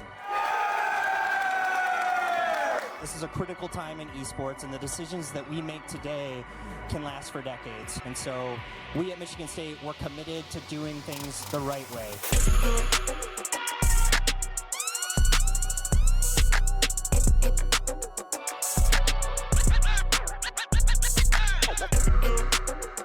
Raph, I know you're huge into this big esports conference. Michigan State 8-0.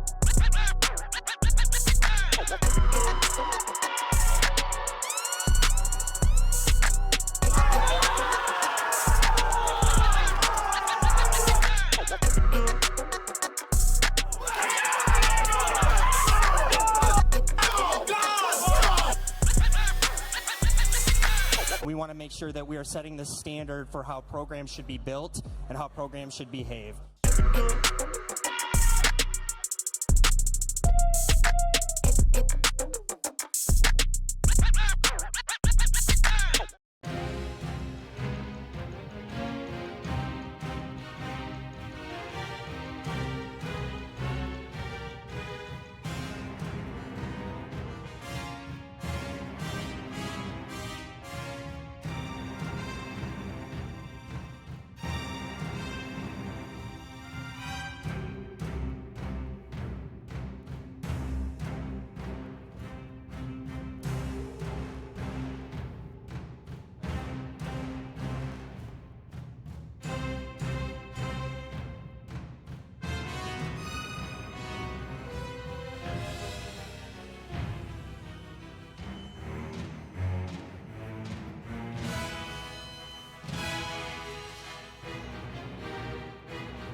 Hello and welcome back, everybody, to Esports at MSU. Once again, Zamo is on the mic, and joining me is the illustrious Yozuli.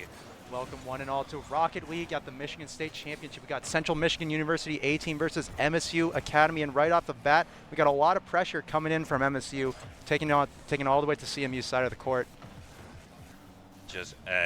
We're just going to be applying this pressure a lot. I actually haven't seen Central Michigan yet today, and I haven't seen MSU Academy yet today either. So I'm unsure how well both teams are playing, but it looks like Central Michigan is playing solid, as that is going to be a quick goal for the Chirps. I like the profile picture on Bewares. Awesome.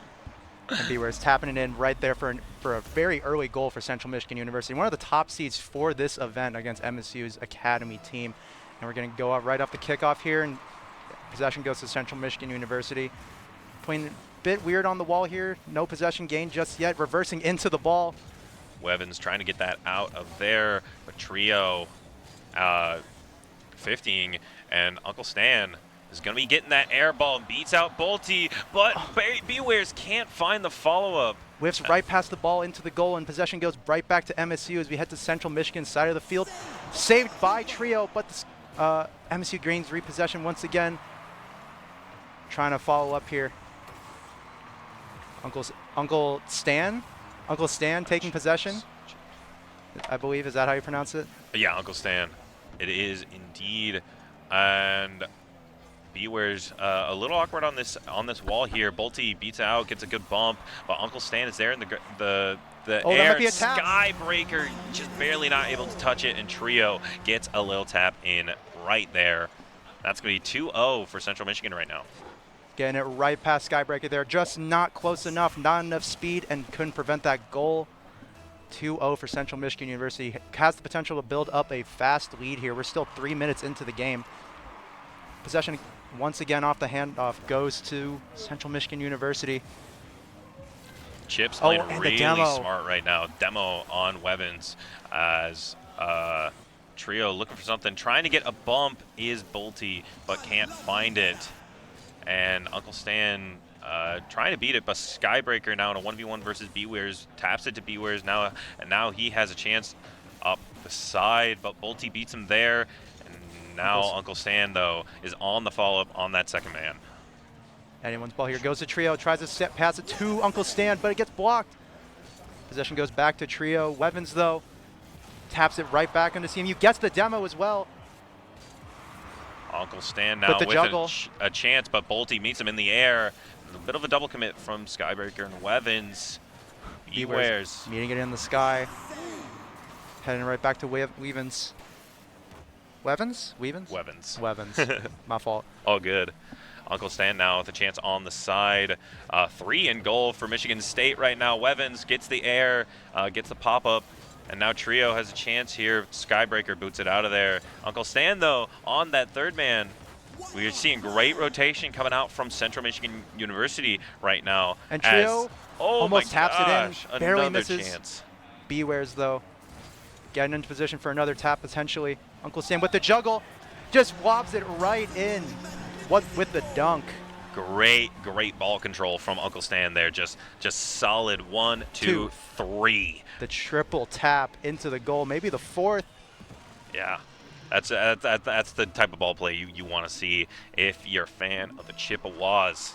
The Chips are scoring 1 goal a minute here, actually. Yeah, a demo right off the bat as well from Wevens. Yeah. And another demo from Bewares.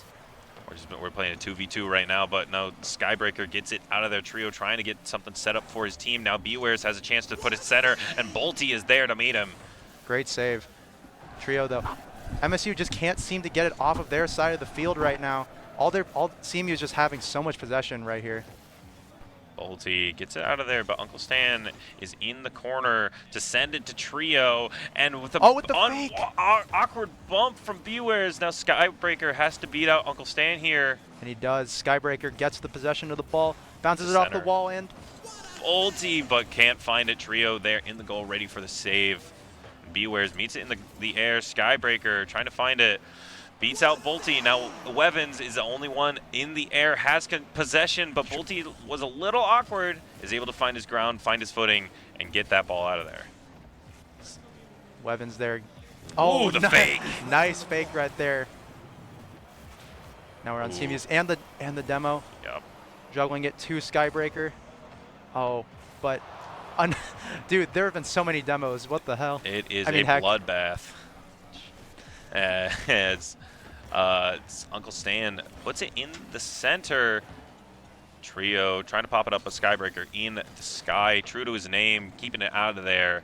Bewares, though, with all the air control in the world. Wevens trying to meet him in the air, but the miss does not get into the goal. 30 seconds left. This lead may be enough for Central Michigan University to take it in this first round. I'm not sure they'll be able to score 3 goals in 20 seconds. It's technically possible if you get some crazy kickoffs, but it's looking pretty rough for our Spartans. MSU. Wevens could barely not able to get it past Bewares there. Great defense, though, from CMU, and it looks like that will be the game for game 1 in this set. And we keep it going in the air, though. Never mind. We saw earlier Western Michigan University was trying to juggle it for as long as possible. They really were. The whole victory lap. Yep. When they were up like 7-1 or something. Yeah. A little similar situation. Central Michigan up 3-0 in that game 1. Looking a little rough for Spartans. So plenty of saves on both sides, though. The shots, though, just never having true possession of the ball was MSU Academy. And Central Michigan was just able to keep on applying the pressure. Yeah, it was really just, it felt like it was on. We were seeing more green than we were red. We were really never on the Chips side of the Chips half of the field, and it felt like, MSU was kind of just on the back foot the whole time, and CMU just kept applying the pressure no matter what. Props to the defense too on CMU. Whenever they did switch sides, it always felt like they were just never able to get a full handle on the ball. And we go into the kickoff of the second round here. Wevens with the bump. Gets it past the center. Bolte not there to meet it, though. Now Skybreaker, that third man, has to beat 2. Beats 1, beats 2, but Bewares finds his way in there. Now Wevens has to find something. Bolte, great reaction on that beat on Wevens. And now Bolte has a 1v1, and he beats it, but Trio with a great save. What a save from Trio right there. But Wevens applying the pressure once again. And Trio does not get the second save as Wevens with the Detroit Lions car gets the first goal for MSU Academy in this series.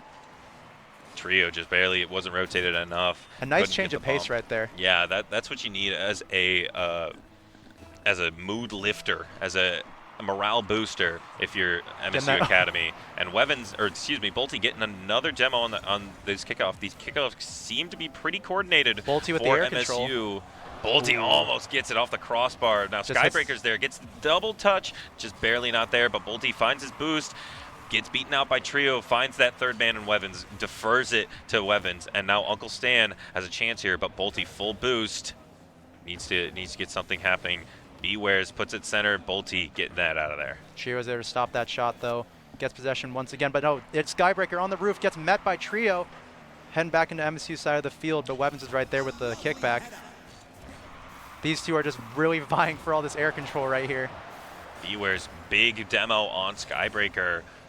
But it doesn't matter. Wevens with the pitch finds it across the whole field. Look at that. Oh my, wow. Great 50 going in the way of Michigan State University, and that's a 2-0 lead for the Spartans. And looking pretty solid. Flipping the script from last game right there. Exactly. Skybreaker up in the air, gets possession on the roof. Uncle Stan can't meet it there, and Bolte gets possession. Demos against Trio right there. Wevens, though, tries to beat out Bewares, but is not ready for it. But a good double tap and a great demo from Wevens is going to stop that offense. Now Wevens has a chance here and needs to go for that corner boost, but gets beaten out by Bewares, finds the boost, and Skybreaker is there. Uncle Stan has to get this out of there, but Skybreaker can't find that extra touch. Bolte keeping to apply the pressure. And right now, Michigan State University playing really well around Central's corner boost. They're taking that corner boost depriving the Chips from the resources that they need to keep up the pressure and keep up the defense, and that's really helping them get these goals right now. I agree. Oh, Skybreakers misses the block right there against Uncle Stan, but Bolte is there with the save, trying to get it off the wall. Oh, both cars flying right past the ball. Skybreaker trying to bump Trio there, but couldn't find it. And now Bolte, that third man. Skybreaker getting the rotation, finding his boost. Is he able to beat here? Is able to beat Uncle Stan, and now Trio has a chance. Evans meeting him in the air, beats, and has a chance, but it just is booted on to Central Michigan University. There with the 1v1. Side. Oh, and the tap from Bewares gets that goal in for Central Michigan University. Beating Bolte just What a great barely. juggle right here. Yeah. And the tap. Oh, that might have, was that an own goal? Or No, was I don't think so. Okay, I think it was going in, and Skybreaker needed to be there. But that does bring us to a 2-1 game. Central Michigan University looking at putting a little fire in their boots right now. That's going to be a big demo as well for the Chips, and Trio looking for it, doesn't get the double tap. Bolte bumping him a little bit too much. And now Bewares needs to find something here. Wevens beating out Bewares as well. Trio has boost, has his flip, looking for the flip reset. Not going to find it. Bolte beats him, puts it to the corner, and now Uncle Stan is in the air, has to get another opportunity for CMU. Great defense right there from Bolte, and Wevens right there with the block. Oh, it could just be a goal. There it is. Michigan State putting another one on the board, answering right back to CMU's own. And that Central Michigan just, way too overcommitted there. 3 on that front line, feeling a little needy for that goal. That just allowed Skybreaker to slot that in across the map. Can't get too greedy right here. Here we go. Once again, CMU side of the court, passing it right back into Uncle Stan. There's no one at the goal. Oh, and Bolte's there, though, with the boost. Bolte ready. Skybreaker has an opportunity. Bumps Trio. A little awkward. Now Wevens has a chance, and there's no one there, but just barely doesn't find the goal there. Not the correct hit right there. Bolte meeting it in the air here. Gets a good touch. Great control from Bolte there. Beware is trying to beat him, but Bolte beats it out. Now Wevens is there, has a center ball. Does Skybreaker have a chance here to get to the center? Maybe have a goal opportunity, but Uncle Stan is there. Bolte with another dunk to the center as well. Wevens, a little bit of a fake, beating out Trio as well. I think this whole match we've just been seeing such better ball control from MSU Academy than we saw in the first game. We've seen this time a lot more red side of the field, definitely. Yes. As Trio gets the ball away from the goal right there. But Bolte has the boost to tap it right there. Beware's trying to send it right back. Both teams just brawling it out in the air. Great beat from Wevens and a little bit of a fake, trying to get something going for Skybreaker, but Bolte beats it and beats Stan in the air as well. Great ball control. Now Bewares has a chance. Bolte depriving them of that corner boost. Wevens now little awkward beating it, but Skybreaker is there as the third man. Bolte ready for it. Uncle Sam meets it in the air and gets the goal from up top with 16 seconds left. Central Michigan University have a real chance of tying this up and getting back into overtime. Look at this, coming in straight from the heavens with the dunk. Both committing to that high bounce, but Michigan State University just barely missing that save, and this kickoff could determine how this next this game goes. Possession goes to MSU though. All they have to do is keep it on this side of the field for long enough, and this could be game over for game 2. The ball bounces. Uncle Stan really awkward but it's going to bounce right on the now. ground. Wevens finds it, but gets bounced up a little bit, but we get it down, and Michigan State puts it to a 1-1 game. Awesome. I just heard the song. I also just heard the song. Awesome. Great adaptation there for Michigan State. Yeah. A complete flip on what we saw in the first game, where they were just kind of struggling to get their footing. And in that game, they just saw to establish a really solid lead in the beginning. Central Michigan almost bringing it back in the last 30 seconds, but MSU kept it strong. And we look into game 2, or look into game 3, I wonder what kind of adaptations those two are going to find in each other's play. Yeah, CMU definitely had the advantage in that game 1, but Michigan State seemed to find their footing. Remember that they do have a very, very solid mechanical base, just very solid skill set, and they started playing as a team more as well. We were seeing those rotations happen. We were seeing call-outs. We were seeing second man coming in and getting ready for the follow-up. That was just great Rocket League from Michigan State. No bias whatsoever. I'll never be biased. What kind of broadcast is this? Yeah. What? I've never. Yeah. What? What's that? I've never, huh? What is that? What is that? It doesn't matter. We're just here to watch and talk about some Rocket League, and some great Rocket League is what we're seeing. And a great demo from Bewares going out onto Skybreaker. Awkward 50 for Michigan State University, but Skybreaker finds the advantage, getting a couple flips. And Wevens, that last man though, Bolte beat him out. Beating Trio, finding the center. Skybreaker trying. Not able to get the tap right there, but Bewares and Trio looking to get something here, trying to keep it on this side of the field. Gets the tap, but Skybreaker is right there. Uncle Stan and Trio coming back with the boost. Wevens though keeps it to the center side of the field. Wevens looking to chase, and Skybreaker meeting him in the air. Bolte now has to dunk it off the wall, but Trio looking for something. Bolte with a great save. Uncle Stan almost getting a tap into the goal right there, but just missed it barely. Trio meeting it in the air. Tap is a little off. Bewares looking for a setup here, has boost, but Bolte is there to meet him. Trio also has boost, has an opportunity for some sky play here. Trio with a great demo. Wevens though, there with the block. Great defense there from MSU.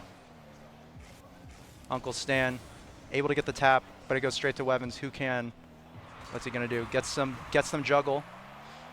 Awkward pinch from Trio there, and now Skybreaker trying to find something. Wevens with a good demo. That's going to be an unfortunate commit from Bolte. They're just faking him out with the left side and going right. Tapped in by Wevens a little bit. Now, CMU up 1-0. With the lead. 3 minutes and 30 seconds left on the clock. A bit of a departure from what we saw the last two games. Kind of a bit more slower play at the beginning, but now we got a goal here in the first minute and a half.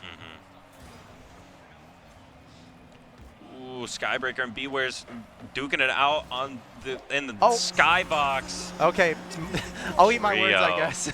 There it is, just a couple of plays. Bolte committed a little too hard backwards, and Trio was there for the pass.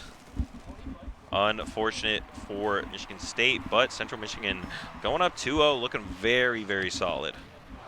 And Skybreaker getting a demo on Bewares. Trio, though, has a chance here to get something going, finds the center, but Bolte is able to get it out there.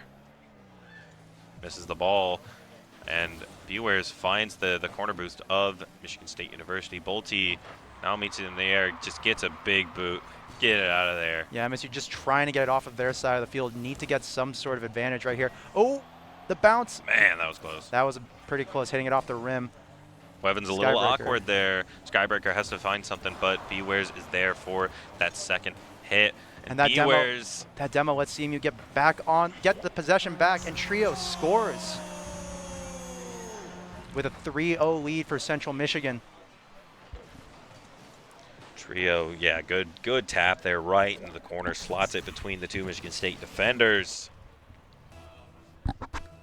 Just getting this kickoff. 2.5 minutes. We are halfway through the game here. 3 goals in the last minute, and almost a very unfortunate kickoff goal right there, but Bolte is there with the defense. Trio, though, trying to keep this advantage going. Skybreaker with the defense, though, he's so quick with it. Again, just trying to get it off their side of the field, but Skybreaker with the demo on Bewares. Yeah, CMU just, yeah. Bolte playing this air game. Yeah, it feels like right now Michigan State University is they're playing they're off the playing backboard. to Central Michigan State's strengths right now. Yeah. It doesn't feel like Michigan State is applying the pressure that they want to in the way that they want to. It feels like Central has control of the pace of the match right now, and Michigan State's just kind of keep up, trying to play keep up.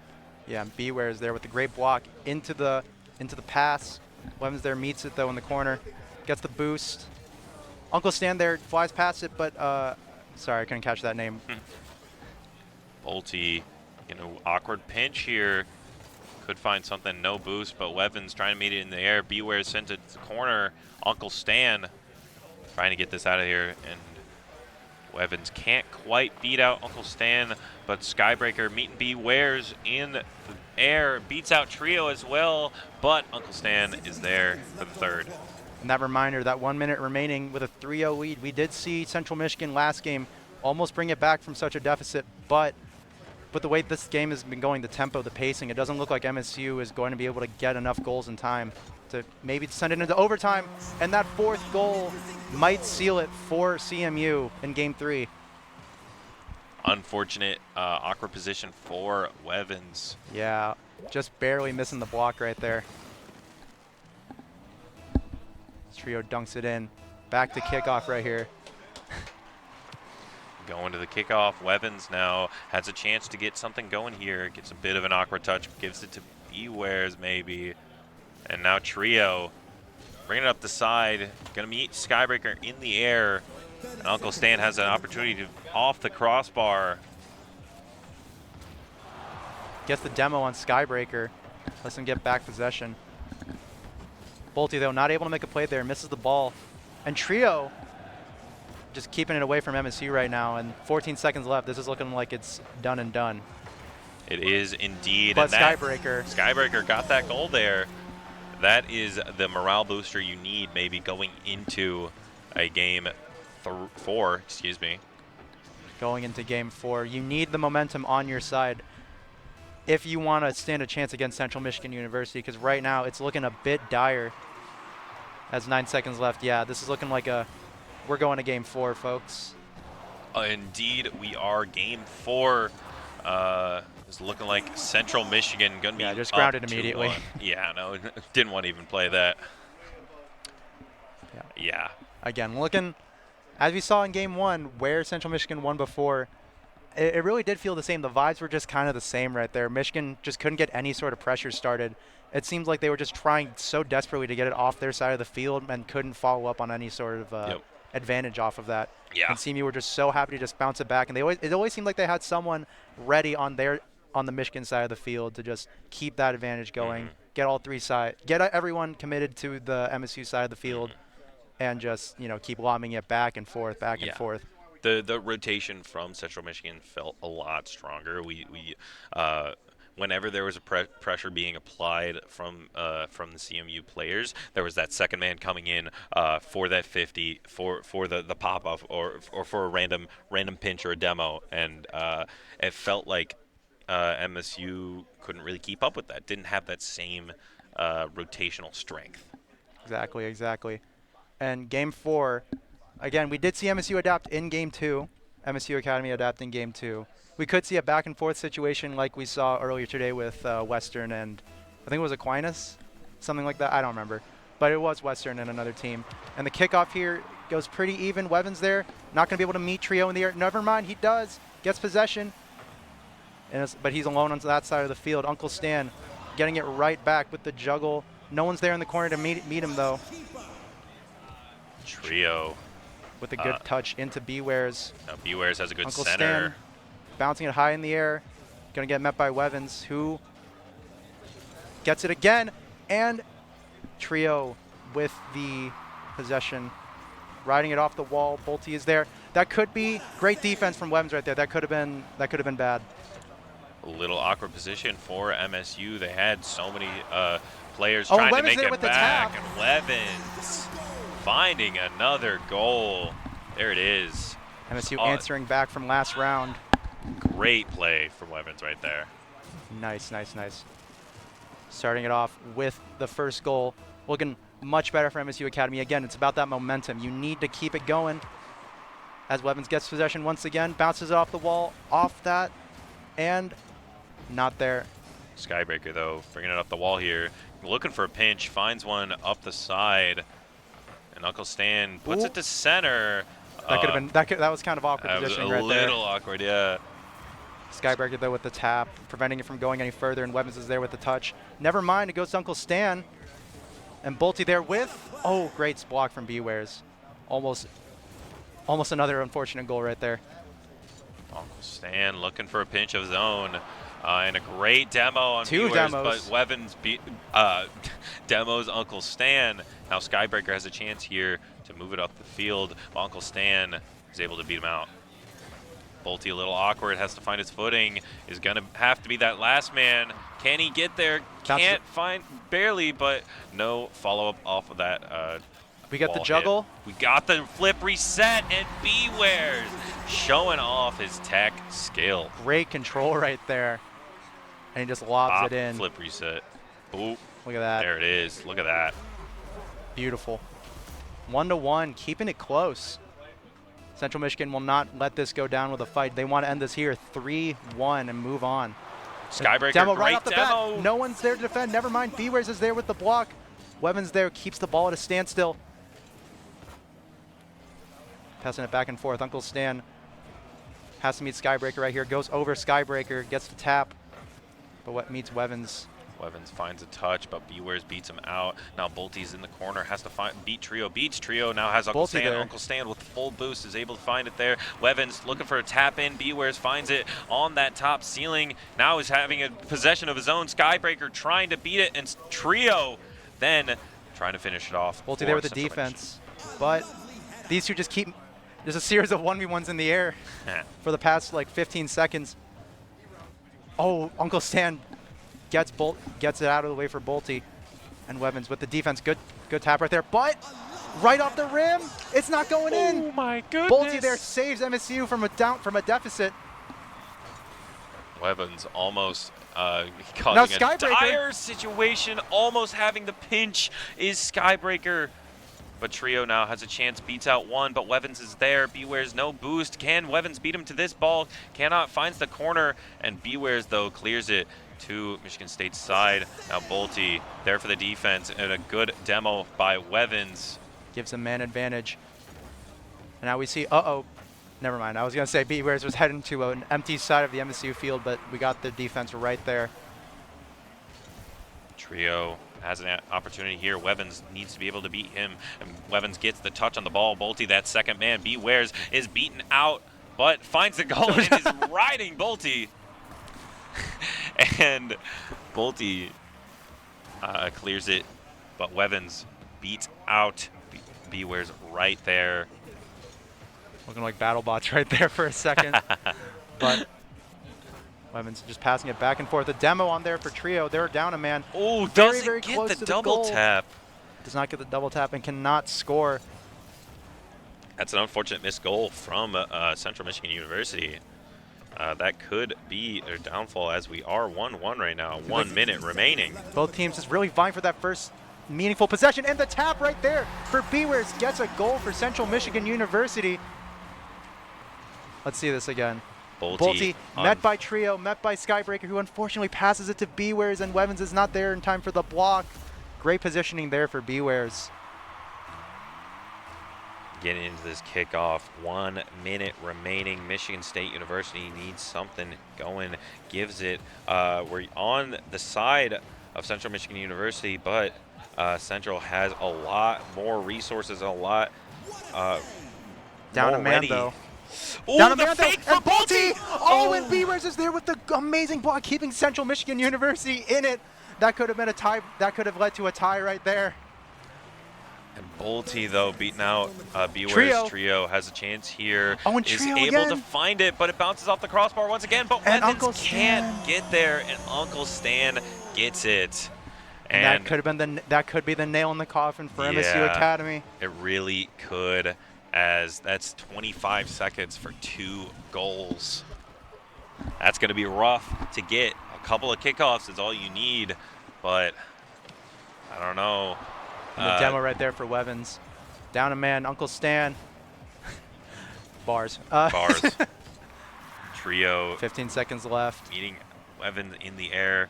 MSU Now- needs a goal right now if they want to stand a chance, but possession goes right back to Uncle Stan, back into the green side of the field, and this is looking like curtains for MSU, and that's definitely going to seal it. Uncle Stan with 1 second left, rubbing salt in the wound. Yep.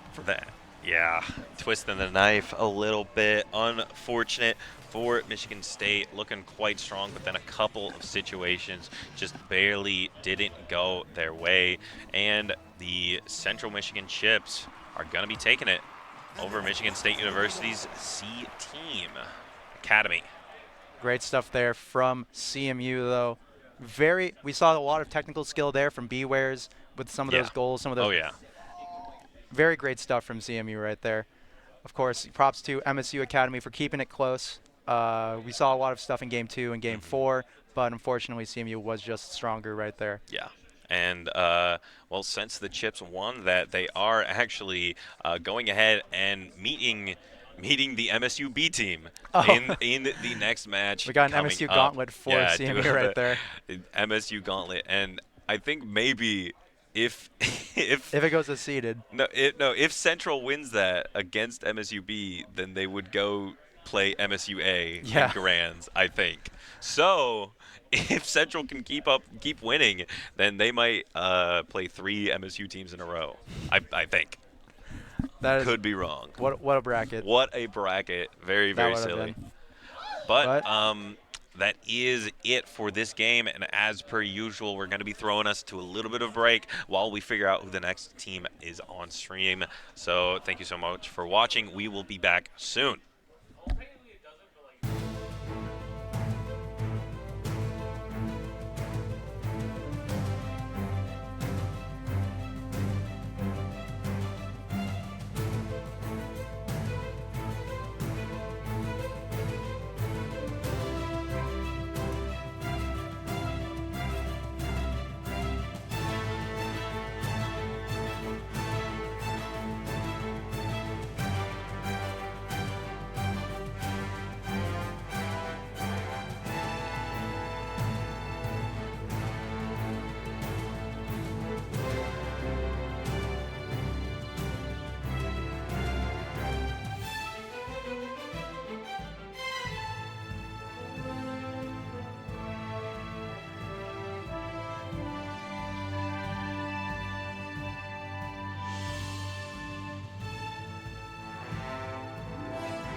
Hello, everybody, and welcome back to Esports at MSU. My name is Zamo, and joining me on the mic, we have our Wevens.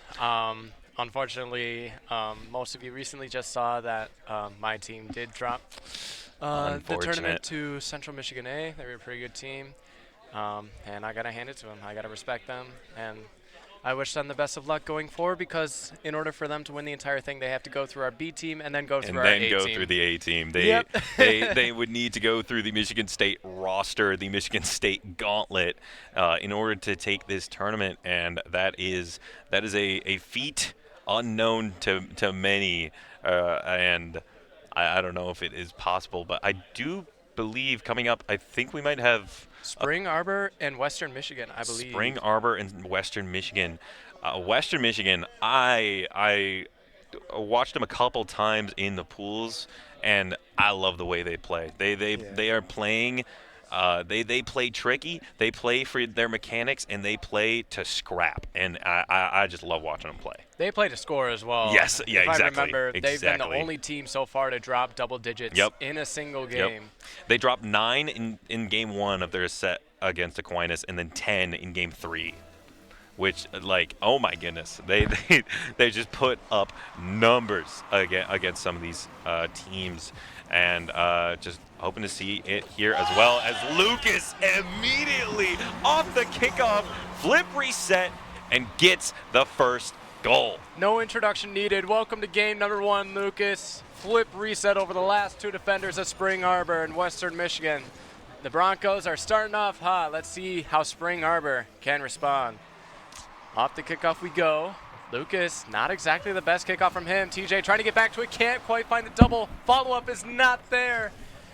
And Western Michigan, they're going to be breathing a sigh of relief of that one. Lucas now trying to find a pass mid, shot on away. Lucas, can he get the follow? No, he cannot. A couple of early chances, but only the flip reset goal from Lucas on the board so far.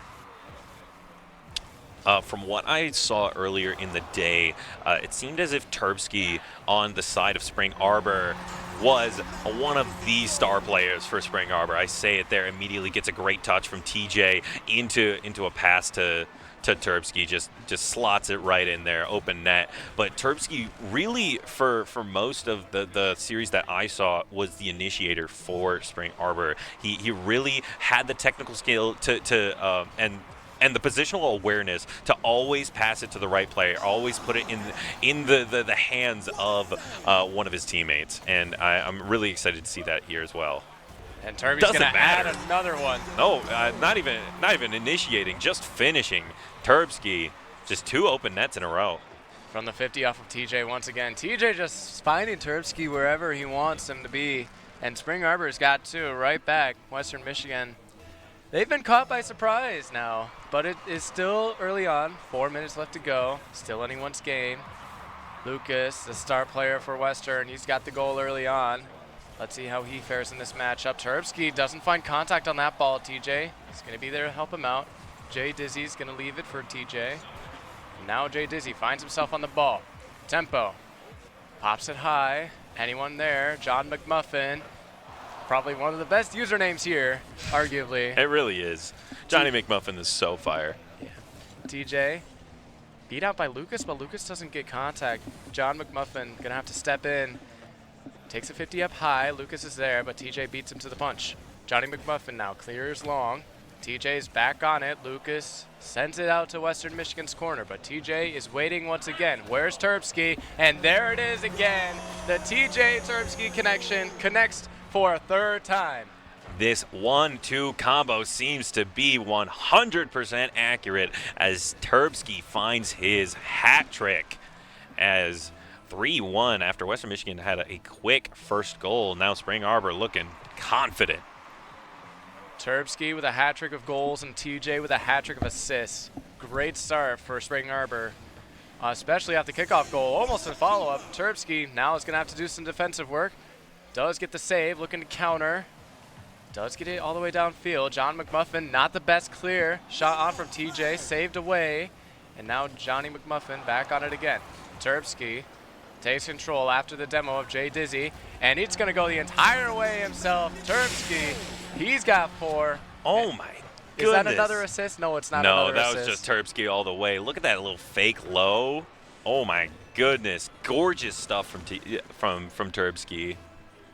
Now Spring Arbor up 4-1. Western Michigan, we saw them earlier pummeling their opponents. Now they are the ones getting pummeled. As I say that, Lucas is there to shut me right up. Western Michigan on the board with a kickoff goal. This is a scoring series, if I've ever seen one. Scoring game, just back and forth, 3 minutes in, or excuse me, 2 minutes in, and we already have 6 goals on the board. And this is only game 1, folks. This is only game 1, exactly. Tempo off the demo from Johnny McMuffin. Gets stuffed out, has to play defense. Jay Dizzy awaits. Pass infield to TJ. TJ looks for the side corner read, can't quite find it. Cleared out, but cleared back in. Tempo will get the clear out to the corner. Now TJ picks up a demo on 1. Tempo with low boost, gonna have to try and make something happen. Turbsky is there to shut it down. Turbsky tries for the corner read, maybe a pass middle, couldn't quite find the connection. And Lucas will send it out to Tempo, but TJ does well to cut off the pass. And now Turbsky looking to go the entire way himself once again, almost finds his way in. Tempo with a good clear out. Maybe a counter now for Western Michigan. They've got 2 against 2. Tempo, no boost, has to call in Johnny McMuffin. Turbsky gets the clear out. TJ now looking to follow up, maybe a pass middle to Turbsky once again. He decides to opt for Jay Dizzy. Bounce pass, not there, and it's sent away by Western Michigan. Turbsky, a little awkward in the air there, but finds Jay Dizzy. Tempo, though, beating out Dizzy as Lucas tries to find an option here in the goal.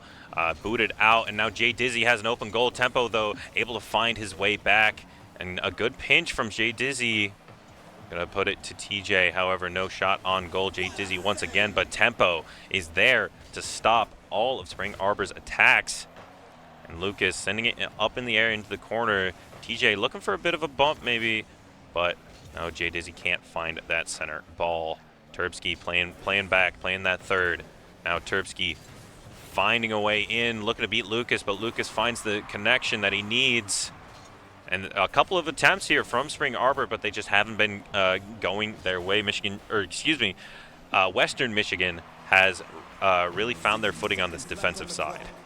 Tempo now with the corner steal. That could be huge for Western Michigan. All of Spring Arbor, 22 boosts combined between the 3 of them. They do find their way out into Western's half somehow. TJ looking for the pass in field. Turbsky, the man he's looking for, gets demoed out of the play. Jay Dizzy now has to step up. Pass middle. TJ looking for the bump. Almost gets it, but the save is away. Turbsky, last man, risky commit. Does well.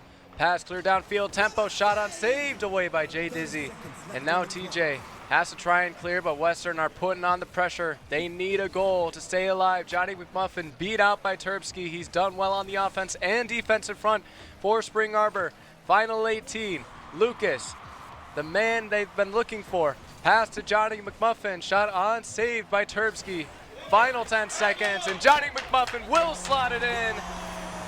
There is a chance. 8 seconds left. Western Michigan, all they need is 1. They've got a kickoff goal so far. Let's see them do it again. This kickoff is what the Broncos need right now, but the Cougars are definitely going to be looking to stop it as we have Turbsky going to be the first man up, or excuse me, Jay Dizzy, and it does seem like Spring Arbor wins the kickoff, but Tempo finds it, but Turbsky then gets the first hit, and that is going to be game 1 going to Spring Arbor.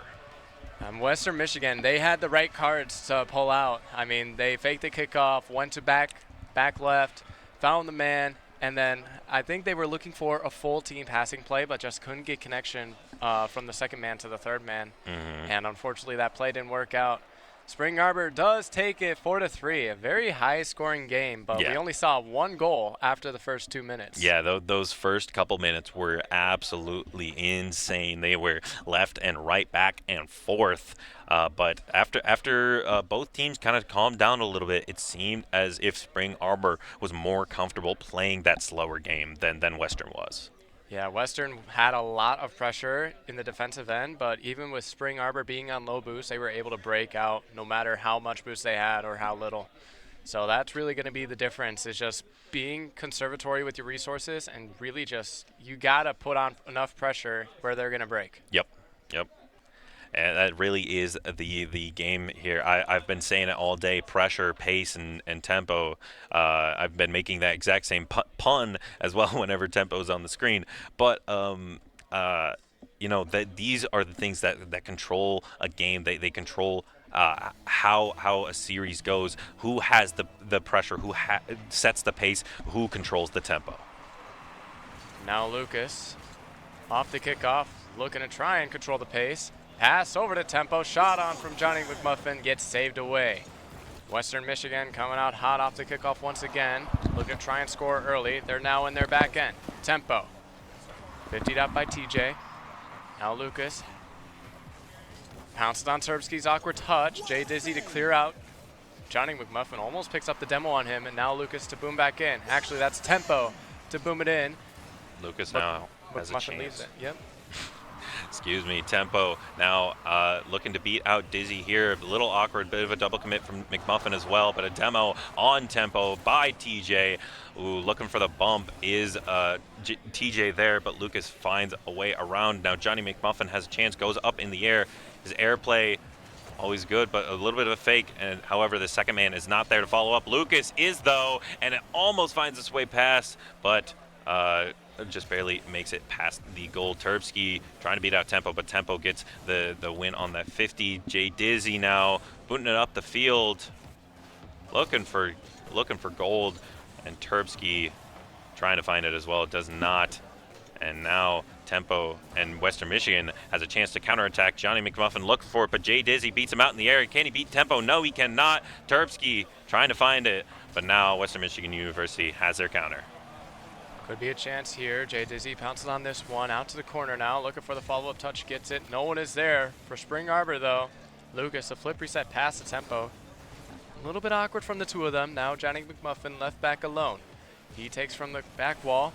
Tries to go around both of Spring Arbor, but the onslaught of the double commit was too much for him. Turbsky now back on defense alone. Picks up the corner. Booms it out. He's got Jay Dizzy waiting. Looking to try and set up a teammate, but finds Tempo with low boost. Jay Dizzy does well. Try and keep the ball in play, but Johnny McMuffin is on it. Pass to Lucas, top right. Beautiful shot and beautiful play from Western Michigan. That's just textbook 1-2 right there. A great pass down from the sky from Johnny McMuffin, and Lucas just slots it in that top right corner, upper 90, and gold. And Western Michigan, once again, getting the first goal of the series, or excuse me, of the game, but a couple minutes later than it was in game one. And Spring Arbor almost answering right back as well. But Western Michigan University has found their footing, and now Tempo looking to find something here off this top, but Jay Dizzy swats it away a little bit before Western Michigan University can get something going. Johnny McMuffin against Jay Dizzy. Johnny McMuffin comes out on top. Turbsky now a little bit awkward, has to call in some help, but Tempo's on it first. Lucas, where is he? He launches himself, but can't quite get it. That might have been the last man for Western Michigan, and it was. Jay Dizzy capitalizes on the counter with the save from Turbsky. And yeah, that's just that last man on Western Michigan was not quick enough, didn't have enough boost, didn't have enough resources, and now we're back to a 1-1 game. 2 minutes remaining. Off the kickoff, we find Turbsky on the ball. He's done a lot on the offense and defensive side. We're going to need to see a little bit more of him, though, if Spring Arbor want to take game two. Jay Dizzy, low boost from the corner. 50 down to TJ. TJ pops it up high. Western Michigan a little bit awkward here. Communications are not exactly the most ideal. A couple awkward touches here and there, but now everything's a little bit more under control. Johnny McMuffin picks up a save, leaves for a teammate. Tempo is there. Back to Johnny McMuffin. Lucas downfield looking to challenge Turbsky. Can't quite get to him as Turbsky takes him out. Now Johnny McMuffin. He's around one, looking for some bumps. Tempo is there, but is taken out by TJ. And now Jay Dizzy on his low sum. 14 boost in the tank. He's got Tempo to beat. He's got Turbsky mid. Turbsky almost gets taken out. But now TJ on the ball, looking for a center. Johnny McMuffin will deny it. Minute 20 left.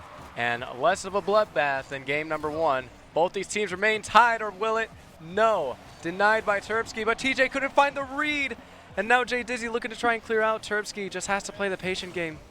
Tempo, though, finally has a chance, but it gets cleared out by Spring Arbor. Now Western Michigan has to counterattack, but Jay Dizzy beats Johnny McMuffin in the air. Terpsky sends it out to that corner, once again looking for someone in the center, but that second man is not there right now for Spring Arbor. Jay Dizzy finds something. Johnny McMuffin, though, is there to save that ball. Jay Dizzy gets control, has TJ in the mid, and gets beat out, and TJ finds it, slots it around two of Western Michigan University's defenders. I mean, with low boost, he probably had like 12 boosts in the tank, still finds TJ in the midfield. A beautiful play that Western Michigan was not expecting. They were also low on resources. And now Spring Arbor stolen away game number 2. 36 seconds left, though. Still enough time for Western Michigan to come back. Jay Dizzy, though, looking to try and deny that, keeping the ball in the Western Michigan half. He leaves for Terpsky. Terpsky can't do anything more. It's cleared out by Tempo. TJ just leaves it for Jay Dizzy. He's over one. Lucas has to find a touch. Does find it down to Tempo. But Terpsky pounces right on it, decides to leave for TJ. Cleared out by Tempo, and Johnny McMuffin does pick up a demo on Spring Arbor's defender, looking for a shot. Lucas couldn't quite find it. Final 7 seconds now. TJ, low boost, and a boom long from Jay Dizzy. It might do it, but the ball is still up. It will be sent down by Terpsky, and Spring Arbor one away from facing Michigan State Green in the semifinals. Spring Arbor playing so solid right now. We're seeing so many offensive plays from the Cougars. They like you see it on the scoreboard. Jay Dizzy with 5 shots on goal, and it feels like constant pressure. All 3 of Spring Arbor's players are threats right now. Jay Dizzy is applying the most pressure, but TJ and Terpsky are just initiating so hard. Yeah, all of Western Michigan ready to go. Spring Arbor happy to take their time, go over some counter strats, because you know Western Michigan is really going to want this game number 3 in order to stay alive, because this is only single elimination. You lose, you're out, like myself, unfortunately. But there is no going back. There is no second life, no lower bracket, nothing of that. Nothing of the sort. This is it. This is single elimination. Everything's on the line. You ever played Rocket League with your life on the line? I just did. Don't think so. You did. I just did. You literally just did. And I lost. I should not be here right now. It's over after this. After this broadcast, it's over for you. Going into game number 3, Spring Arbor looking to make it a quick series. Western Michigan have to fight for life. Johnny McMuffin off the kickoff. Takes a 50 round 1. Jay Dizzy has only one man to beat, and it's Lucas. He's got 0 boosts. Does well to delay the fact of the opposition. Now Jay Dizzy backs out for Terpsky. Terpsky is going to leave it for a teammate. He gets taken out by Johnny McMuffin. Terpsky now low boost. Has to take a 50 with Tempo. And the last man from Western can't go. He's on low boost. And it might be a double tap, and it will be for TJ. He got back to it. And Spring Arbor showing that they're not looking to make this a long series. It's going to be quick, and TJ's on the board quickly.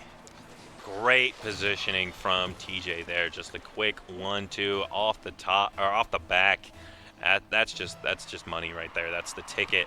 And on this kick off, looks to be in the favor of Spring Arbor, but a demo on TJ is going to stop that offensive from the Cougars. And now Lucas looking to start the offensive for the Broncos, but a quick tap from TJ just puts another one in the top right corner. Jay Dizzy with a great air dribble and straight to TJ, can't make it. Johnny McMuffin just barely got tipped out. Yeah, the last man's extending too far high for Western Michigan, and Spring Arbor able to capitalize. A nice little redirect from TJ to secure the goal, because it wasn't originally going in. And Johnny McMuffin, even though he had no boost, probably would have gotten back to it, or maybe a comfortable clear. But now, Lucas has to clear out. Terpsky with the full boost. Takes it on his lonesome. Flip reset. Looking to go the whole way himself. Stopped away by Tempo. TJ has to back off with the full boost. Does beat around 2. He's got Tempo to beat. He does beat him. Johnny McMuffin now on the rotate back. Has to stall for his teammate who's respawning off the demo from Terpsky. Now Terpsky couldn't quite find contact. This might be a chance for Western Michigan here. TJ can't get back. Calls in Jay Dizzy and gets the clear. Western Michigan still can't find anything yet.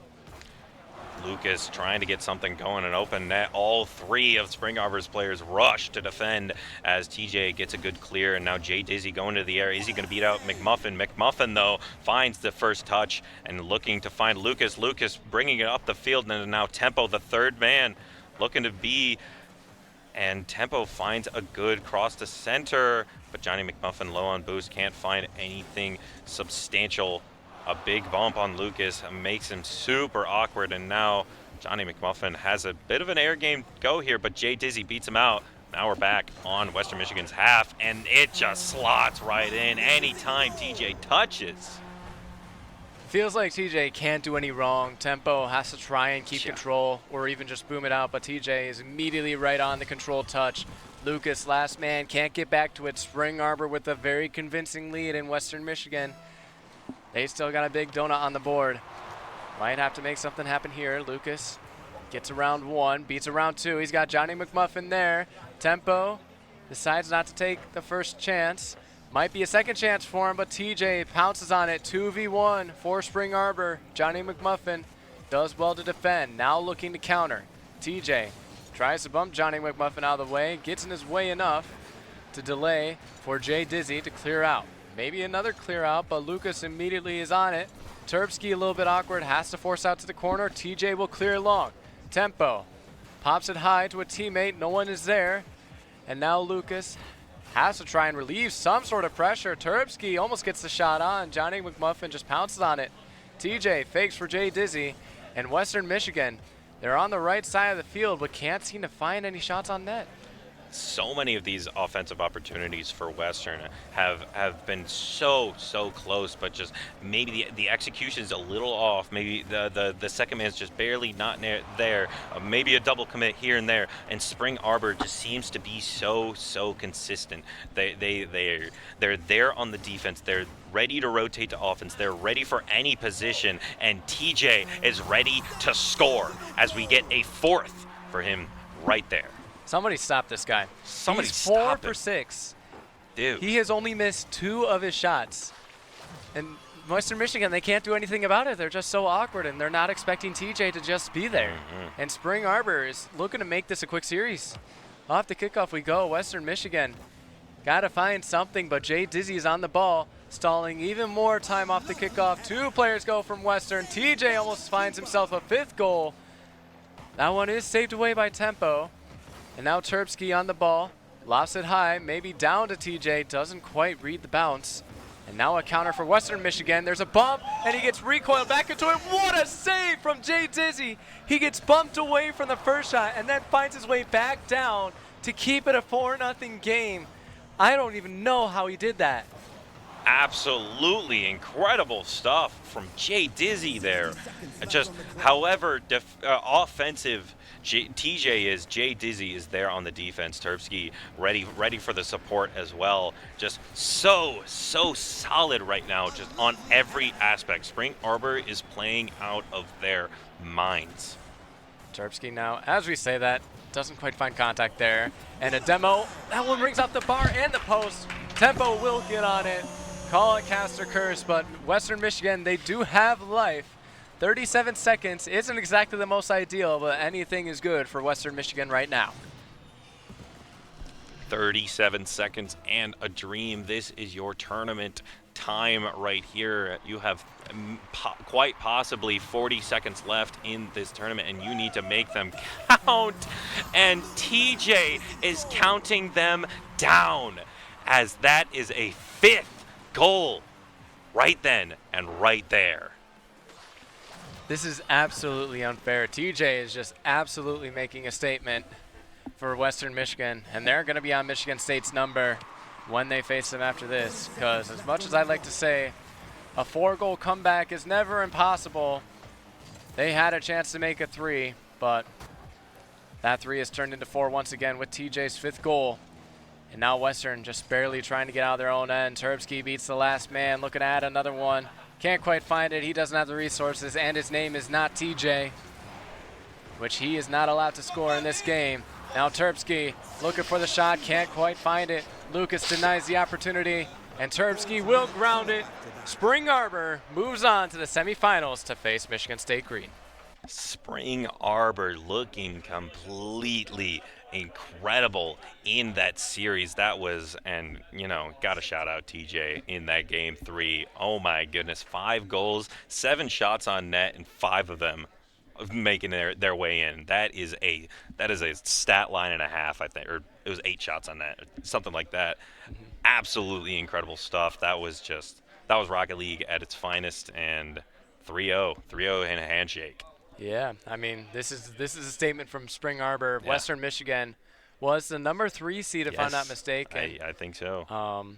And I think Spring Arbor might have been the 4th seed, if I'm correct. I don't know. Maybe I'm wrong. But Spring Arbor have made a statement, and they're looking to take on Michigan State Green in the upper semifinals, which will be a best of 7. So it could get very interesting regardless of that. Spring Arbor, what an amazing showing from all 3 of these players. We will be taking a break for the moment until we get our semifinal matchups ready. We will see you back here soon at the Michigan State Championships.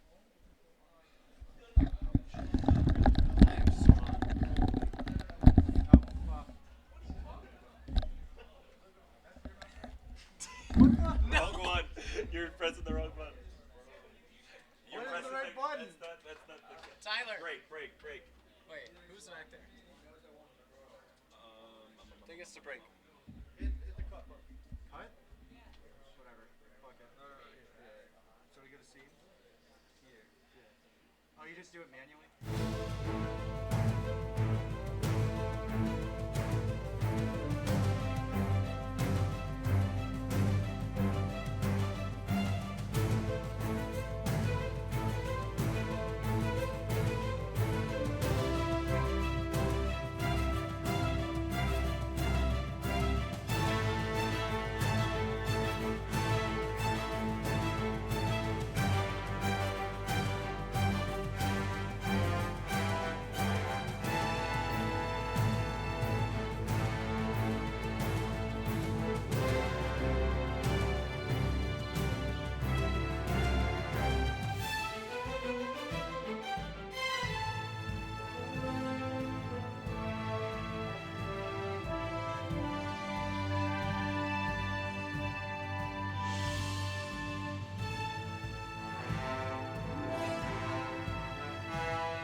Hello, everybody, and welcome back to Esports at MSU. I will be joined by Will soon. He's having a talk with Coach right now, but we are getting into the first of the two semifinals matches, which is going to be Michigan State B team versus Central Michigan A team.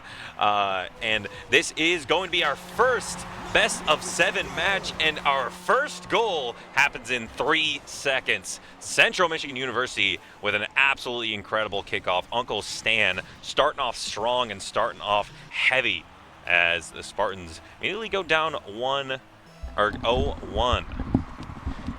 And this is the first time I believe the B team has been on stream today. So, or the Michigan State B team, excuse me, has been on stream today. So this is the first that the people watching at home have seen of them. But I, as a Michigan State resident, have seen these players play a couple of times, and I know how strong they are. And Central Michigan getting that first goal, quite impressive. It's quite a pivotal moment for Central Michigan. I am back now. Just had to take care of something real quick. But Wares looking to try and out 50 Sibs. Can't quite do it. Hamas now called into action. Taken out by Trio. And now Beware is looking to clear long. Beat out by Sibs. And the Ford Bronco, I believe it is just doing numbers. I have no idea how Sibs does it. The keyboard and mouse demon does whatever he wants. Yeah, what is that? What makes that car so different and difficult, I guess?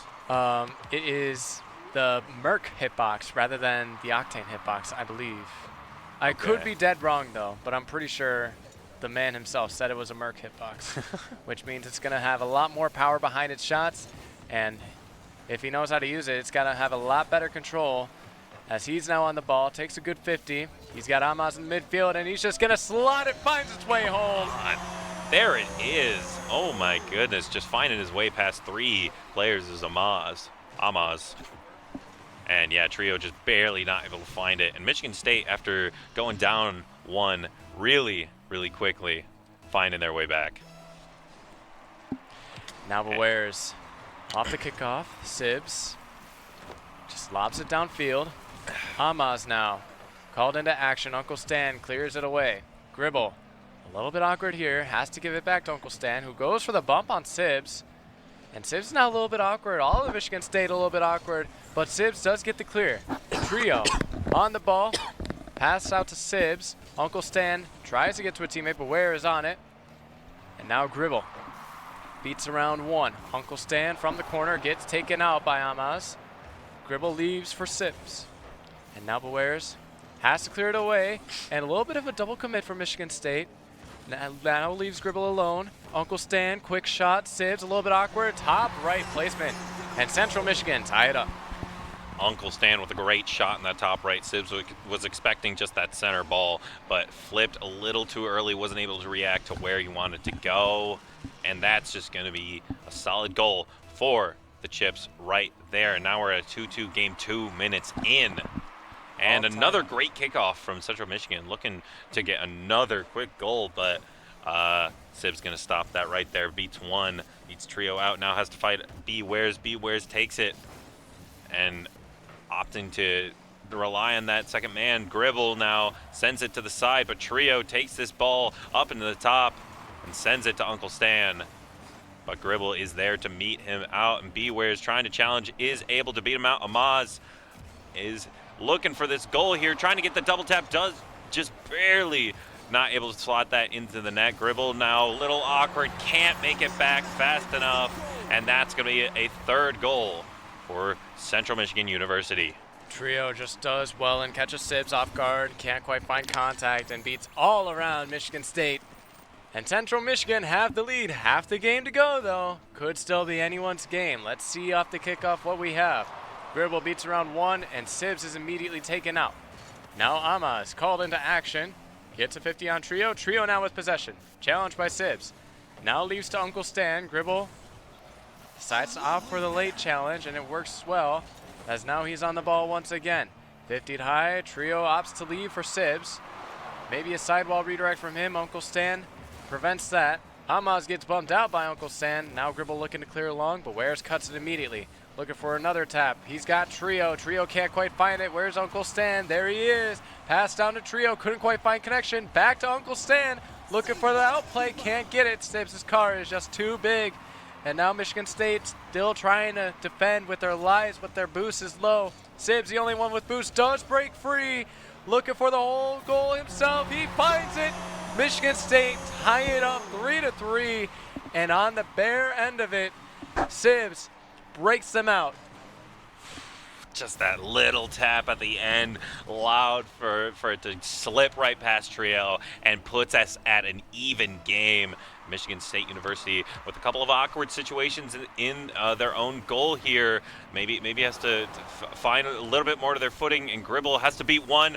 Amaz there. Can Bewares get there? No, he cannot. Amaz with a goal, another one in a couple of seconds, and Michigan State puts themselves at a 4-3 lead. Amaz just playing as a hidden catalyst right now, just being able to find the perfect placement around the Central Michigan players. And now Michigan State take the lead in game number 1 of this best-of-7 series. Demos traded out from both teams. Gribble has got one more to beat. Can he find his way around Trio? No, he cannot. Trio actually does take a 50, and Amaz immediately on it once again, just playing that sleeper agent, not knowing where he is. And Sibs, a beautiful 50. Amaz, perfect placement. Michigan State B, up 2 over Central Michigan A. This after a back and forth beginning of the game, this last couple of minutes has really looking to shine for the Spartans right here, as Amaz has been doing a really great job at playing his position, playing that second, third man, and Sibs has just gotten a couple of solo plays as well. Gribble looking to get one of his own, but just stopped out by Central Michigan University. Now we have it in Michigan State's side. Bewares looking for this air game. Gribble opting to put that in the corner. Uncle Stan trying to bring it back and give Central Michigan's University a chance to score, but once again we're back on CMU's side, and once again Gribble finds this net, and 6-3. The unrelenting pressure. Central Michigan can't do anything about it. Uncle Stan, the only one with boost, trying to starve out Michigan State, but it hasn't been working. Now the lead has tripled in a high-scoring game number 1. Sibs now on the ball. The Ford Bronco looking to go the entire way. Has to beat around 2 Central Michigan defenders. Can't quite do it. Gribble on the ball. Flip reset, beats around the entire team. Pass to Amaz, looking for the third man, can't quite find it. As now Trio on the ball, takes a 50. Gribble now, up to the skies, looking for the double tap, can't quite find it. Amaz is there, but it rings off the post. Sibs now, looking to try and keep it alive for Michigan State. And now Trio looking to send long. Maybe a flick high, pass infield to Uncle Stan, back to Bewares. Doesn't have any boost. All of Central Michigan, besides Trio, who just picked up a full pad on low boost. They can't do anything in game number 1. Michigan State strike first. MSU looking very, very solid there. A little bit rough at the beginning.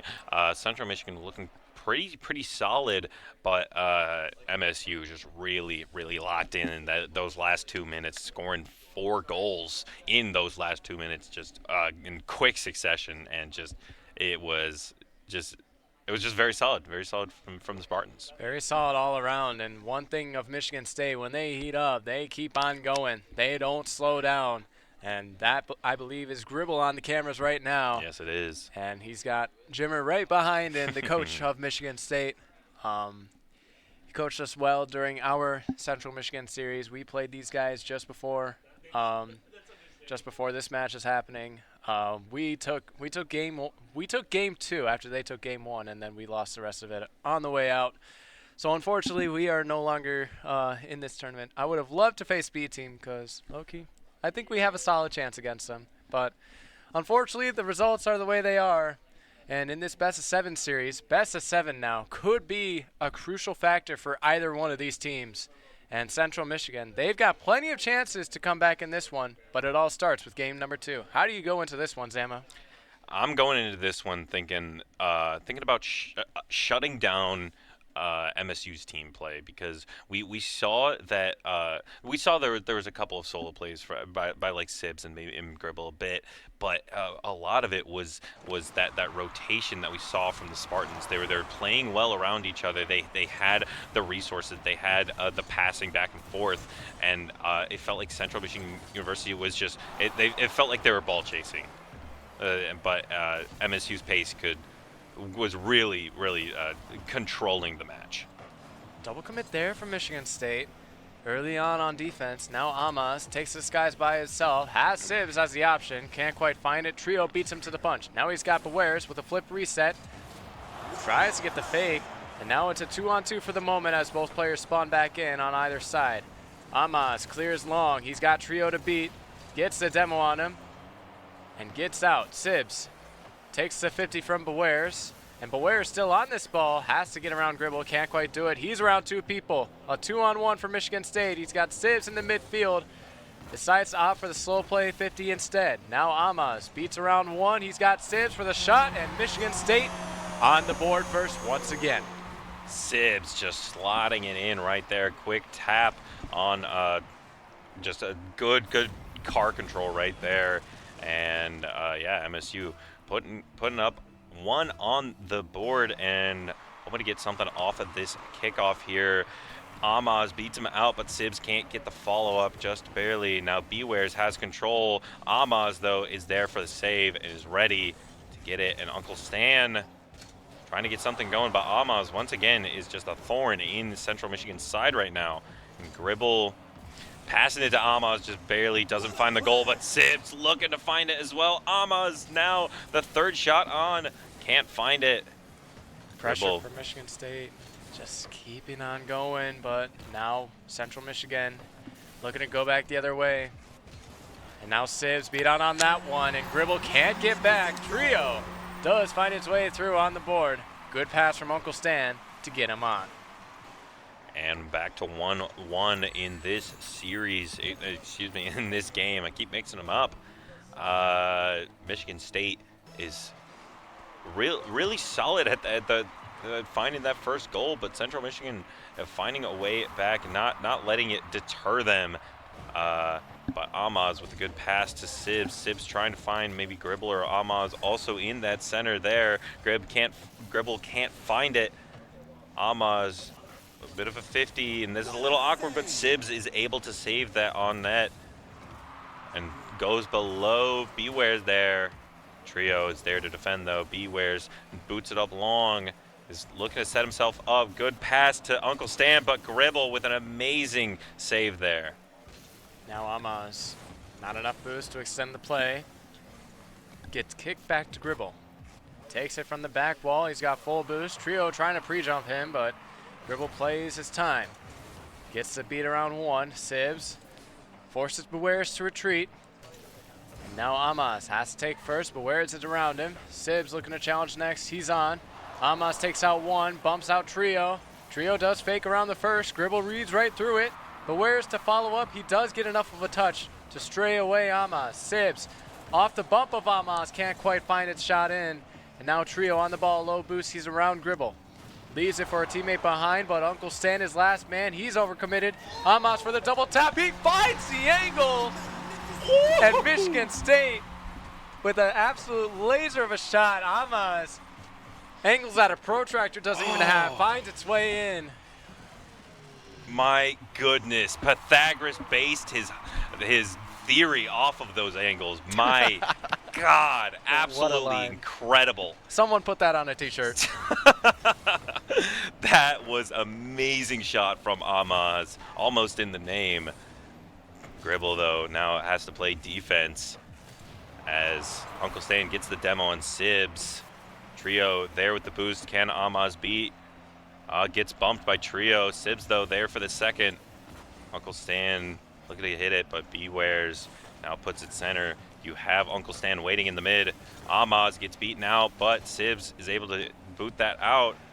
Sibs gets first touch here. Can he find a center ball? Can he find his teammates? Uncle Stan finds it to the center. Can Gribble make it? No, just barely not able to make it there. Amaz opting not to get in there and get active. Trio booting it up the side and bumping Amaz, making him a little awkward, but is able to find Gribble on the ground here.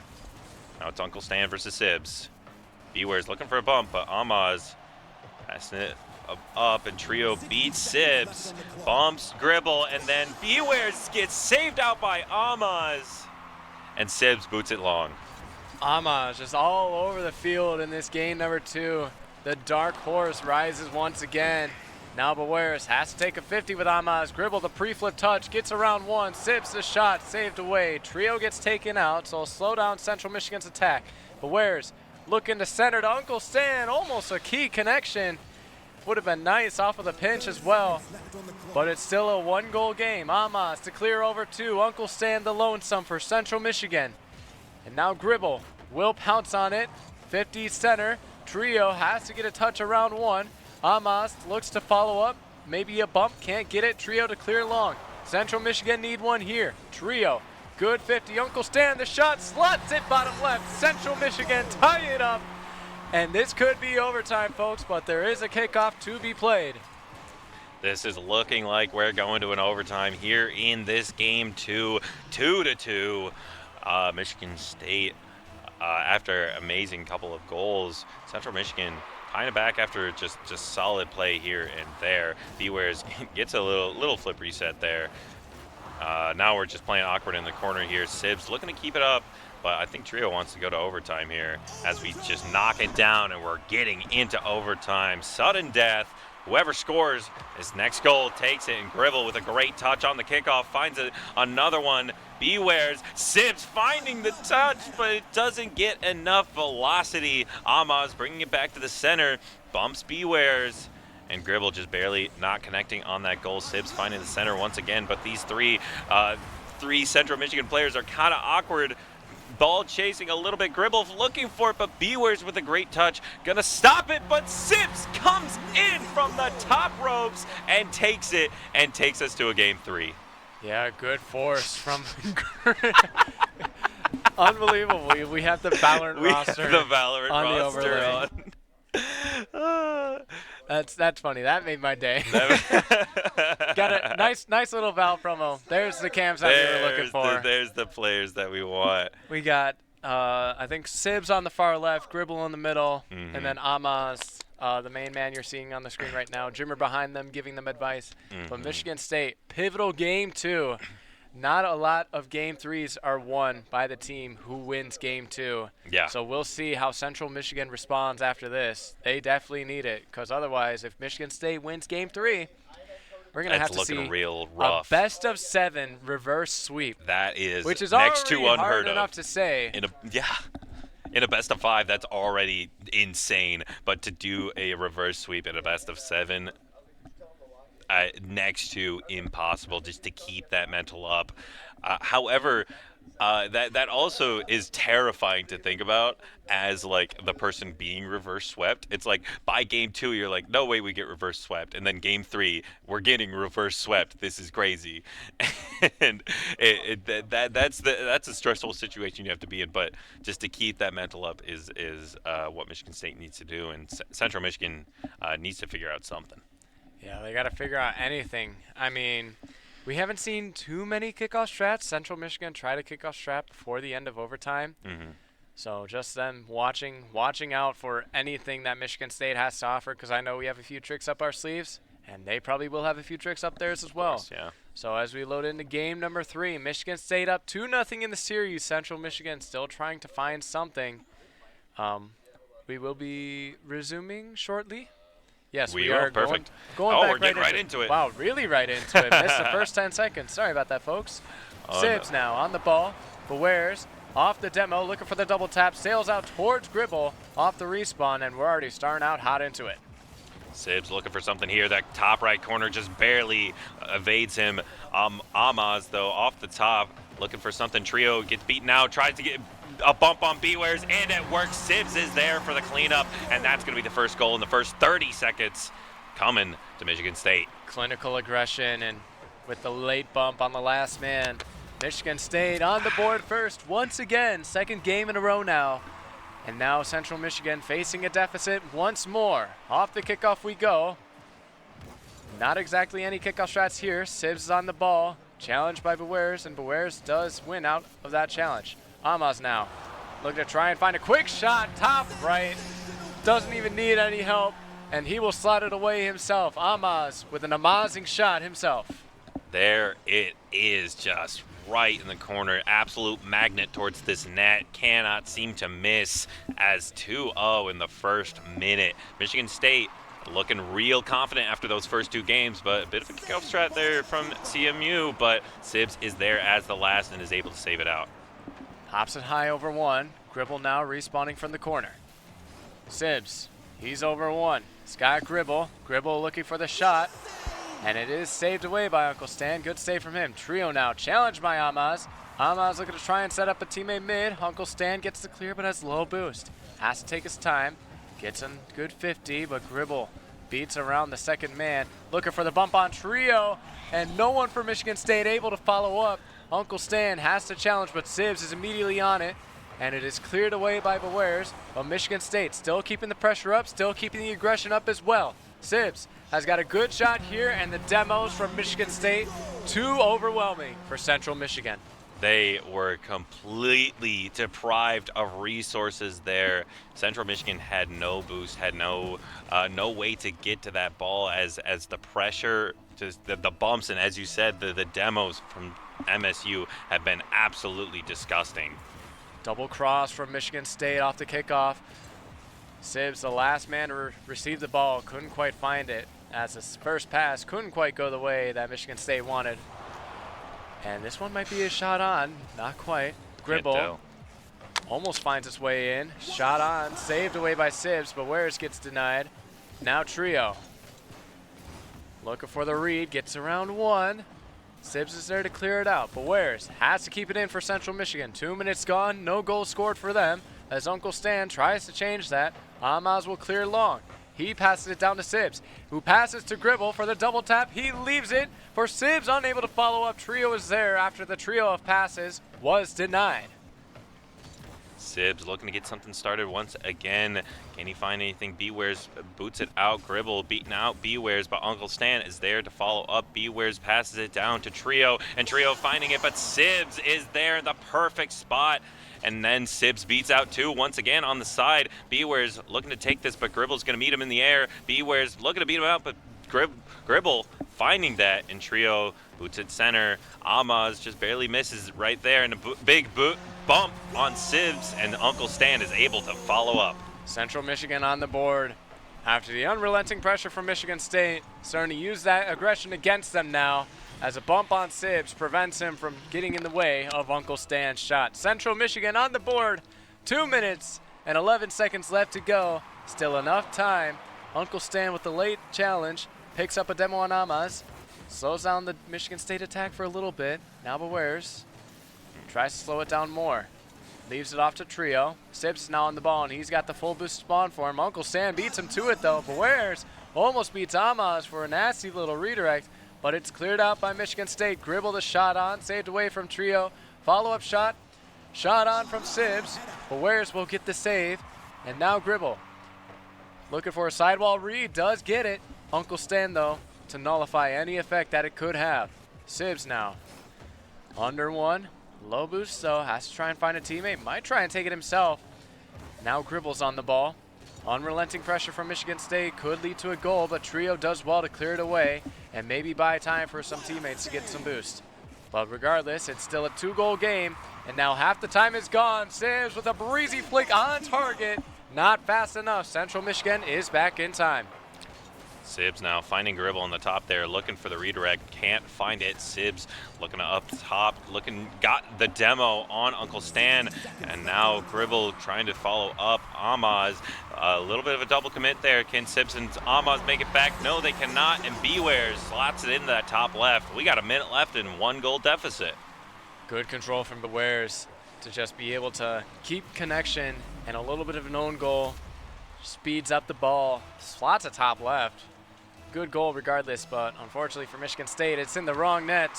And now within one, after being down 3-0, a lead does not matter in this game, no matter how big or small it can be, because as you can see, 3 goals up for Michigan State, now returned by 2 from Central Michigan. 39 seconds left. Trio, he's around 2. Sibbs, the last man on Michigan State, also gets beat. Bewares looking for the shot, can't find contact. Gribble now in a 1v1 against Uncle Stan. He comes out on top. Bewares can't find contact. Trio the last man back. Shot on from Sibbs is saved away. Now Gribble caught a little bit off guard, has to force it back to his own corner with the demo on Sibbs. Or demo from Sibbs, I guess I should say. Amaz a little bit awkward. Final 10 seconds. Sibbs leaves for Gribble. And now cleared out. Uncle Stan has to keep this one in for Central Michigan. Not the best first touch, but Bewares looks to try and deal with Sibbs' pinch, and it cannot be done. Michigan State 1 game away from sweeping Central Michigan in this best-of-7 series. That right there, that's a series. If it was any earlier in the bracket right there, Michigan State is on fire right now and looking to take it here in this semifinal match. And a 4-0 and a handshake, that's something to be said about Michigan State if they can make it happen here, and they're playing like they are and they're playing like they wanna. Yeah, they've been playing super aggressive, but CMU, they also have to utilize that aggression. They have to utilize counterattacks. Anytime that you have an advantage over Michigan State, you have to take it. Otherwise, any time that they have advantage against you, they will capitalize. As you can see, they are up 3-0, and CMU, they've had good looks. If I'm CMU right now, I'm going in with the implication that we need to match their physicality and more. We need to be able to capitalize on their mistakes and be able to win our 2v1s. Like a 2v1 scenario in open field should be a goal every single time. You should not be losing many of those 2v1s. Mm-hmm. There's a couple of these situations where it's like just Sibbs in the goal, and you have Bewares and a Trio just attacking, and they don't utilize each other. It's kind of just they put a shot on goal, and Sibbs is just able to get that every time. And just off this kickoff, Amaz might get the first touch here, but Trio gets the first touch, and Trio gets a goal. And that's going to be the first time Central has gotten the first goal of the game. Central now finally getting the first goal since game number 1. They strike first once again in game number 4. And now Michigan State B facing a deficit, an early deficit for the first time since game number 1. Gribble off the ceiling, finds a teammate mid. Sibbs with a nice connection, can't find Amaz, and he slots it top right. Michigan State responds so quickly. It does not matter whatever Central Michigan does, Michigan State matches, and Amaz matching with an amazing goal in that top right. 1, 2, 3, Gribble, Sibbs, Amaz. The Wombo combo, if I've ever seen one. Sibbs beating out 2 here. Trio finds first touch, gets the boost as well, is able to get to control, but Amaz slots it to Gribble. Gribble looking for a goal. Amaz looking for one as well. Sibbs playing that last man, playing slow. Sibbs finds center, looking for the goal. Gribble looking for it as well. Now Amaz has a chance as well here, looking for the double tap down. Can't find it. Sibbs now in the corner, trying to keep up this pressure that MSU is continuing to apply. Trio beaten out by Gribble. Amaz brings it to center, and he just boots it out to far field. Beware's finally stopping Michigan State's offensive. Now Beware is looking to try and go on the offensive himself. Gets beat around by Sibbs. And now Sibbs takes a good 50 out to Gribble. He's got the full boost. He's on the sidewall. Tries to beat Beware's, but immediately pounces right on it. And now Trio up into the skies. Off the ceiling. Shot is on. Tough for Sibbs to deal with, but he's on it. Amaz takes a demo on one. And now Sibbs will demo another. Beware's has to try and get back after he's demoed once again. And now Sibbs on the ball. 4th demo in a row for Michigan State. And the physicality, like I said, could work for CMU. But right now, Michigan State with an onslaught of demos, none the wiser to Central Michigan. And Beware's will find its way in. This physicality for Michigan State, not a problem for Central Michigan. Beware's with an absolute rocket to the center of the goal right there. Amaz was there, but it did not matter. That ball was getting in that net, whether he liked it or not. Now off the kickoff, Beware's looking to try and add another one to Central Michigan's stat sheet. Trio almost finds its mark, bounces off the post and out. Uncle Stan trying to keep the play alive for Central Michigan. Amaz does well to delay, and now Gribble on. Beat out immediately by Beware's. Sibbs a little bit late to the challenge, but Uncle Stan does well enough to keep him at bay. Amaz beat out by Beware's. It's just a shot on target. Follow-up from Uncle Stan will find it. Might not have hit the mark the first time, but the rebound is where it counts. CMU playing with a little bit of fire in their feet right now, in their wheels, I guess, as it's looking really, really possible for them to take this game 4 and bring us to a game 5 here in this best of 7. Gribble, though, does not want to let that happen. Michigan State needs to get a couple of goals here if we want to get that clean sweep. Sibbs gets bumped out by Uncle Stan, and Amaz gets beaten out by Trio. Gribble finding a way here, but is awkward in that back corner. Sibbs gets demoed by Trio. Gribble now, the last man, has to beat out too. Amaz finds it and gets bumped by Gribble. Unfortunate. And now Sibbs, last man here, has to beat something out. Gribble under a little bit of pressure here. Passes over to Sibbs. Sibbs shot on, saved away. Gribble back on it once again. Pass to Amaz, a little bit off the mark, but Beware's will send long. 2 minutes left for Michigan State to find something here, but they're on the wrong side of the field. Beware's follow-up shot saved by Amaz. Uncle Stan now another shot on. A little bit wide of the mark. Sibbs will clear long. Trio awaits, and another onslaught ensuing from Central Michigan. Won't help that Beware's is now demoed. Trio, the back pass maybe to Beware's, opts to take it himself. No, he opts for Beware's to collect it, but the miscommunication could lead to a goal. It rings off the bar from Sibbs' shot. Amaz around one, Uncle Stan to clear it out. Sigh of relief for the Chippewas, as that could have gotten ugly. Michigan State, though, still on the pressure. Beware's clears long. Gribble pops it high to himself. No one to contest yet. Flip reset. He's around one. Amaz, the follow-up shot is not there. Another shot from Gribble, and it's saved away by Uncle Stan. 1 minute left. Michigan State down by 2. It's looking a little rough for the Spartans here, as they cannot seem to find this second goal that they need to get themselves back in the game. Sibbs and Gribble finally finding their way out of Michigan State University's half. Can't seem, even when they're in CMU's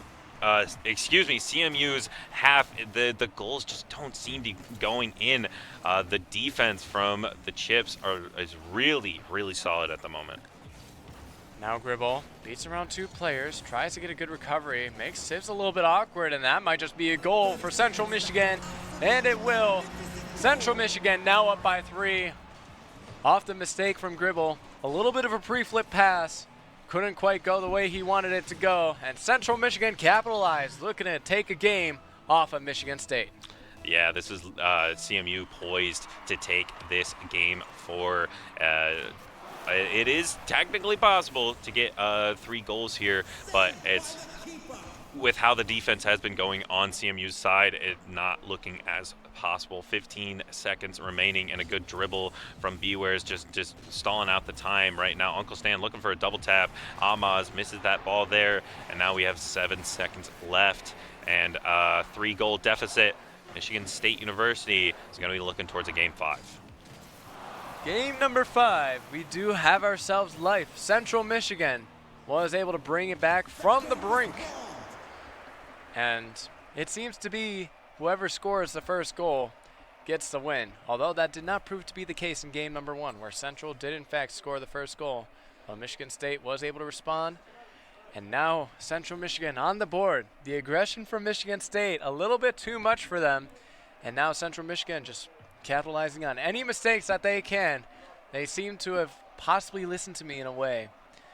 I don't know. Maybe they can hear me through this headset or something. Yeah, maybe they're watching stream. Maybe they are watching stream, which is on like a 3-minute delay.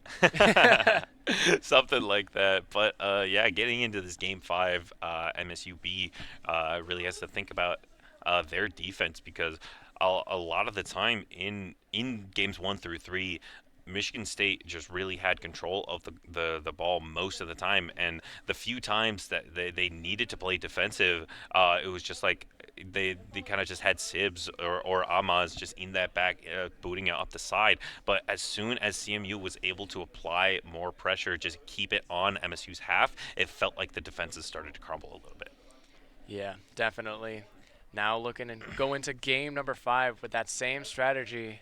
Now Michigan State has to figure out a counter strategy of their own. As Central Michigan do take 1 game off of them. Michigan State still up 3-1. Still have triple match point in their cards.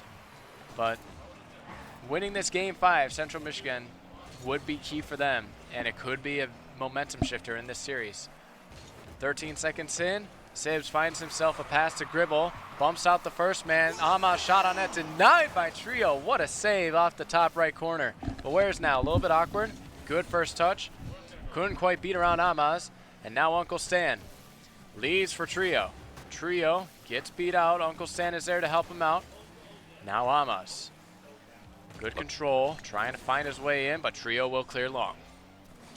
Sibs now needs control of this ball here, beats out Uncle Stan, and Trio is trying to find a way to beat out Sibs, but Sibs tries to make it past him. Sibs looking for it, but Bewares gets that ball out of there. Amaz trying to keep this ball centered, and Gribble has to play that third man, beats out Trio. Trio, though, great recognition of the position, and now Trio, the one going to be taking it up the side, and Sibs looking to meet him in the air. Gribble, though, is going to be the one to get that first touch on the ground. Beaten out by Bewares from Amaz to Gribble. Gribble can't find that touch. And a good demo from Amaz. Amaz just demo chasing, looking to take out 2. And Gribble can't meet Trio in the air there. Sibs looking for center, but Amaz just barely can't find contact on that ball. Sibs, once again, keeping it in Central Michigan University's half. Playing really aggressive right now, and Amaz looking for the top right corner, just barely can't find it. All the pressure for Michigan State, though. Now Central Michigan finally able to break out. Sibs, little awkward off the ceiling, does find it, pass forward to Gribble. Gribble back down middle, where's Amaz? There he is, but denied by Uncle Stan. The 3-man passing play does not work out. Now Trio caught a little bit off guard by the hit from Sibs. He's around 1, looks for the 180-degree flick, but can't quite get it. And now Beware is taken out by Sibs. He's on the ball once again. Trio's there. Gribble pounces on it. Pass to Amaz. Amaz is around 2, looking to try and beat out the third man, but Uncle Stan there to deny the first opportunity.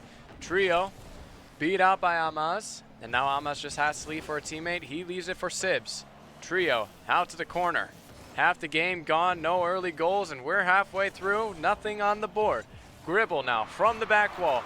Flip reset under one, just one more to be with the demo. Sibs in a 1v1, looking to go the entire way. The Ford Bronco could not muscle its way through. Now Gribble once again has to get something with this ball. Sibs is going to be the first to get this touch. Beaten out, and Bewares now finds the center. Gribble booting it up the side and passing it to himself, trying to find someone. Sibs has to go wide, has to beat out Trio here, finds the boost over the net. A little scary situation, but Sibs find it, and Bewares has a shot on goal. Amaz, though, going to be beating that and going to be booting it out. Gribble finds connection here, bringing it up the side, bringing it off the top. Can he get the connection? No, a little awkward situation. Bewares comes out on top, though. Sibs has the shot, goes off the top. Amaz or Gribble aren't there. No boost on the side of Michigan State University. And now Gribble, full boost, has a chance here. Bewares, though, just jumps up, is able to get that. Sibs trying to get it, but save after save. Central Michigan University looking like a wall right now, and they cannot seem to find it. Hamas still trying to find his way through. Pass to Sibs, shot saved away, but where's low boost? And now Gribble on the ball once again. Trio, low boost for him as well. Now Hamas, low boost, tries to find a pass to Sibs, saved by Trio. And all of Central Michigan just fighting for their lives right now, trying to fight for any resources in any field ground possible. But Michigan State keeping them within their own 18. Now might be able to finally break out off the demo. They're past midfield, but Gribble immediately cuts him off again. Infield pass to Amaz, and can't quite find it. Sibs, follow up, tries to find it middle, but Wares will send it high. Trio can't quite read it. Gribble is on it. Uncle Stan meets him to the punch. But Wares, 30 seconds now. No goals on either side. This could be the goal that clinches game 5. Trio for the shot. He finds it. Top left corner, Central Michigan. They're on the board, and this could be the dagger of game 5. Central Michigan University cannot be broken right now. An absolute fortress on the defense right now, as Michigan State University has so many shots on goal, and Central just a complete wall on the defense, and need to get something happen. We need to see that aggression that we saw in the first 3 games from Michigan State, and it really is tough, but that was really the situation you needed if you were MSU, and we're going to be going back. And my goodness, absolutely insane game from Central Michigan University. 9 saves total from the Chips, and that was, my goodness, yeah. Michigan State, all the offense, 11 shots. 11 Central shots. Michigan with 2 shots only, and 50% connection rate. Sometimes one is enough if the opposition can't score. Like I've heard a lot of people say, you can't win if you don't score, and that's exactly what Central Michigan did. They only had 2 shots on the board the entire game, and they only needed 2. They only needed 1 to go in because Michigan State could not find a shot in. Central Michigan just played incredible defense that entire game. 5 minutes of Rocket League and only 1 goal. A defensive masterclass from both teams, but only one team can come out on top. And it seems that CMU was the one to come out. And, going into this game 5. Game 6. We're going into game 6 now. CMU's already taken 2, and that situation I was talking about seems to maybe be playing out. CMU starting a reverse sweep right now, 2 games in a row. The momentum is in the side of the Chippewas, but the Spartans need to reclaim something. And getting right into it, this kickoff seems to really set the pace of the match a lot of the time, and Trio gets the first hit and gets the first goal. CMU already starting off strong. This is exactly what you want from Central Michigan, a good clean 50 and a hard cheat from Trio. Amaz just can't get back to it, and Central Michigan starting out hot once again. Let's see if they can keep the fire up. But where's off the kickoff? I love it. Amaz collides with Sibs. And now Gribble does get the pass. Maybe tries to find the angle. Trio with a huge clear all the way back to Sibs, who sends it out to Michigan State's corner. Amaz gets taken out. Beware, shot on, saved away by Gribble. Amaz spawns back in to clear out. Maybe a pass to Sibs. He'll take it himself as Trio does get a 50 around. Uncle Stan with a double off the corner. Pass to Beware, shot on, saved away from Amaz. Now Gribble bumped into the play, bumps off Trio, but Trio still on the ball. And Amaz will clear over one. From the corner of Central Michigan, Sibs looking for the infield pass to himself off the back wall. Gribble can't get it. 2-on-1 for the Chippewas. And now Uncle Stan can't get by Amaz. Now a counterattack going back the other way for Michigan State. Beware's just got demoed. Or no, Uncle Stan got demoed by Amaz. And now a shot on, a little bit high. And Sibs has to leave for Gribble. Shot just over the top left, but it gets 50 back into Gribble. And we're all tied up just over the minute mark. That was an unfortunate double commit from Central Michigan. They both jumped up. It tapped Uncle Stan a little bit, but just enough to give Gribble that perfect shot on. And now we're at a 1-1 game here, and beating out the kickoff there is Michigan State, but Bewares gets the first control, beats out Amaz and Sibs, and Amaz and Gribble. Sibs there though to keep it out.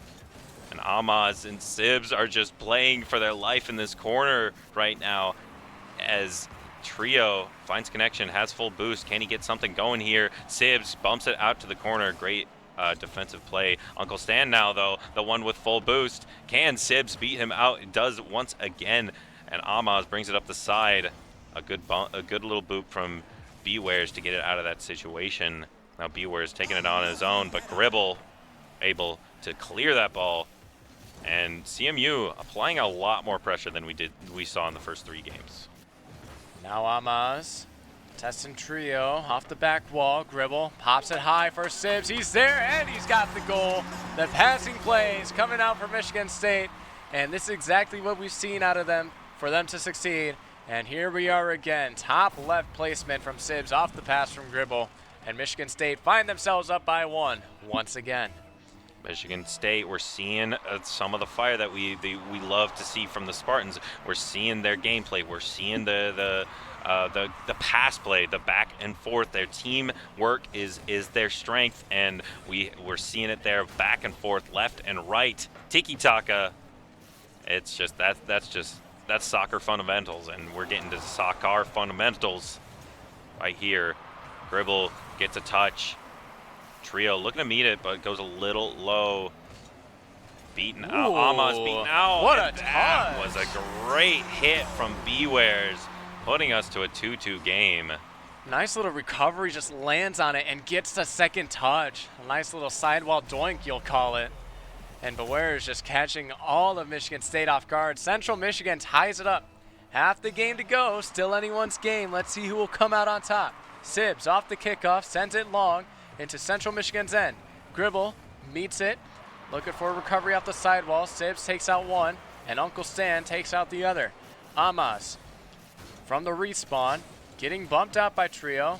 Sibs will take first, and Bewares will await the pressure from Amaz. Amaz infield pass, stopped away by Trio as he looks to clear long. He clears over one. Gribble puts it out towards Sibs' direction. He does find it, looking for a pass mid, maybe a shot on himself. Trio will save it. Gribble retreats, and Amaz will take shot on, and it's in. Top left placement. The pressure cannot be stopped from Michigan State. Amaz just there. Trio looking to get control. Maybe a bit of an overcommittal touch there, and Amaz is there to capitalize every day of the week. 3-2, Michigan State University. Amaz getting a good touch there, but Uncle Stan gets connection, gets dribbling down the field now. Past Gribble. Sibs finds a touch, gets demoed by Bewares. Now Trio has an opportunity here. Amaz, great meet in the air. Can't find a shot on goal, but can find a good position as Sibs puts it in the center to the now demoed Amaz. Now Sibs has to try and take up Bewares, but can't quite do it. Amaz beat out by that one. Trio will find the connection, and Sibs just barely could not catch Bewares and gets bumped out of the play. Bewares still being alive. passes up to Trio, doubles it off the far left post. And we're all tied up, minute 21 left to go. This kickoff could be crucial. We've seen plays from both of these teams so far, looking pretty normal. Ball falls to Amaz again. Gribble now a little bit awkward. First man misses, or was it a fake? That shot rung just high from Bewares. Now Sibs on the ball, has to beat 2, and can't beat the first. Amaz now, no boost, has to try and force a 50. Pass out to Sibs, to Gribble, can't find connection. Sibs now taking his time, flicks high, pass to Amaz, a shot just wide off the post. Central Michigan flails, they still get it, follow-up is not there. Amaz passed up high to Gribble, met by Trio. 45 seconds now, Bewares 50'd out by Sibs. He naps the full boost, looking for an infield pass. He's gonna go the whole way himself. Fakes under 1, can't get past Trio. Low boost for the Chippewas for now, as Gribble looks to try and keep the play alive. Amaz, now from the corner wall, gets beat out. Sibs waiting in the midfield. Trio with enough of a touch to throw off Sibs. And now Central looking to try and counter, maybe get out of their own end. Trio with a good first touch. Sibs has to play oh so careful here as his teammate is low boost and has to try and force anything for Michigan State. But Central might have the last chance here, or will they? As Amaz takes it to the corner of Trio, but he meets them, looking to ground it, maybe to send it to overtime. Michigan State keeps it up. Uncle Stan does send it to the ground. Overtime in a pivotal game 6. Will Michigan State win it here, or will Central Michigan take us to 7? Bewares now has control of this ball here. Gribble looking to beat him in the air. Gets beat and out, and Sibs now, the last man, has to beat out Uncle Stan, but Amaz is able to apply the pressure here. Now Trio gets the first touch, and Sibs now has control of the ball. Is going to be a 50 with Stan and goes in the favor of Michigan State University. Amaz gets a center ball. Trio going to the corner here. Sibs now bringing it up the side, but Trio is able to meet him there, and Amaz keeping the pressure on. Michigan State applying the pressure that they love to apply, and Gribble looking for the center there. Bewares, though, clearing it to wide, and Amaz now once again bringing it center, but Central Michigan is just hoarding around this goal and does not want to let a single goal in, but Amaz will let it happen no matter what, as Michigan State University takes it 4-2 in a Game 6 victory, and they are moving on to finals. And it's another infield pass play from Michigan State. Amaz with the game-winning goal, and Michigan State deny the reverse sweep, making it a 4-2 victory. Yes, sigh of relief for all the Michigan State fans out there. They move on to the grand finals of Michigan State Championships. We await our next match, which will be, I believe, Michigan State Green and Spring Arbor. They will face, the winner of that will face Michigan State White in the grand finals. But what a performance from CMU to be able to battle their way back into that series and force an overtime in a very pivotal Game 6. Yeah, this is absolutely great stuff. We saw that the pressure being applied on Michigan State there as that reverse sweep was starting. You could see the momentum on Central's side beginning to pick up. So it really was impressive how they stayed in it mentally. They were able to keep it, especially in that overtime. Like, oh, do we go to a Game 7? I think going to a Game 7 was worst case scenario there. I think if they had gone to Game 7, CMU might have won that. Yeah, most likely, because in most reverse sweeps, if you go the entire distance, the other team who's looking to reverse sweep will eventually win. Yeah. We are ready for a break because I'm just tired of talking. Our first semifinal concludes. Michigan State White takes out Central Michigan University. We have Michigan State Green versus Spring Arbor, and the next semifinal matchup to decide who goes to Grant. We will see you back here.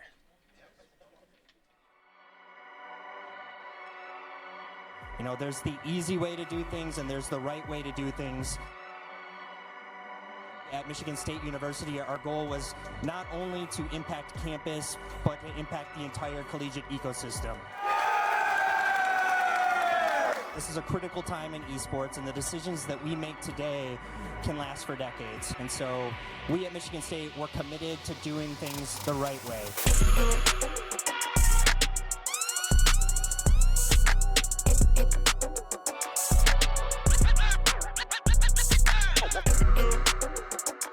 I know you're huge into this big esports conference. Michigan State 8-0.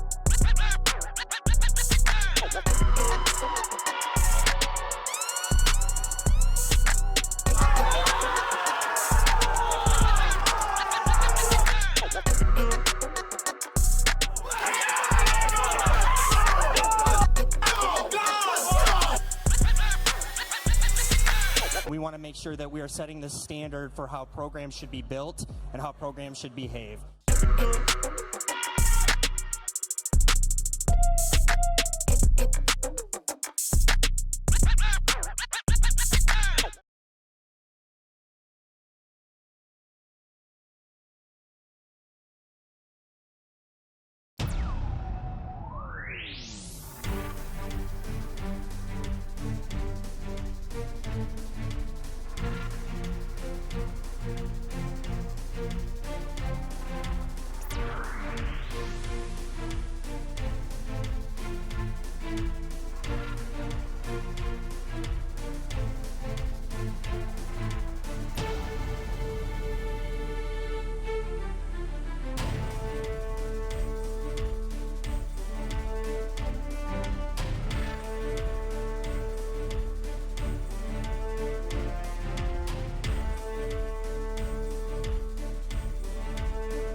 Welcome back to everyone to Esports at MSU. My name is Zamo, back on the mic, and joining me once again is Wevins. We are back with our second semifinal matchup. We did have a little bit of a false start. Now we're looking to go right into the action. Michigan State Green versus Spring Arbor Cougars. I can't wait. Or the A-team. The A-team. The A-team, as we call it. We're going to get right going into the game once it is pulled up onto the screen. I'm trying to cue it. 3, 3, 2, 1. Bang. Bang. Bang. Bang. Bang. Show us the game. Yes. Bang. There we go. No. We got Show the us the stinger. game. Ah! All right, third time's charm. 1, 2, 3. Go. Hey! okay. There it is. And Alrighty. getting into it, Spring Arbor versus Michigan State. We have first 30 seconds have gone uneventful so far. But Morvu looking for something in this center right now, and Oppom trying to slot it in, but Turbsky stops it right then and there. Morvu gets bumped a little bit by Jay Dizzy, and another great save from Jay Dizzy to avoid that situation. Oppom now putting it to the center. Morvu can't find it, and Turbsky now has control of the ball. Now Knock takes a good 50, looking to try and find a center to a teammate. Jay Dizzy immediately cuts him off. No boost for him now, has to find TJ in the midfield.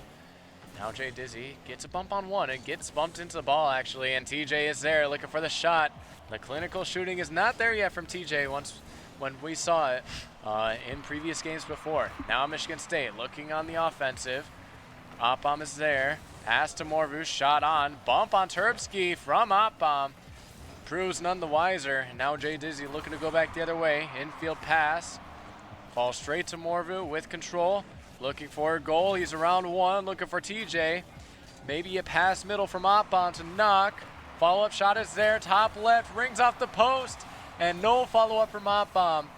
And a sigh of relief for Spring Arbor to start. But the pressure is not done yet. Michigan State still on the offensive.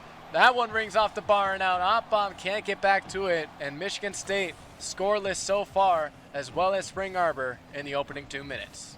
Yeah, there's a very back and forth game right now. The defense on the side of Spring Arbor has been super solid, as the pressure applied by Michigan State has just been, I say it, sorry, commentators curse, apologies to all you Spring Arbor fans out there, but it was right there.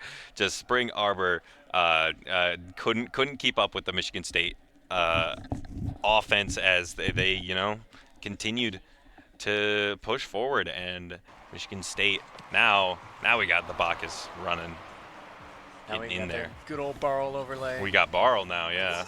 What a save that is. Oppom now forced to retreat. TJ pounces on it. Looking to try and get another touch. Now Knock. A little bit awkward here. Does get a beat around one. Not a lot more. Does pick up a demo on TJ. Oppom now with time. Beats around one. Shot is a little bit wide. TJ will collect. And now Morvu has to back off of this one. Turbsky takes a good 50 off of Knock's car. Now Jay Dizzy will clear long with the demo on Oppom. And now trying to keep it alive, but it is cleared out and away for the moment. Morvu takes a 50. Falls back to Knock. Knock pass up to Oppom. He gets bumped out. Knock, the follow-up shot is there, and it will trickle in. And Michigan State double up the lead, just passing the 3rd minute to go in game number 1. Knock with a great goal there, finding slipping his way past a couple of Spring Arbor's defenders, and able to get another goal on the board for the Spartans. As there we go, we got everything back in working order. And as we get back into it, a bit of a kickoff for Michigan State as Oppom just slots it in 1-2. Finding his way past Turbsky as well. Sometimes if you can't beat him, bump him. That's the way it goes, and Oppom will do exactly that. He's been the huge aggressor for Michigan State, and the Red Reaper comes out again as he scores another goal. Now Morvu on the defensive. Jay Dizzy rips a shot on net. Oppom doing all the dirty work on the offense and the defense. Almost finds a pre-flipped touch. Knock gets a good 50. And now TJ sails it over one. He's got Oppom to beat, and Oppom will send it long. Off the ceiling, might go in itself. Jay Dizzy is there to put a stop to it. Evades the bump from Oppom. And a little bit of an awkward back pass sends it away. TJ now. Good first touch. Can't keep the flip. Try and keep the play alive. Morvu will clear long. Jay Dizzy with no boost. Beat out by Oppom. Passes midfield. TJ's on. Just lobs it all over to Knock. And now Morvu. Pops it high. 2 go for Michigan State, and that's a double commit. Nothing to worry about so far. Spring Arbor hasn't been able to pounce on it, but Jay Dizzy is up. Looking for a touch. Maybe can find contact. Maybe can find a shot on, but Morvu is all over it. air dribbles it out past midfield. And Spring Arbor, so far, with all the pressure that they've had, they haven't been able to find one in. And we tickle down to the 40 seconds, and still no response. Yeah, this is looking really, really solid for Michigan State right now. And Oppom just straight up beating out 2 right there. They're both following him along. It does not matter. Bumps Jay Dizzy a little bit, and Terpsky can't get there fast enough. And Oppom just slots it in right in the top. And now it's a 4-0 lead with 30 seconds remaining. Looking a little rough for Spring Arbor here. 3 goals for Oppom. First hat trick of the series and first hat trick of this game. I guess we'll say both. Now Spring Arbor trying to find one here late to upset the shutout, and they will do exactly that. Jay Dizzy with a screamer of a shot. Michigan State can't get back to it. Morvu just had to get the beat over 1, but Jay Dizzy, with the help of a bump from TJ, clearing out Oppom. Spring Arbor's on the board, preventing the perfect sweep, but Michigan State, they still hold a 3-goal lead off the kickoff. Maybe Spring Arbor can find something, but demos on both sides won't benefit anyone. It'll only benefit Michigan State as Knock is on the score sheet once again and looking to steal away game 1. I can't tell if that was a greed shot from Knock or if Morvu meant for that to go to Knock, because it felt I was thinking Morvu was going to be taking that all the way, but Knock just comes in from the left and takes it. Now we trickle down to the final 5 seconds, and the ball will touch the ground. Michigan State dominant game 1 victory. I'm looking really, really, really dominant that game, as was just able to apply the pressure, and Spring Arbor really didn't seem like Spring Arbor was ready for the pressure and the mechanical skill and the team play. Just every aspect that MSU brings, it feels like they weren't ready for it. Yeah, these guys are top notch. Spring Arbor might have gotten 1, but Michigan State just clinical with every offensive possession. The aggression from these guys is just absolutely unreal. I wish I could replicate it. Sometimes I can, but sometimes it's not to my benefit. But they know how to play. They know how to pass to each other. They know how to play around each other. And, it almost feels like they know where they're at each and every second and can find, any sort of pass possible. There might be a few double commits here and there, but it was 4-0 at the time that I probably had seen a huge double commit. Number 2, Spring Arbor does get 1, but it is almost pretty much at the death of the game. So let's see how they respond in game number 2. Off the kickoff we go. Morvu off the pass, looking for the double, leaves it for Oppom. Oppom the shot on, saved away. Had to take 2 from Spring Arbor to stop him. Now Knock tries to keep the play open. Morvu, pass middle, to Knock, shot on, near post side. Spring Arbor can't do anything about it. The Nomster is coming out once again.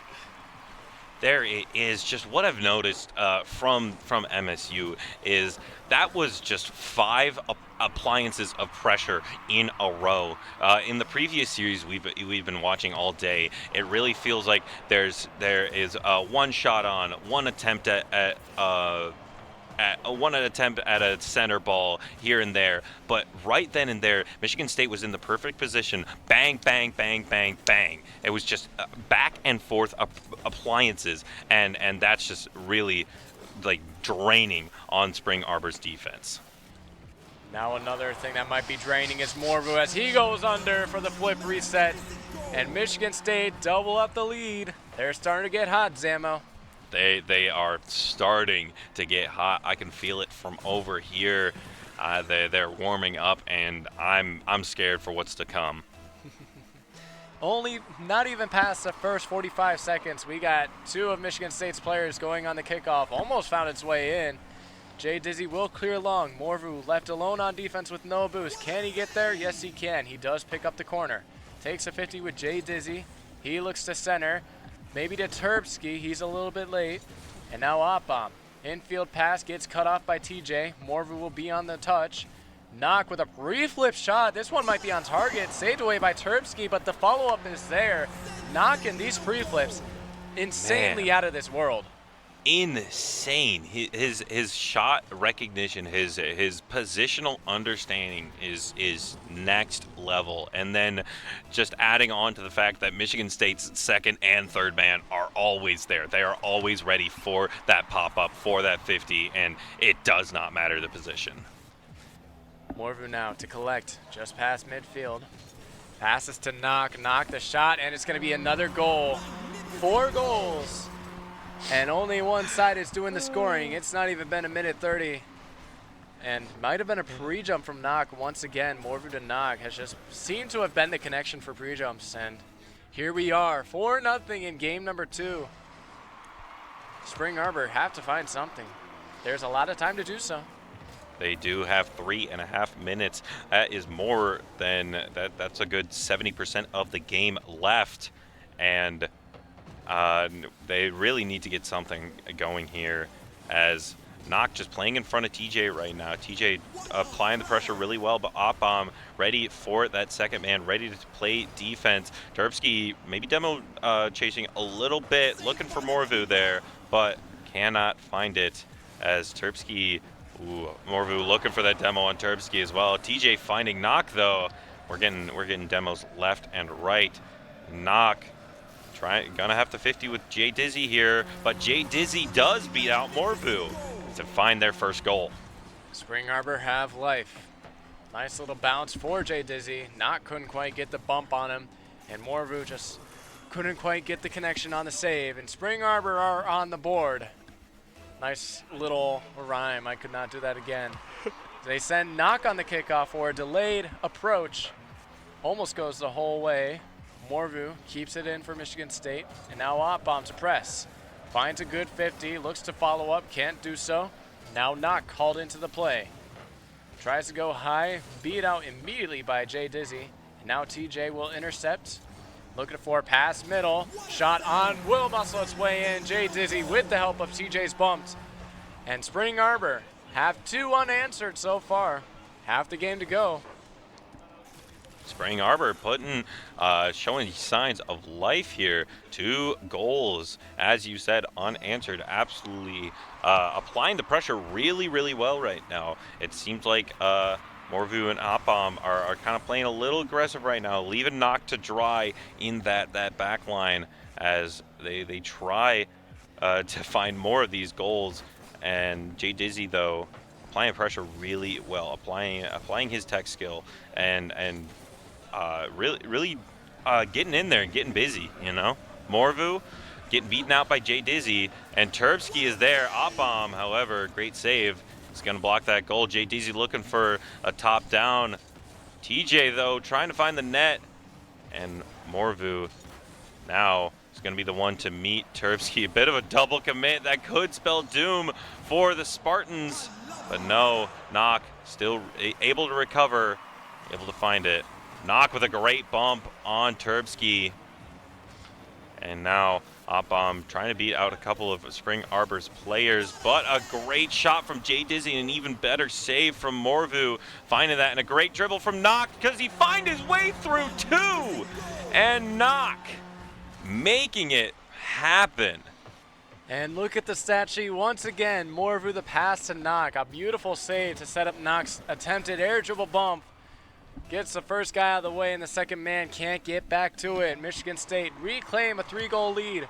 4 players on the kickoff from both sides as Knock will take possession. Flip reset, keeps it to himself. Tries to pop to a teammate, but Opbom gets taken out. Morvu called into the play. Knock back to Morvu. Leaves it for Opbom, and that one rings off the bar. Knock tries to get a follow-up shot, but Opbom, playing a 4th man for Spring Arbor, blocks it. Now Morvu. From the midfield boost, he's got Knock pre-jumping him once again, because why wouldn't he? And Terpsky will see this one out. Jay Dizzy couldn't quite find contact. Opbom looking to turn. And now Jay Dizzy up with the full boost.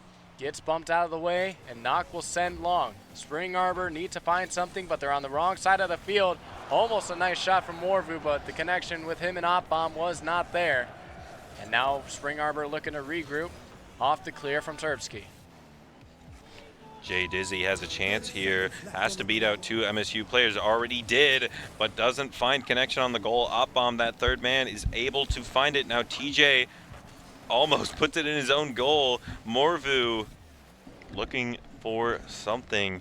And Op bomb, does he beat out 2? A double commit from Spring Arbor. Not what you want to see if you're a fan of the Cougars. Op bomb now has a chance here. And now opting to give Spring Arbor a chance. And Knock just hitting it downfield. Probably going to be, is it even going to, it might go in net, but no, that's going to go on the ground. And that's going to be a 5-2 victory for MSU. Same point differential, just 2 different scores. Yeah, I mean, up 2 games. Obviously, we saw from earlier that a 2-game lead could turn into 3, but a 3-game lead does not mean anything. Spring Arbor, they can bend and break Michigan State's defense, and it's just got to be the onslaught of aggression. If you can't out-aggress the opponent, you have to match it or you have to counter it. And that's exactly what Spring Arbor need to do, because Michigan State, they're putting on all the shots, they're getting the demos, and they're finding each other. They're finding each other is like one of the key aspects of Michigan State, just being able to connect with each other in the midfield, and that's exactly how they're getting most of their goals. So that's going to be the key, is stopping those passes, sometimes even cutting them off, getting a counter, and going back the other way can work numbers for you. But you got to win. You got to get more goals on the board than 2 or 1, because Michigan State, they're scoring 4 and 5. 1 and 2 aren't going to cut it as we go into game number 3. Spring Arbor are facing a 2-game deficit. Michigan State could take it to match point right here, but we shall see once we get booted up into game 3. It looks like we have a few car changes, or maybe the lobby died. Probably most likely the lobby died, as I'm seeing production frantically hopping on it as well. They're barely moving, but I can sort of tell from this point that all the players are out of the lobby. Yep, looking at it right here, yeah. watching Knock do some skills, warm up a little bit, you know, in the middle of a set, in the middle of a series. Just re-warming back up and going into game number 3 as players are loading back in and joining up the lobby as well. We are going into game number 3, Michigan State Green up 2-0. Looking to try and make a 3. Spring Arbor trying to find some life in the series. Maybe they can find this game 3. It could work well for them if they do. Op bomb beat up by Jay Dizzy. Morvu switching back to the dominance. He's going to find the goal already. Morvu, we did see a bit of a car change come out from Morvu. Don't really see that car too often as a casual viewer of Rocket League. I'm actually not very knowledgeable on what cars are meta, but Knock though looking to play something odd here. Op bomb looking for the top down, can't find it. Now Knock and Morvu have a chance to play something here. Morvu beating out Terpsky. Op bomb taking it down center. Morvu looking for a pass to Op bomb, can't get the shot on. Now Knock full boost. Op bomb opting to take that. And now to center, doesn't find Morvu or Knock. Now Knock, the one to get it, doesn't get the pinch either. And now a pass to Morvu though gives them an opportunity, but a great air meet by Terpsky. Gonna put Spring Arbor back in this. Have a chance to apply the pressure here, but beaten out a couple. Terpsky is there in the back as that third man to keep it alive for Spring Arbor. Knock also making the car change to Dominus. This is probably the first time I've seen 2 non-Octane or Fennec cars on the field, and both of them are Dominus, which is probably the 3rd most selected car besides the Fennec and the Octane. And speaking of the Fennec, the Red Reaper Op bomb is going to go ahead and take the pass from Morvu and say thank you very much.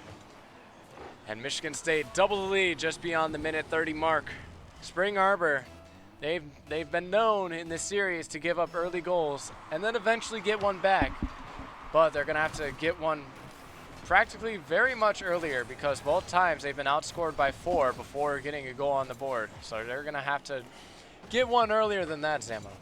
Yeah, that really is the goal here. If you're Spring Arbor, Michigan State has been great at applying the pressure early, getting those goals early, and Spring Arbor can pick it up at the end of the game, but it's always too little, too late. As talking about too little, almost an incredible goal from the Dominus, the tiny Dominus there from Morvu. Morvu is the one on the defense, not getting a shot back. Jay Dizzy gets control here. Beaten out by Morvu. Now it's popped up into the center. TJ has a shot here, but Op Bomb there and ready to block it. Knock has it in the air, no boost. Awkward. Op Bomb now going to be taking this advantage. Looks for a flip reset, gets it, almost beats two, but TJ is there on the low. Jay Dizzy. Knock gets taken out. Terpsky gets beat out. And now Op Bomb doesn't find contact. Knock has to take over. Morvu now with one on him, does get demoed out, but the play gets cleared away. Back to TJ. Now Op Bomb will pounce on it. Pass to Knock. Knock's a little high. Terpsky can't find it. Jay Dizzy has to clear, but Morvu is there waiting. Gets bumped out of the play. Op Bomb to Knock. The pre-flip. Can he find the angle? He got it. Bottom left off the pre-flip. And an amazing passing play from Michigan State to put them up by 3. Oh my gosh, look at that Knock with these pre-flips. Oh my goodness, he's ready. He has full confidence in his team and is fully ready for anything that they throw at him. And Knock showing off his tech a little bit there, and Op Bomb almost showing off a goal. Just barely not making it in that top right. But now, bit of a double commit. Op Bomb and Morvu getting beaten out. Now Knock getting demoed, but Morvu's there and ready. Jay Dizzy finds an open net, and it does slot itself in there. And Spring Arbor puts one on the board. A minute 30 left, it is possible. Jay Dizzy just reading the counter and reading the push-up of the third man for Michigan State. Spring Arbor definitely have a chance. We haven't seen too many kickoff strats from either side, though, so I'd love to see one here. This ball falls to the side of Michigan State where Knock has it. He's under one. Only one man to beat. And Jay Dizzy does well to delay Michigan State. And now they're on the counter. Jay Dizzy, pass middle, over TJ's head. And now Terpsky, the lone man on defense, has to try and collect, and he does so. Beats around 2. Tries to find a teammate mid. Good pass, but can't quite find the mark. Morvu now, good 50. Almost finds Op Bomb on the turn. Now Op Bomb on the ball once again. Pass down to Morvu. Look to try and pinch it. Morvu opts to go for the bump and leave it for Knock, but no bump was there. And now Jay Dizzy has a clear out, looking to try and find his way in. Pass in field, denied, and sent away by Morvu. Under a minute left to go. Op Bomb pinches in middle. No one there for Michigan State. Starting to play a little bit more safe. Morvu pass to Knock. The shot on a little bit weak and right into the hands of TJ. Now Op Bomb looking for the ceiling double, cleared away. 30 seconds now. Jay Dizzy on the offensive, has to find one here. He might find a pass. TJ rings the bar and it bounces up, and the players collide from Spring Arbor. The ball is still in front of the Michigan State net, but they can't find anything off of it. The tragedy, they could have had a goal, but they still would have needed one more after that. But regardless, it's only a 2-goal game, but 2 goals is still a much bigger deficit than 1. And it might be 3. Op Bomb attempts to fake. Morvu will collect. And game 3 will go the way of Michigan State as Morvu gets denied the 4th goal. Michigan State looking to run away with it once again, or so we think. Yeah, Michigan State. Yeah, we could have a repeat of last series. Going up 3-0. Getting into this game 7. Spring Arbor needs to change something. The aggression, I feel like I say this every series, but the aggression from MSU is just absolutely immaculate. It feels oppressive. No pun intended off of Op Bomb's name, oppressive. But it really can't match what the Spartans are bringing, and Spring Arbor is just on the back foot the entire time. Mm-hmm. Yeah, I love to see them heat up right off the get-go. They've had slow starts every games, So I'd love to see them like get right into it and then just from there just go on and who knows, make it a series, I guess. We had a chance last time, almost a reverse sweep. And now we go into game number 5. I believe or game number 4. Yeah, I miscounted. I believe that we are waiting. No, we're hopping right into it. Oh, we're hopping right into it. We're going right into it. Game number 4. The green team of Michigan State looking to sweep away Spring Arbor. But Spring Arbor, they still have a life to play with. And so we will hop right in. Off the kickoff. We haven't seen too many kickoff strats. This one just goes directly midfield. Knox switching back to the Octane, looking for the sidewall read. Does find it, back to himself. Morvu still sticking with the dominance. Flip reset.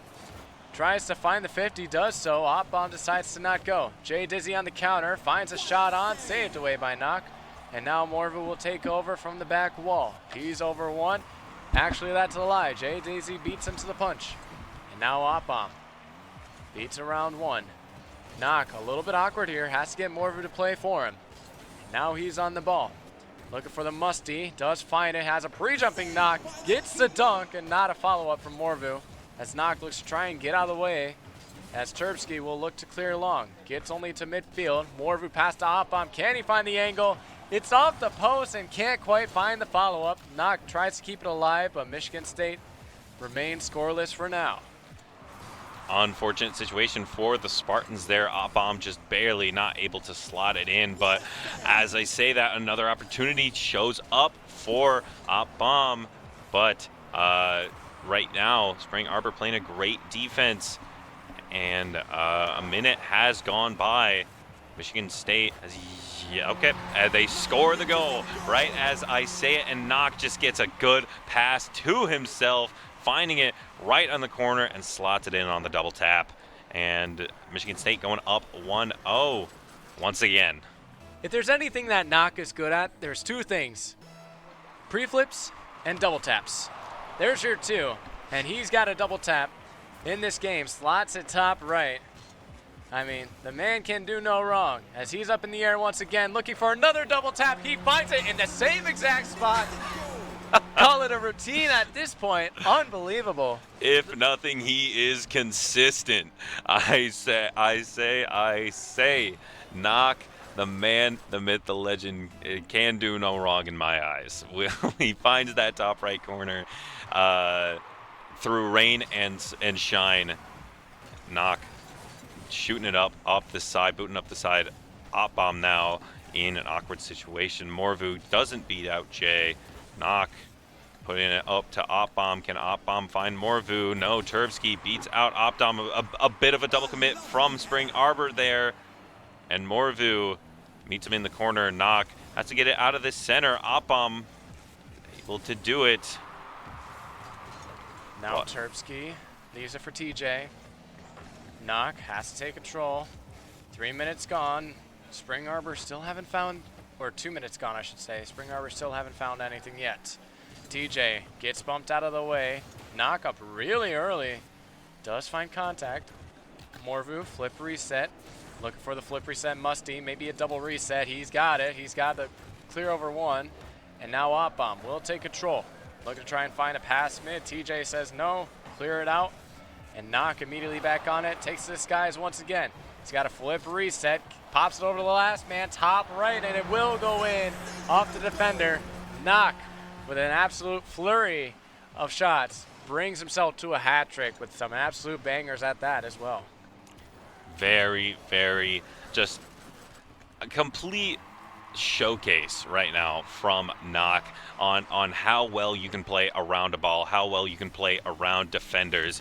Knock is just playing to his strength. His air game is so oppressive right now that Spring Arbor really cannot seem to do anything about it. Morvu leaves it for Knock. Knock did get a little bit bumped out of that play, but still falls on the ball. Morvu pass to Opbomb, has to try and get it off the sidewall. And Jay Dizzy will clear for the moment, but Morvu pounces on it immediately again. Flip reset, can't get around TJ. Now TJ, the lone man in front, has to clear it out. Spring Arbor starting to look on the offensive here. Terpsky couldn't quite catch up to that one. Up bomb. We'll send it long to Morvu. He gets bumped out of the way. Knock is already up. Shot on from Up bomb finds its way in. Up bomb's on the score sheet. And Michigan State looking to try and close it out quickly. Knock allowing his teammates to get another goal. I feel very generous of Mr. Knock there. Opbomb finally finding one in this game 4, and we are up 4-0. Seems like a sign, as Michigan State is very, very dominant right now, and I don't even know what to say at this point. Michigan State has just been playing so strong and so like comfortable is how I would describe it. That Spring Arbor is not ready for whatever shenanigans that MSU pulls or Knock, I guess, pulls. Morvu now trying to add one more to the table. Up bomb, pops it high. Looking for a pass mid. He had a pre-jumping Knock. Almost bounces off of Up bomb into the net for a 5th goal. Jay Dizzy looking for the air dribble bump. Morvu sees right through it. Misses the corner boost though. And now Knock. A little bit awkward here. Spring Arbor might be able to find one. Does get battered away. And now Jay Dizzy. Ooh, almost a redirect from TJ. Almost finds its way in. Now Morvu. Flip, reset, Musty. Finds a pre-jumping Knock. Couldn't quite find its mark. Final 30 seconds. And Michigan State still not letting up any offensive or defensive pressure. Morvu looking to clear along. Gets stuffed away by Jay Dizzy. Knock over 1. Looking for a pass mid. Decides to take it himself. Op bomb. Looking for a sidewall redirect. Can't get it. And now Jay Dizzy to clear long. Maybe one more for Spring Arbor. And they do find it. Top right. Spring Arbor denies the shutout. But it will be the Michigan State Bowl in the grand finals. Hey, all I will say, Spring Arbor did not get there were 0 goose eggs at the end of any of those games. Spring Arbor was able to score a goal in all of them, but Michigan State did take it 4-0, a clean sweep. And now moving on to grand finals to meet their own teammates, their own peers, Michigan State white team. Unfortunately, it's not me, so I wish, as much as I'd love to play the A team, I already played them once today, and they swept us. So, yeah, we get Michigan State green versus Michigan State white in the grand finals. So it's turned into the Michigan State Championships at the Michigan State Championships. Which team can reign supreme? We will see soon for the grand finals after this. Michigan State green versus Michigan State white when we return.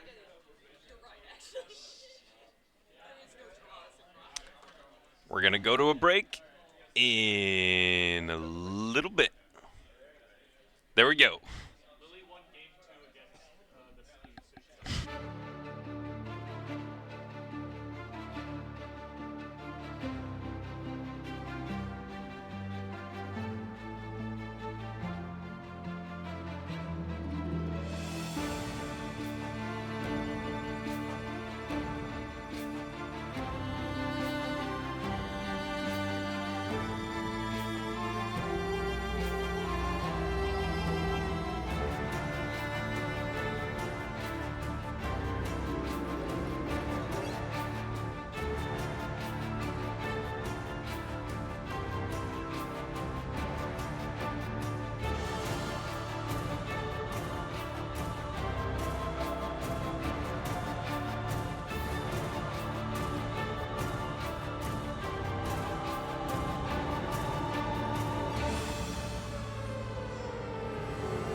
Alrighty, welcome back to the Michigan State Championships. We had a short little break as both the teams are ready to go. We've got ourselves literally a Michigan State Championship. In the grand finals, we have Michigan State white taking on Michigan State green.